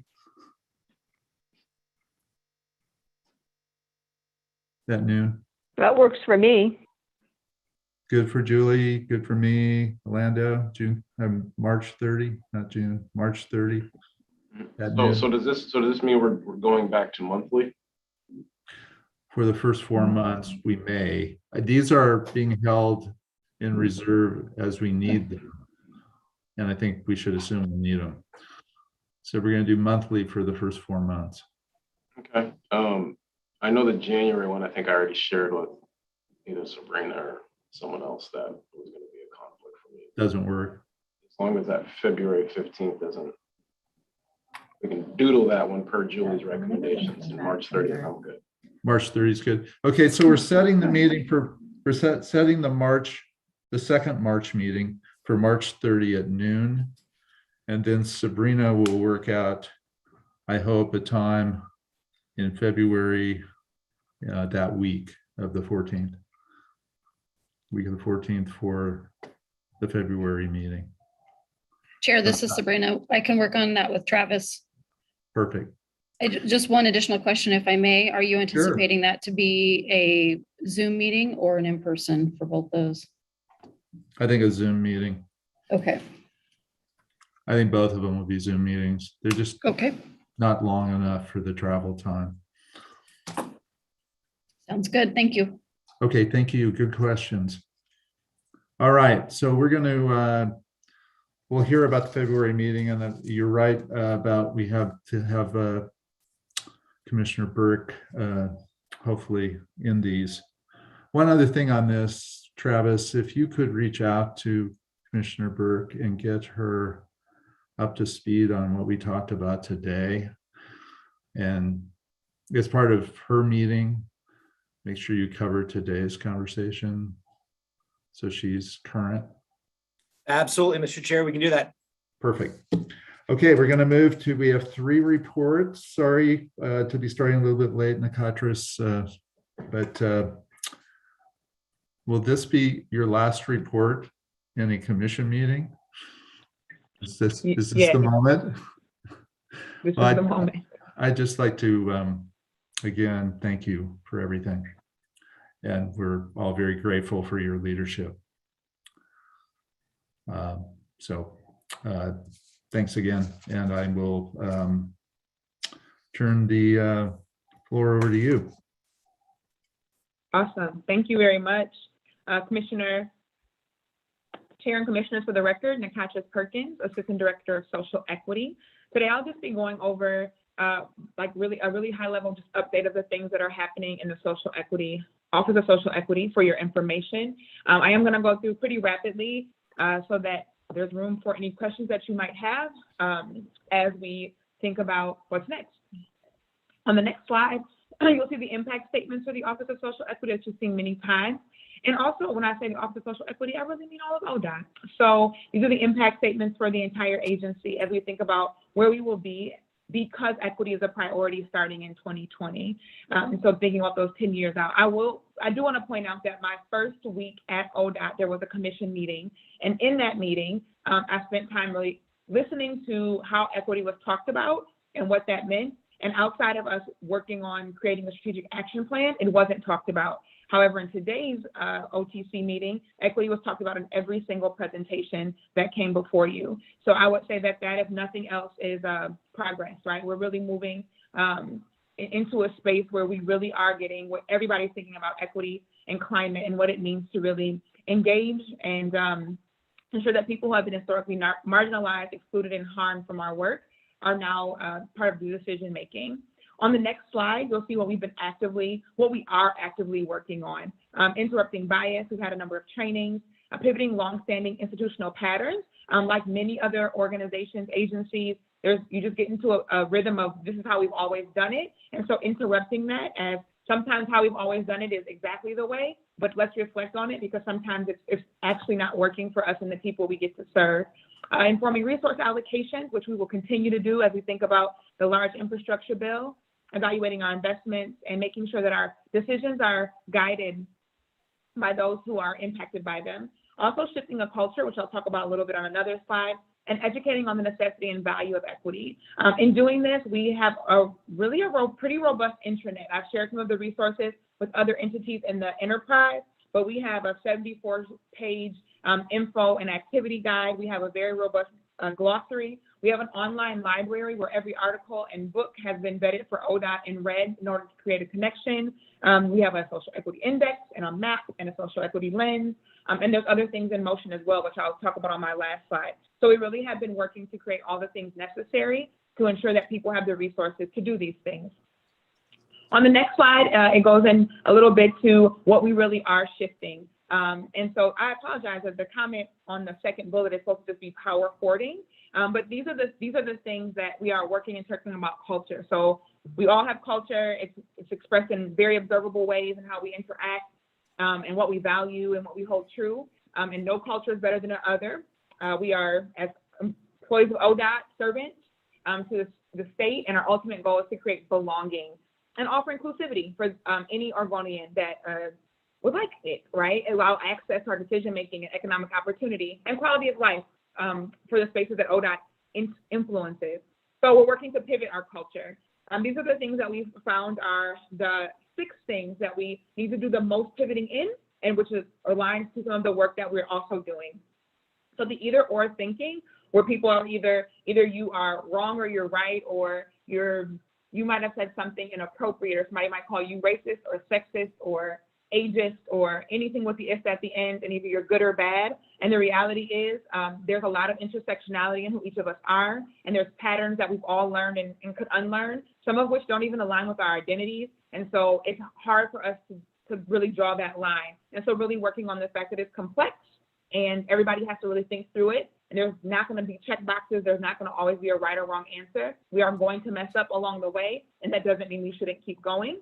In terms of power hoarding, we really have a hard time with thinking about the fact that no matter where you sit in the agency, you can have positional leadership, and the things that you're doing in your space make sense.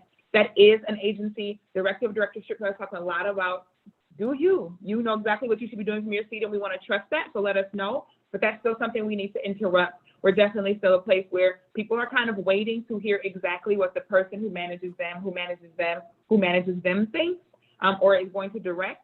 And also not feeling comfortable talking across those invisible lines. So really trying to share that positional expertise throughout the agency. The fear of open conflict is another place where we struggle a little bit because there's just a thought there should be a right to comfort, and that politeness is valued over honesty. And so sometimes things that are said that are inappropriate or not helpful to belonging or inclusivity are gone unchecked. And so we want to move in a place where we're able to call each other out in order to call each other in, right? To say like that was inappropriate, and the resources for that exist. There is a collection of 15 or 11 under 5. They're called under 5. They are either 5 minutes or less that help people think about how they can interrupt hurtful remarks, why equity is important, the difference between equity and equality. So to really help people have the resources and think about the questions that would allow them to be able to have the conversations in spaces that have consistently been uncomfortable or historically been uncomfortable for some. We also struggle with priorities and timelines that perpetuate dominant culture, where there's a sense of urgency depending on who said it, but usually not based on community or capacity building or equity work implementation. It's usually based on how it's always been done. So a good example of that is that we are an agency that is and will continue to think about scope, time, and budget, right? Thinking about equity means we've widened our scope, which means that we are going to have to figure out what that does to our timelines and our budget, because it affects it, and the other two haven't been shifted. And so we've shifted our scope, but we haven't shifted our timelines and our budget to align with that scope quite yet. Another thing is comprehensiveness. So the need to have continual research and writing that sometimes leads to somewhere, but sometimes just leads to a lot of reports and committees. And we want to get to the point where we can have simple things we can memorize that have shared vision, value, and goals that we can measure, and everybody knows what that is. It's easy to communicate with internal and external stakeholders, and things are not confusing or ambiguous.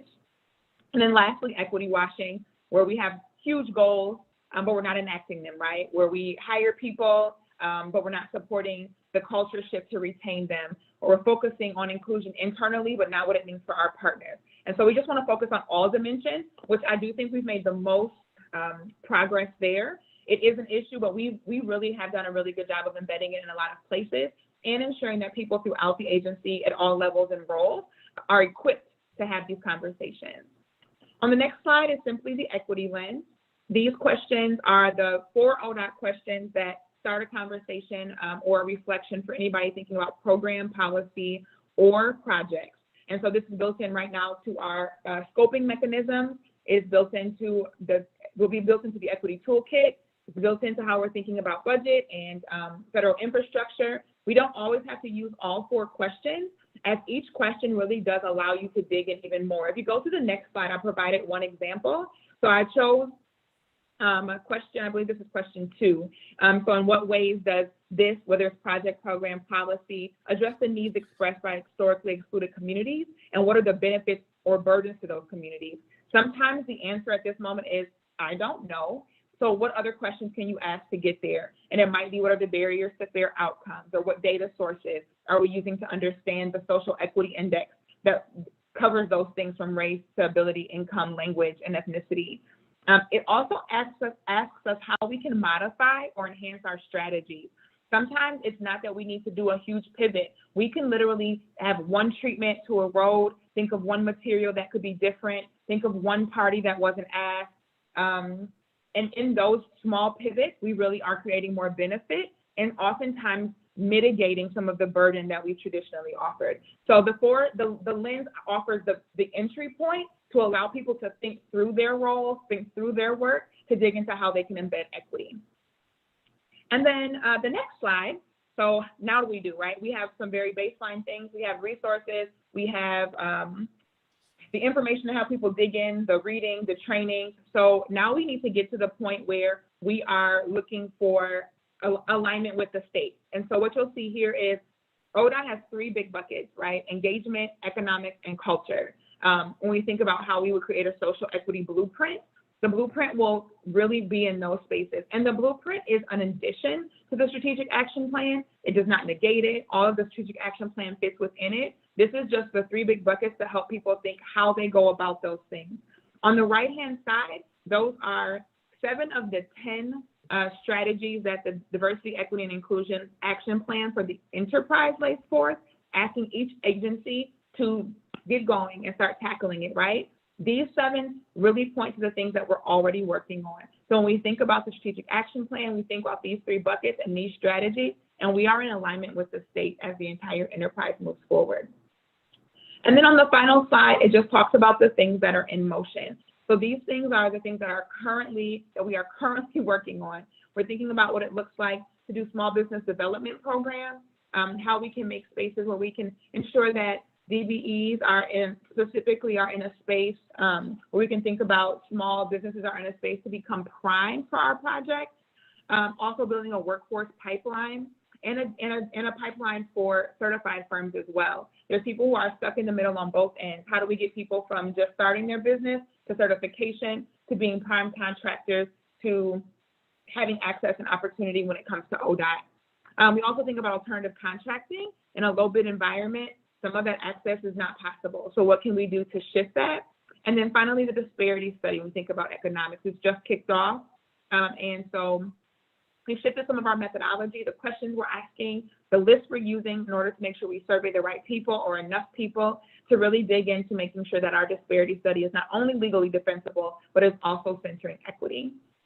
We think about equity and engagement with a partnership plan. Traditionally, we have allowed partners to come to us, which is awesome, and we're not disallowing them in any way, but because they all have different structures, like this partner might say, like, you're a partner with us when you do these 4 things. This partner says do these 2. This partner says do these 5. So we're creating a strategy, a plan where this is how you partner with ODOT. It aligns with our values. It often will align with what they're doing as well, but it allows us to better manage it, streamline it, and make sure that we're not missing anyone and that there's not partners that are being left out of that conversation, which we have found over the last 8 months that there are. There are some partners who are getting more support than others, and some partners who could be offering supportive services to businesses that we want to get them, that we just weren't partnering with in an equitable way.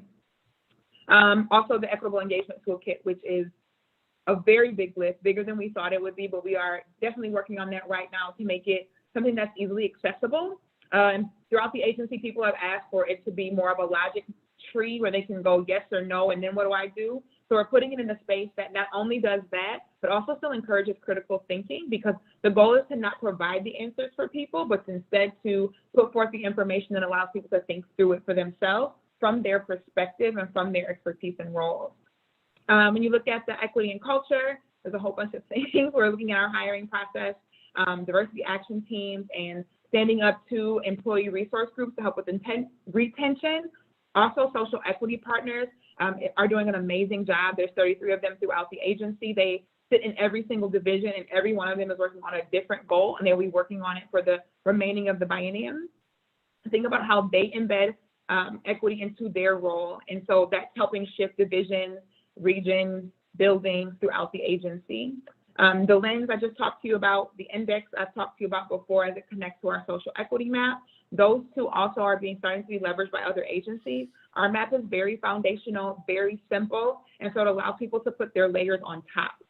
I'm going to think about different disparities. And then finally, just social equity and next steps. Meeting all goals in the strategic action plan by December 22 was our big goal, right? And then having a social equity blueprint as we think about our next strategic action plan, so that the blueprint really opens things up and allows us to outline our pivot. In this space too, it means that this will be something that the next assistant director did, so that it does not, there's a lot of foundational information and where we are and what we're working on, but the way the strategic action plan moves really does inform the social equity blueprint to ensure that their voices in that space. So I wanted to pause there. I really still don't have as many minutes as I would have hoped, but to answer any questions or go deeper on anything that would be helpful to the commission. Great. Thank you very much. Questions for Nikatris? No?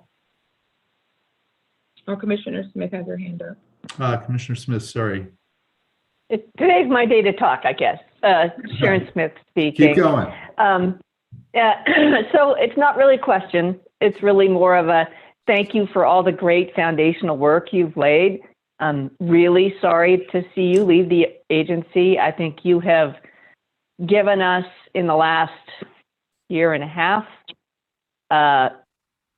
so much work to build from. It's incredible what you've been able to achieve and inspire in this organization.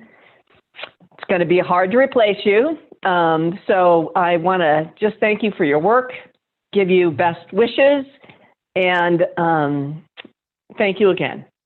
So my next point is really, how do we continue her legacy in a way that moves our organization forward? I'm chairing the Continuous Advisory Committee and CIAC, and she gave us a presentation earlier, I guess it was this week, anyway. And one of the recommendations or suggestions from our committee was we need to look really carefully if we are adequately funding this work. And it's not something for a decision today, but I said I would pass along that question, that recommendation, and it's something I'd like to see us take up in the future because this work is foundational, but we still have work to do. And, you know, as Nikatris points out, it's not just the equity office. It has to be embedded and has to be embraced by our entire organization. And we're making good strides there. But it's important that we have the tools in our toolkit, and that's what Nikatris is bringing to us, and that's what her office is bringing to us.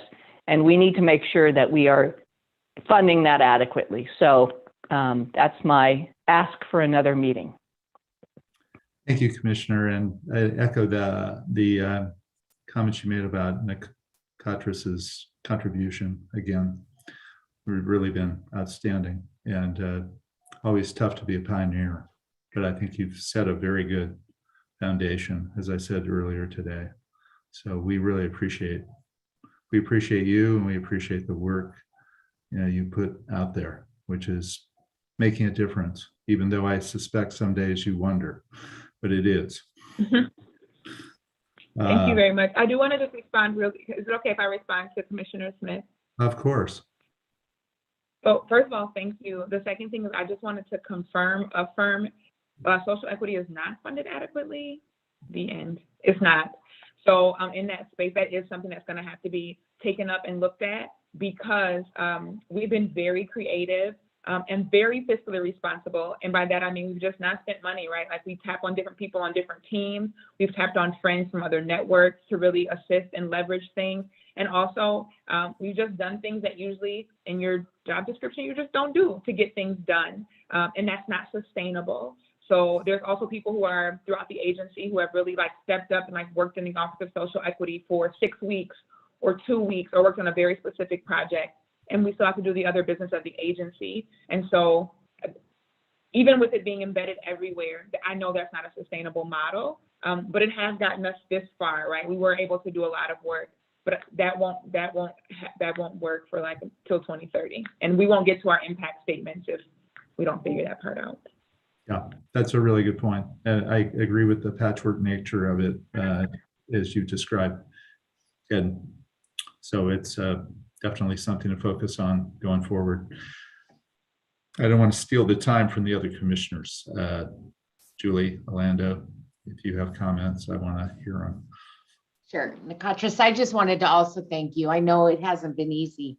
And I know that rural Oregon probably set you back on your heels a little bit as you tried to move forward and move the needle. But I thank you for the blueprint. And I think that the director is committed to this and will help the commission to move forward in it. But good luck in your next endeavor, and we will miss you. And unfortunately, I didn't get to spend a lot of time with you before you're moving on, but thank you for your service. Thank you. Thank you, Julie. Orlando?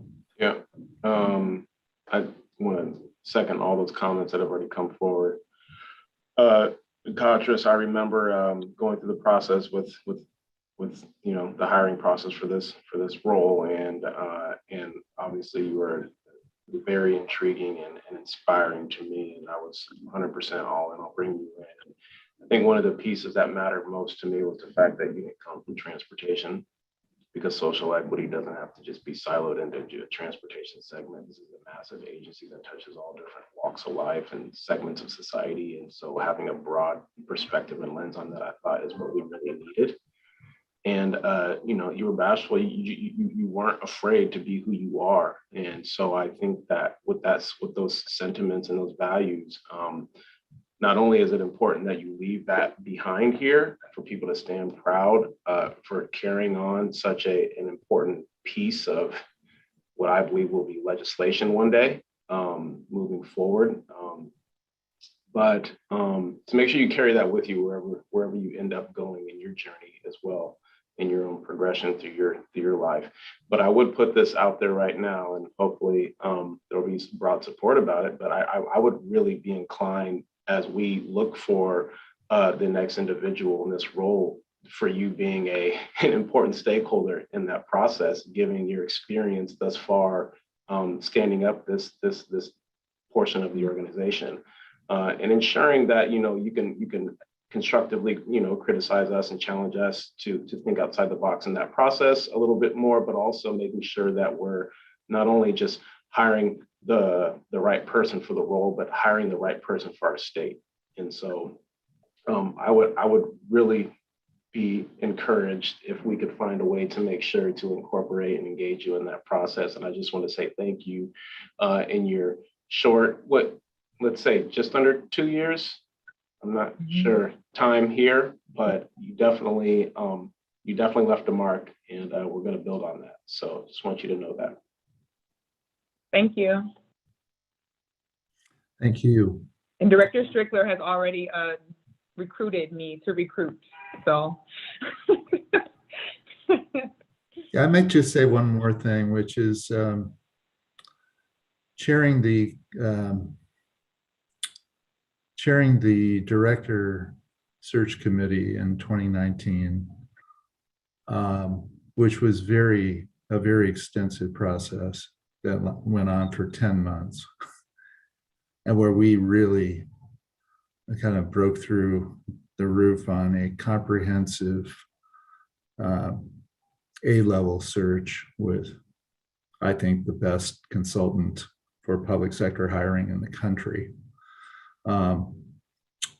that through that process, one of the things I remember talking to Chris when he was a candidate, and then Chris after we selected him, was this subject. And then when we started talking about the idea of a strategic action plan and what it might look like,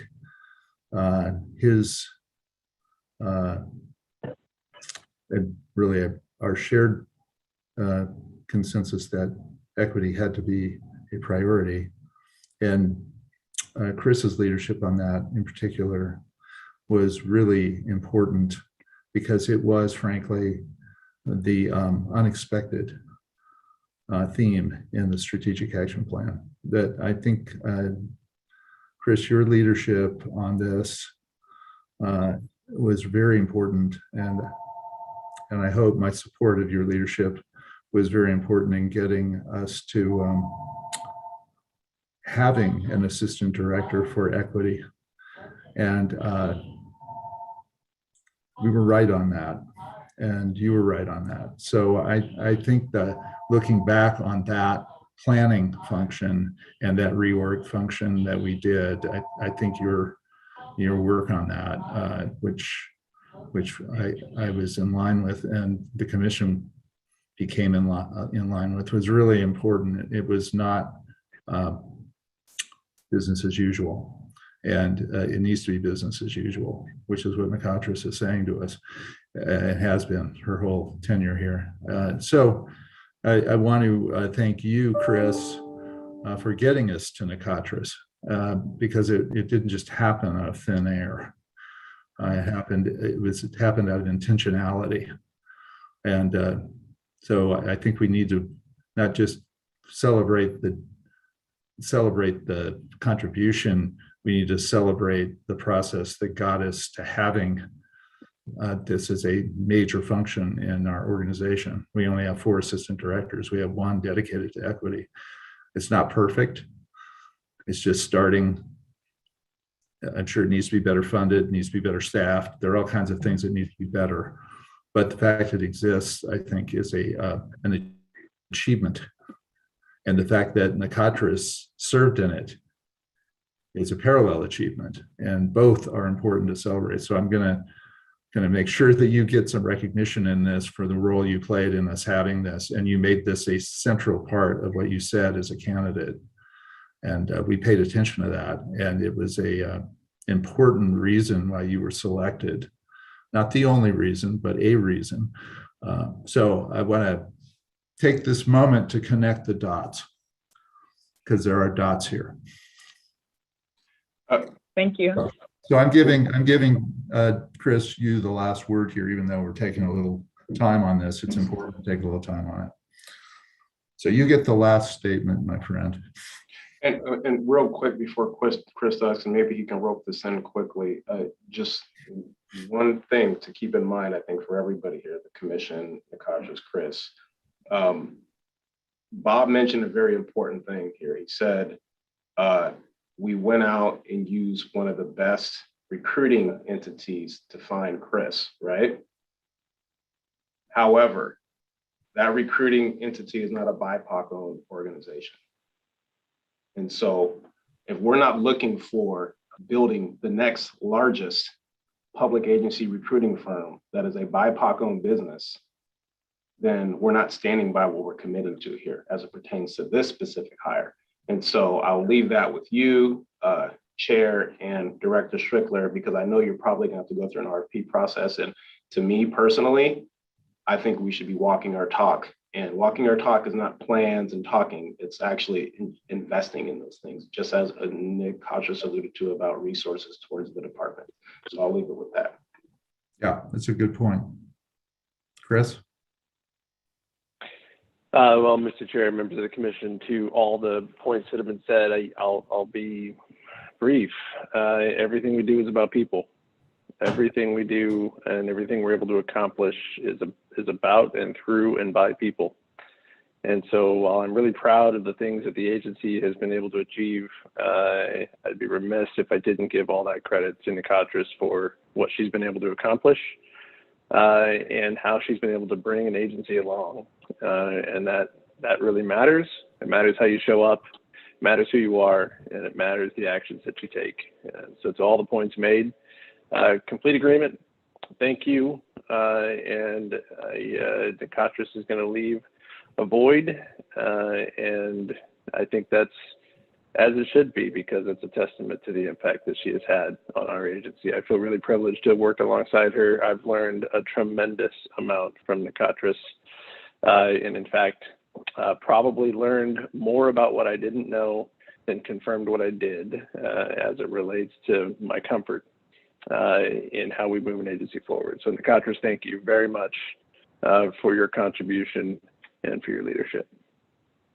Thank you. We expect to stay connected up with you. Okay, you're not just going to disappear on us. So we will be connecting. And good luck in your next endeavor. I'm sure you'll be just as good there as you've been here. Okay, let's move forward. We have a report from Suzanne Carlson on the Climate Office. And welcome, Suzanne. Sorry for the slight delay, but happy to have you here. Not at all. Can everyone hear? Yeah, you can hear me. I can see myself lighting up. I'm happy to follow the trailblazer with Katras, and sorry to see her go as well. So I'm Suzanne Carlson. I'm the new Climate Office Director, taking over from Amanda Peets. As I think everyone knows, I've been here since July at ODOT and in Oregon, and I'm excited to come before you today. This is my first Climate Office update to this group. So I'm excited to. Suzanne, we're having a little audio problem here. Can you hear me at all? Your audio is, sorry, your audio is kind of going in and out. I don't know what that's about, but keep going. And if it's a continuing problem, I'll interrupt again. Sorry. I'm trying to close some things in the background. Does that seem better? That seems more steady. Okay. Yeah. Good. Just stop me if it is breaking up again. Okay. So I wanted to just say, briefly, my vision for this office is to build on the foundation that's been set. I think there's been fantastic plans, fantastic strategizing, and a lot of foundational work. And my job and goal is really to implement and to get to action and get reduction in greenhouse gas emissions and in resiliency in our transportation network. Next slide. So today I will be going over our statewide transportation improvement program climate lens, an update on transportation electrification, shift gears a little bit into ODOT operations, materials and fuels, and how we can reduce our impact there, as well as talk about adaptation and resilience and the work we're moving forward in that area. So next slide.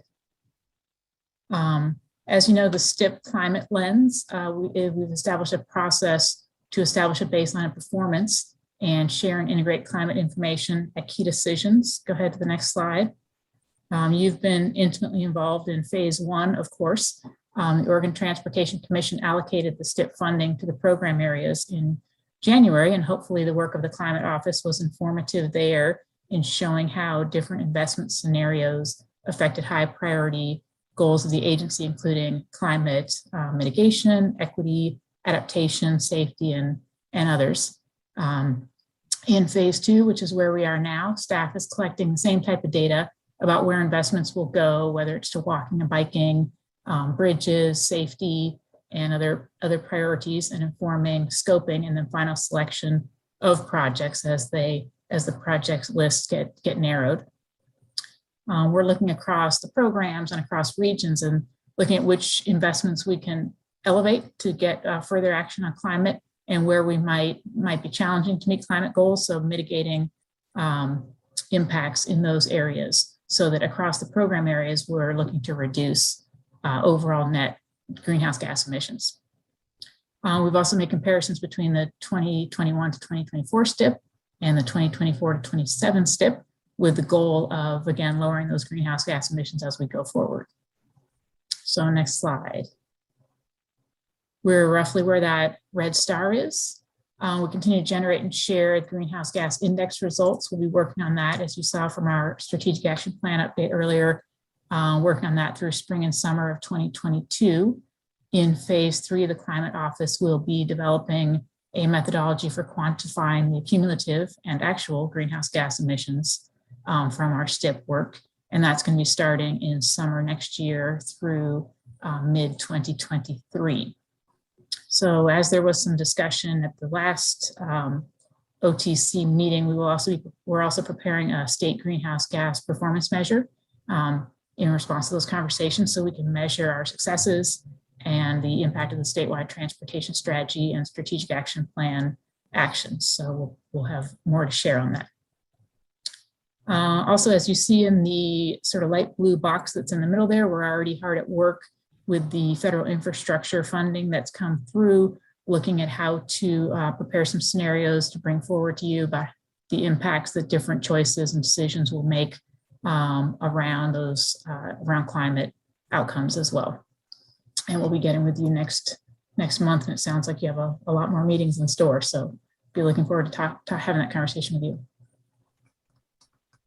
And also, as we go forward in the future steps, of course, we will have a lot of lessons learned, because we are, I think I inherited the phrase, building this bus as we drive it, right? Next slide. Move into a short update on transportation electrification. Next slide. We're just very excited about the federal funds that are going to be coming to Oregon. I think Oregon is really well prepared to deliver on this. We're ahead of many states in terms of our preparation for transportation electrification.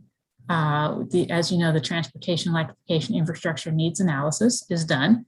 We're moving quickly into a deployment strategy, which is going to look at where do we need chargers, what kinds of chargers, how much will they cost, just a really on the ground action plan. And with the federal funds coming, it'll just show us where we're going.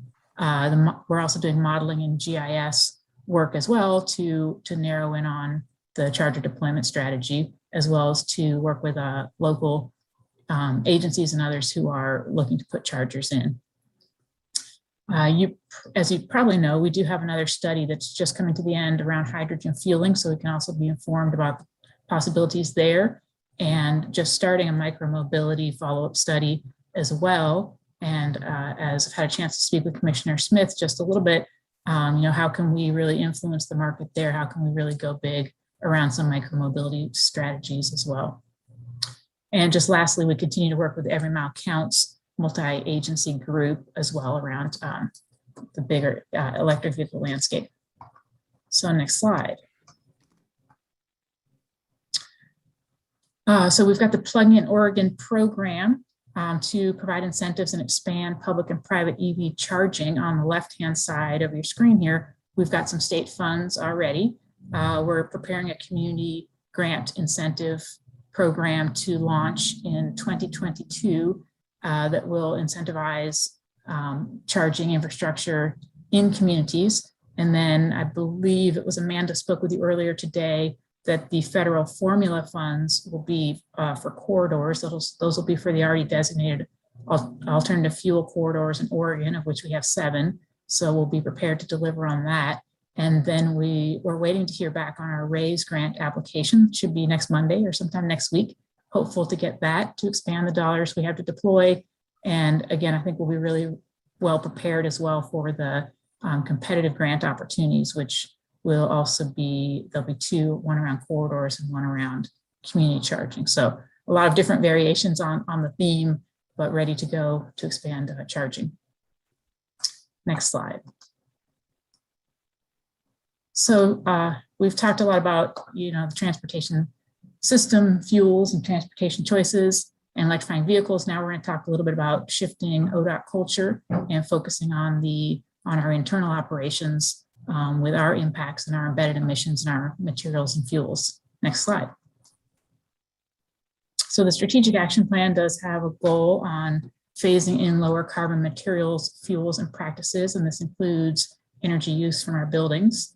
We have a project underway that's just coming to the end to look at the inventory of emissions from our construction and maintenance greenhouse gas emissions, identifying where ODOT has been successful and has been a leader. One will be around renewable fuels, renewable diesel, and then opportunities about where we want to go next. And an example there is going to be environmental product declarations, so we can get a better understanding of the materials we're using and what the impact is of creating those materials, and then where we can identify opportunities to reduce the impact in the materials. And again, that'll be due, that's due towards the end of this year. Next slide. We've used a collaborative process, and I think for this work in particular, that's been really important. We had ODOT subject matter experts, industry contractors, professors, and others informing us of best practices, doing market research, and then helping ODOT set realistic goals and how we can work in close partnership, particularly with contractors, and with what types of materials and strategies are available. As next steps, again, we're moving into the action from this. What are the recommendations that we can hit the ground with responsibility in different parts of the agency, and then also a phased-in approach so that the standards and specifications will just build on the quality work we're doing, but not set us back in terms of how we're building our infrastructure, and then sort of learning as we go from some of those opportunities. So again, I think Oregon's really a leader here, and this is just another example of where we're taking action on reducing our climate impacts. Next slide. Adaptation and resilience. So I'm a more recent Oregon resident, but I know that you've all lived through and experienced a lot of the climate impacts in real time. So wildfires, slides, flooding. Our state climatologists are indicating that we're going to have hotter and drier summers and warmer, wetter winters. So we're going to see more impacts to the transportation system from flooding, from landslides. Extreme heat is going to bring wildfire risks and impact our pavement integrity. And with higher sea levels, we'll be seeing damage from storm surges, coastal flooding, and erosion. And this leads us to, next slide, needing a climate change adaptation and resilience roadmap to identify, prepare for, and respond to these type of events. Again, this is in our strategic action plan to have climate resiliency and also climate equity as part of the work that we're doing. We'll be identifying where, when, and how our transportation system is most vulnerable and to which types of hazard, and where there's multiple hazards in one area. How do we reduce and address those vulnerabilities and also be able to bounce back faster, get that transportation system back up and running. Another federal opportunity we're going to have here is the Protect grant funds, and that might be an opportunity to look at some of these multi-hazard areas and try to prioritize where we put funds. We're going to come up with strategies that will address resilience across policy and planning, project delivery, maintenance and operations, and communications. Some example strategies would be design standards. So if you have a project that's located in a specific type of climate hazard area, how can we modify that design to adapt and prepare for the different weather patterns coming forward? So to date, we've conducted a desktop assessment, created risk maps, and gathered information on extreme weather impacts on the system, the traveling public, on our work, our staffing, and our resources as well.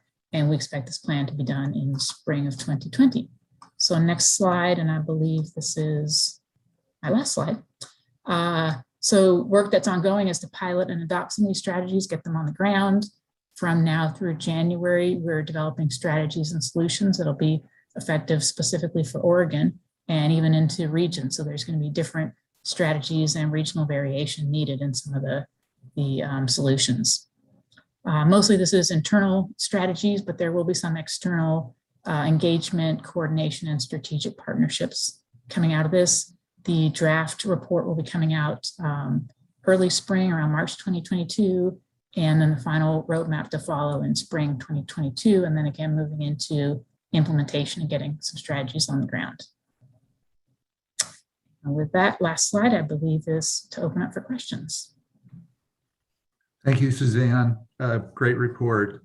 Questions?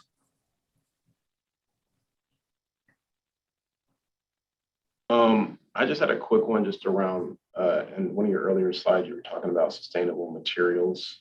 I know there's a lot of work being done around building back better infrastructure and green infrastructure and innovation. So I was just curious about what that one specifically entailed. It was a slide that had, I think, a barge on it. You had mentioned. So there, and I'm not materials and fuels. I'm a little more learning in this space, but with what we use with the concrete, how those materials are produced and what sort of emissions are created as the materials are produced, what sort of fuels are used, and then, material like steel as well. So each of those has a different sort of embodied carbon. And we're working to sort of trace back which ones have a higher impact in the production. And then also, being mindful as well of that life cycle. Is that pavement going to last longer? So it might have higher emissions, but it's going to last twice as long. Or can we have a lower emission, longer lasting or equivalently lasting material? And then also some around operations as well. So what type of fleets are we using? What type of fuels are we using in our vehicles and off-road and in our buildings? So it's sort of that whole. So just to understand how you're going to measure the GHGs in that, are you going to be measuring the carbon footprint of the supply chain? Is that what you're saying? Essentially to compare to the historical way in which we developed and built infrastructure versus new modern ways to look at different materials and fuels? Yes, essentially. And I will quickly get out of my depth here. The way that, a lot of these materials are produced locally, but they may be produced using different types of feedstocks. Sorry? Virgin feedstocks. Yeah. So the environmental product declarations, which is one strategy we're looking at, the manufacturer would disclose its cradle to gate. So from the origin of the material to when they ship it to us, not including the transportation, but up to the gate, they'll be able to disclose to us what the carbon intensity of that material is, and then we can compare across. Great. Thanks, Suzanne.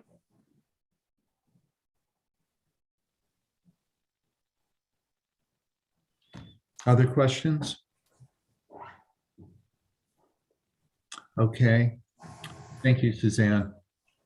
Yeah, you bet. Thank you. Okay, our final report is on the Interstate Bridge Replacement Project with Greg and Ray. Good afternoon, Mr. Chairman, members Mr. of Johnson, welcome. Members of the commission. With the excellent reports that have come through, and with us batting cleanup, we're going to see if we can impress you guys as well. So let's go to the next slide.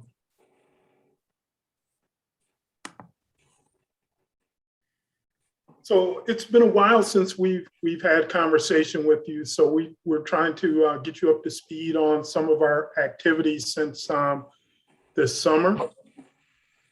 And we have we've looked at a number of different items, and we continue to meet with our advisory groups as well as the steering group.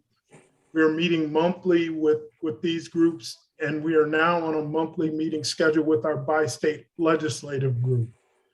So we have gone into providing design options that have been developed over the summer. We rolled those out last month in October, and we have had our advisory groups, especially our equity advisory group, has been developing equity-focused screening criteria for these design options. And they will help screen these and make sure that whatever design options are chosen to move forward have an equity component and equity at the center of them as we narrow down the process to a final IBR solution. So the equity framework is being worked on, and I want to thank Nakatra. She sits on our equity advisory group, so we will miss her as well. But the equity advisory group is doing great work with the framework and looking at developing performance measures. We have also established during this time frame community working groups, and these working groups are looking at specific questions and doing a deep dive. So the 4 groups that are currently established are looking at downtown Vancouver, how the bridge connects to downtown. We're looking at Hayden Island and how Hayden Island will be impacted by having a full interchange, partial interchange, or no interchange. and also what the local street system will look like, and what a transit station on Hayden Island could be. We also have a commuter working group that's looking at what is the commuter experience, what do commuters desire? And this is not just for automobile commuters, this is for folks who are using active transportation and who currently use bus transit going from Vancouver to downtown Portland.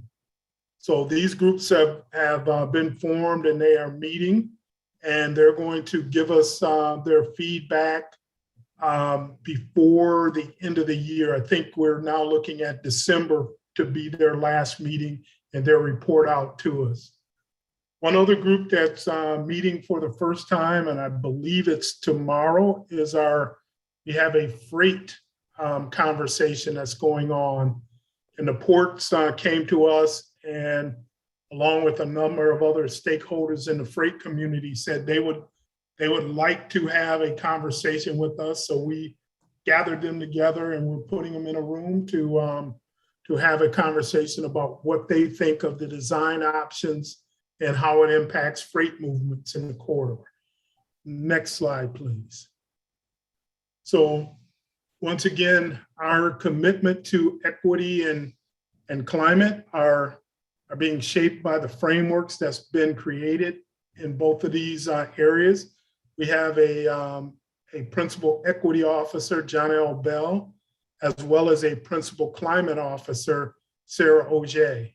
So these folks have been meeting with community members and with our partner who have expertise in both of those areas to help shape what our framework or blueprint will look like going forward. And the key to this is we're looking to have screening criteria developed, performance measures, design and construction specifications, as well as letters of agreement and doing program commitments, community enhancements and mitigations through community benefits agreements. So this will be comprehensive with commitments to stand behind the things that we're looking at and what we are doing in both of these important areas. Next slide, please.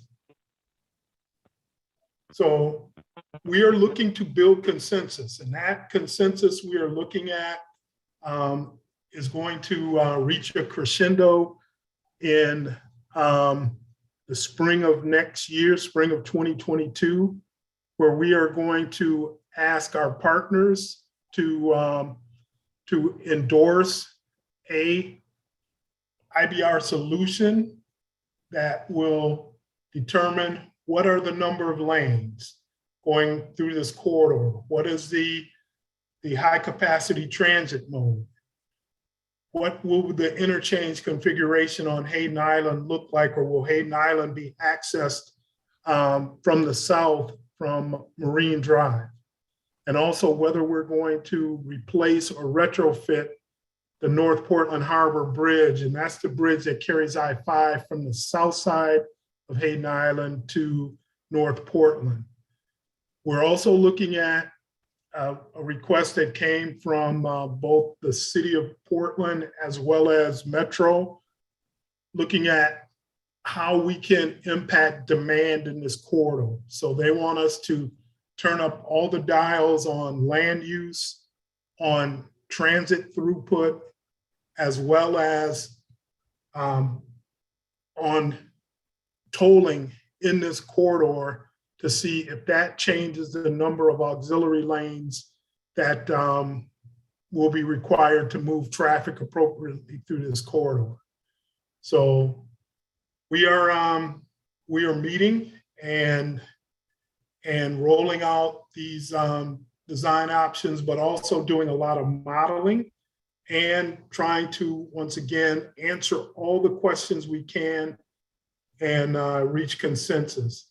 One side issue I'd like to bring up, we had a great victory this morning in the JPAC, where they did give us, they approved our amendment to spend dollars on answering these questions. So we had to get their approval. So that came in a unanimous vote just this morning. So good things are happening.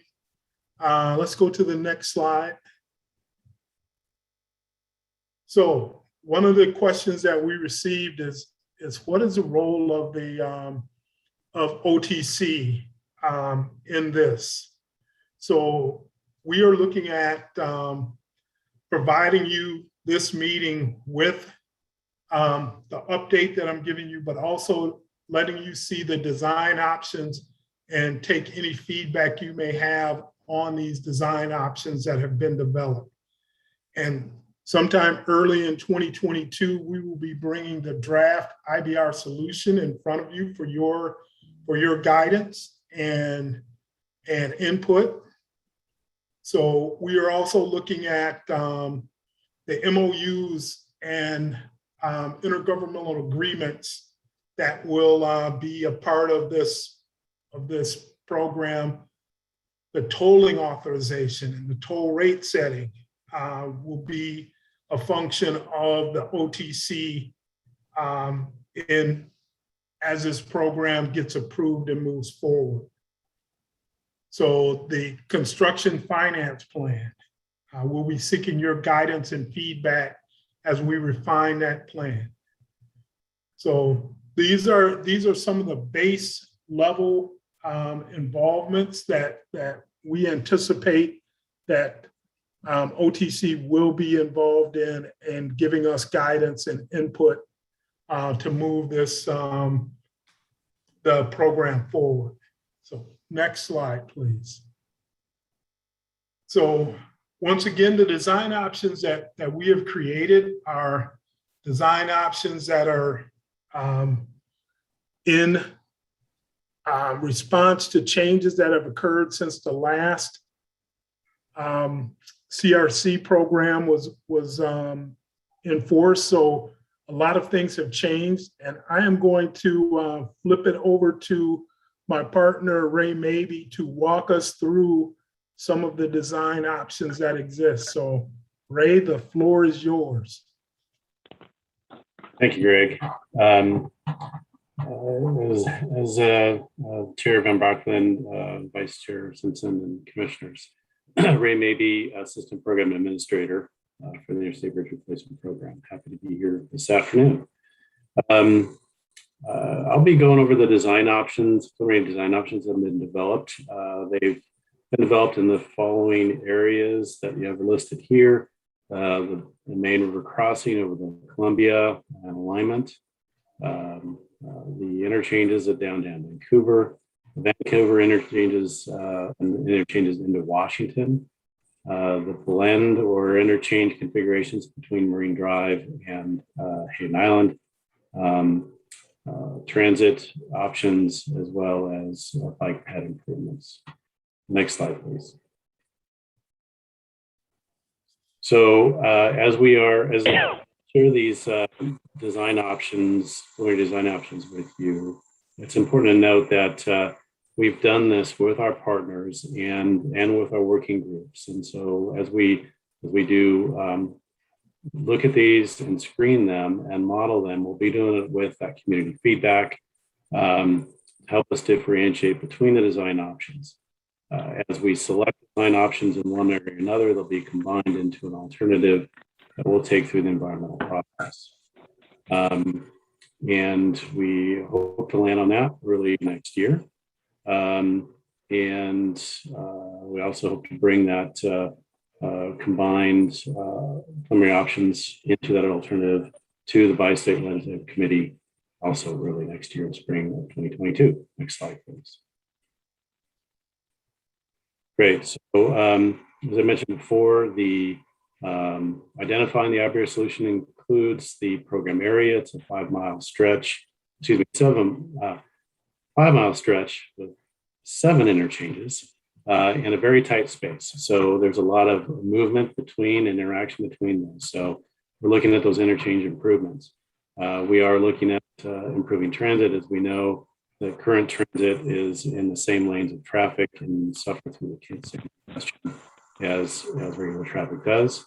How best to replace the main river crossing and how to improve that active transportation so that as we look at improving transit and active transportation, we provide options for those who would like to walk, bike, or roll, or ride transit. Next slide, please. So let's start with kind of an understanding that, as Administrator Johnson mentioned, a lot of work was done in that previous planning effort, and we're working to extract as much effort of that, much value out of that effort as possible. And that previous effort did achieve a record of decision, and it approved a replacement bridge, improvements to those 7 interchanges I mentioned, and a high-capacity transit node. That prior federal decision is still valid, but as we've been mentioning, there's been changes since that work's been done, including physical, policy, and regulatory changes, as well as community priorities. Some of those include expanded transit service in Vancouver, regulations, requirements from our federal partners, whether it's Army Corps of Engineers, U.S. Coast Guard, or FAA, to name a few. We've matured our equity and climate policies, and I think we can all celebrate that. But that's an impact and change. We've got different land use policies. There's a change in freight and industrial activity, and then local demographics. And the design options I'm working through now, as I remind again, were developed with our program partners. And these are in response to the changes. These are just not changes for the sake of change. These are in response to those changes since the previous effort. So starting with the bridge crossing over the Columbia River, there's 3 options in front of you, and each has trade-offs in footprint and constructability. It's important to note that each of these has dedicated space for high-capacity transit and active transportation use or shared use path. So each of those have those attributes. These are high-level options, and they require a lot of refinement and screening to understand the trade-offs. Starting on the left, that actually refers back to the previous effort, the 2013 locally preferred alternative. And just to orient us, Oregon is on the left, Washington is on the right. And in this case, in this alternative or option, we've got, you can look at the cutouts or the cross sections below. That's looking north. That's what you just see if you drew a line right through the middle of the river and look north. You'd see that there are separate bridges with vehicle traffic on the top deck and high capacity transit on the lower deck of the southbound bridge on your left, and a multi-use path and utilities on the lower deck of the northbound bridge on the right that you see there. The middle option is a straight alignment. It's still 2 bridges and similar to the locally preferred alternative from 2013. However, this option and the stacked alignment option that's off to the right factors in a replacement of North Portland Harbor Bridge that you can't see here. It's between Hayden Island and North Portland. And since that's another change since the previous effort, that bridge has gotten older. We've understood more about the costs of retrofitting bridges in these types of conditions, and the cost benefit ratio of retrofitting that bridge to current standards doesn't pencil out anymore. Plus, it also is not entirely possible to retrofit a bridge completely to the standards of a brand new bridge. And we're looking for that consistent seismic resiliency through this corridor. But what that does is it allows us to change the configuration of the main river crossing and use a straight alignment. And that allows us to ease our design considerations and construction. A curved bridge is very expensive to build, especially with long spans we expect in this situation. It also reduces bridge length, so we expect a reduce in cost. And the deck or the vehicle traffic on top of the deck and transit and bike pedestrian uses are similar to the LPA. On the right is a new configuration, stat configuration. And this is also a straight alignment, which eases design and construction and reduces the bridge line. But this configuration is just one bridge with northbound traffic on the top, and northbound traffic on the bottom and southbound traffic on the top. High capacity transit is on the left, and then the multi-use path and utilities on the right. This has additional advantages of reducing the footprint and reducing environmental impacts of in-water work. There's less piers in the water, and we anticipate it would reduce construction duration. However, there are some difficulties with this. And if you'll notice, the difference between the center chart and the one on the right is there's a loop ramp to downtown Vancouver that doesn't exist there. So we're working with our partners north of the river to see what that impact looks like and what is acceptable.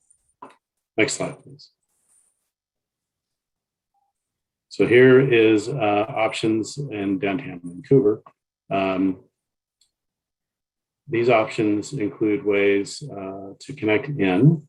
All options include high capacity transit and active transportation connecting into downtown Vancouver. But we're still trying to figure out how best to connect to the downtown from the river crossing options that I just showed. And we're looking to work that issue with feedback of the community and our program partners, and will be part of our screening process. Next slide, please. So as I mentioned, there's several interchanges into Washington. And these are not much different than the previous planning effort. It'll reconstruct these interchanges with graded ramps and auxiliary ends at Mill Plain and Fourth Plain. It does replace overpasses at other locations on I-5. And again, all designs improve bike and pedestrian facilities. We are looking at options and opportunities to provide improved freight movement to the Port of Vancouver. And so that is work that's ongoing. And our future work will refine these designs. Next slide, please. So I think Greg mentioned earlier Hayden Island and what to do there. We do know that the Port of Portland has changed its plans to develop West Hayden Island and use that. So that's had an impact on traffic. We also know that the business community would prefer direct access from I-5, while the residents seem to prefer access away from I-5. And so we're looking at these different options. And we do know that these two interchanges interact quite a bit. And each of these options includes different ways to access the island and connect to local streets. There's differences in the impacts on the island, and the differences may impact the number of auxiliary lanes needed for the merge and weave on I-5. So it's important to note that all these three options include replacing that North Portland Harbor Bridge. They all connect to the 40-mile loop trail and all have a high-capacity terminus or high-capacity transit terminus or station on Hayden Island. And they also include local street connections on Hayden Island and the Bridgeton area. So on your left, we've got the full interchange, northbound and southbound connections coming on and off Hayden Island. This has the biggest impact to the island. It does include a connector bridge that shared transit and vehicle access. You see that is the darker one. The center is a partial interchange. They only have I-5 access to Hayden Island on a southbound ramp, while access to I-5 is on a northbound ramp off the island. Otherwise, access to an arterial bridge, access to the island is from an arterial bridge to Marine Drive. So that means it pushes some additional traffic to the Marine Drive interchange.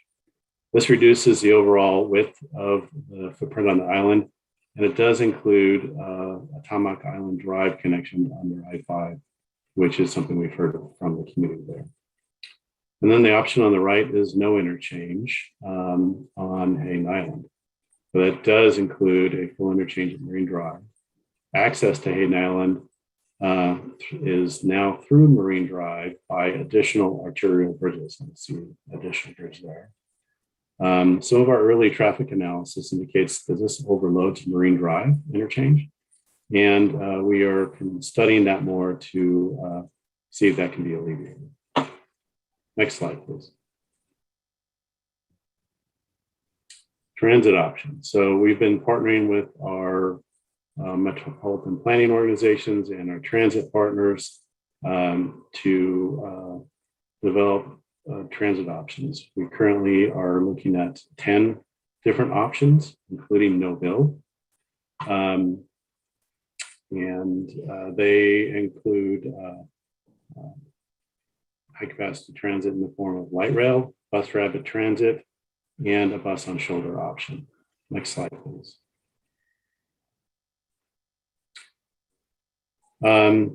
Actually, if I could back up one slide, sorry about that. It's important to note that the screening criteria and all the options I mentioned and the options here will incorporate our equity and climate goals. In fact, our Equity Advisory Group has done great work in developing screening criteria for all these options. Next slide, please. So with bus on shoulder, there is no dedicated guideway. The bus could be caught in traffic, especially if there was a disabled vehicle on the shoulder.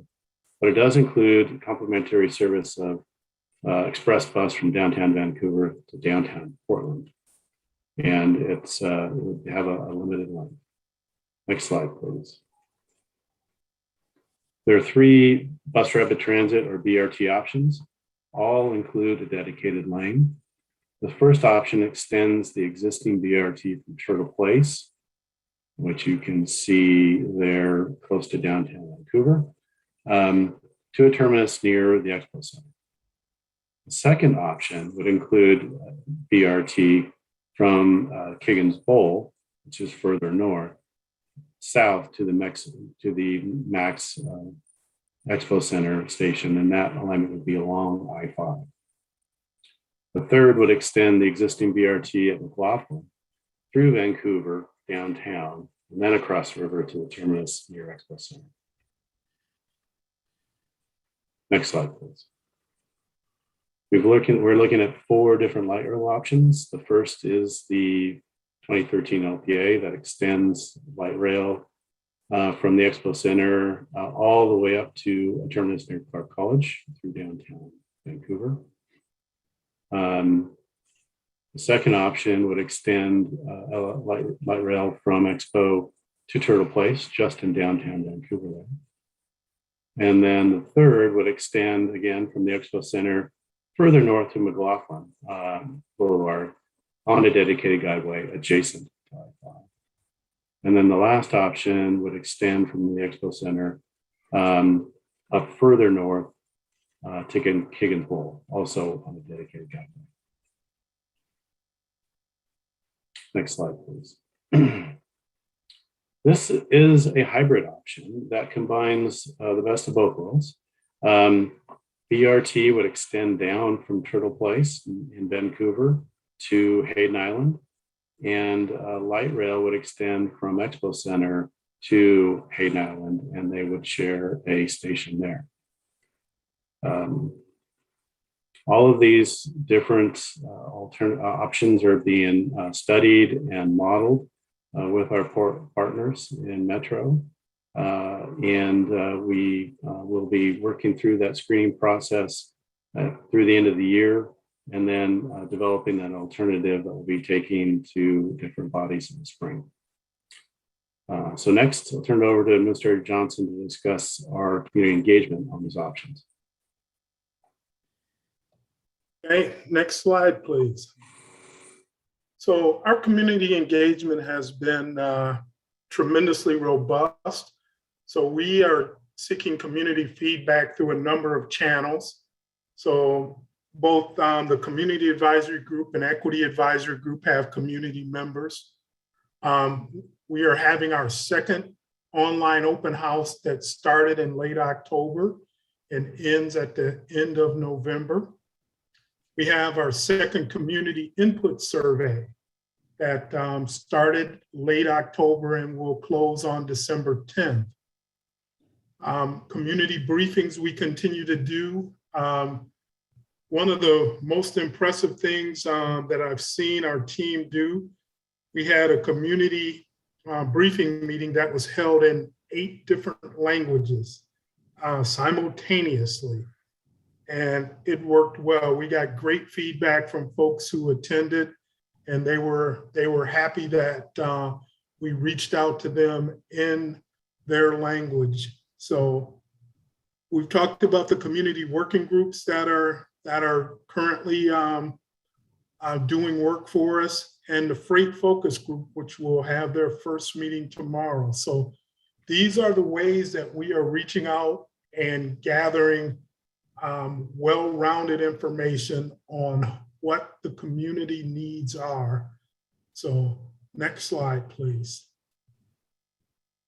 So our next steps, we're actually having a conversation. Some of our partners are skeptical that they can get their boards and councils to yes for this March timeframe. So we are having a discussion at the executive steering group level. And we're also we're going to be talking to the bi-state legislative group about a potential change in our schedule that we can have our partners comfortable with moving forward. Because once again, we want to bring consensus of all of our partners and not leave any partner on the side of the road because they couldn't get there because of time and lack of information. So we're going to be developing the additional details for design through this time period.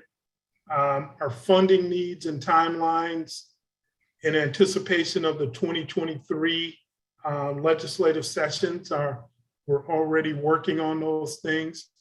We started the tolling discussion just earlier today at the executive steering group level, and we're going to continue that discussion. And once again, the OTC as well as the Washington State Transportation Commission will be brought in for those when those discussions start getting to what is actually going to happen in regards to tolling on this program. We're looking at starting the community workforce agreement conversation, starting in or community benefits agreement, starting sometime in the summer of 2022. And that's going to be a continuous conversation with the ideas of construction contract requirements, including DBE goals. Those conversations will begin in 2023 and continue on till all of our construction contracts are out on the streets. So next slide. That wraps us up, and so we will take any questions or concerns that you guys have. And my final comment is, when we grow up, we want to be just like the Rose Quarter Project. So.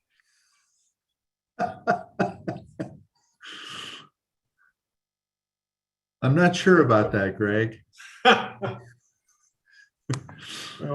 Well, thank you. That was a lot of information.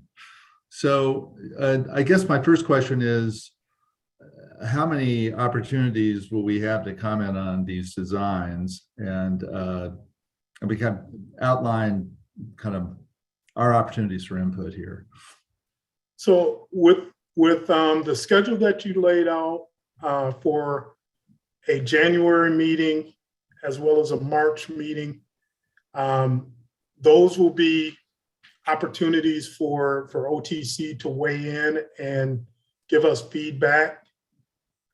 We will come back at your request anytime to dive further into these and show you how the screening is narrowing down the options. So Those two meetings at the beginning of 2022 will be opportunities for feedback and input. Okay. And then you want to wrap that up ideally by March, April?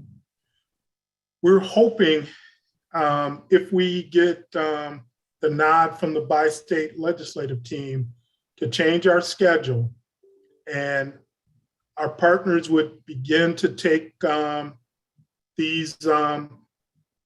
IBR solution to their boards and councils in late April and May.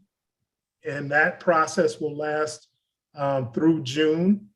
And in July, we would come back to the bi-state ledge for their final approval to move this forward into the federal reevaluation process. Okay. Thank you. Other questions?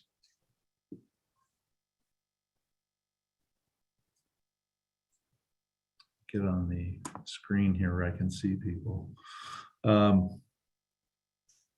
Any other questions at this point? There's obviously a lot of information to process here, and I know for myself, I want to sit with this for a while and organize my thoughts and my questions. And we will be doing individual outreach to the different members to give a more detailed opportunity to dig into these. So this is just the tip of the iceberg of information and opportunities for you guys to understand and weigh in on it. Okay, great. Other questions other than mine? Not seeing any from Commissioners Brown or Smith, and I think Orlando may be offline right now. So, okay. Well, thank you both very much. That's very interesting, thorough, and a lot to think about. And we'll be doing that.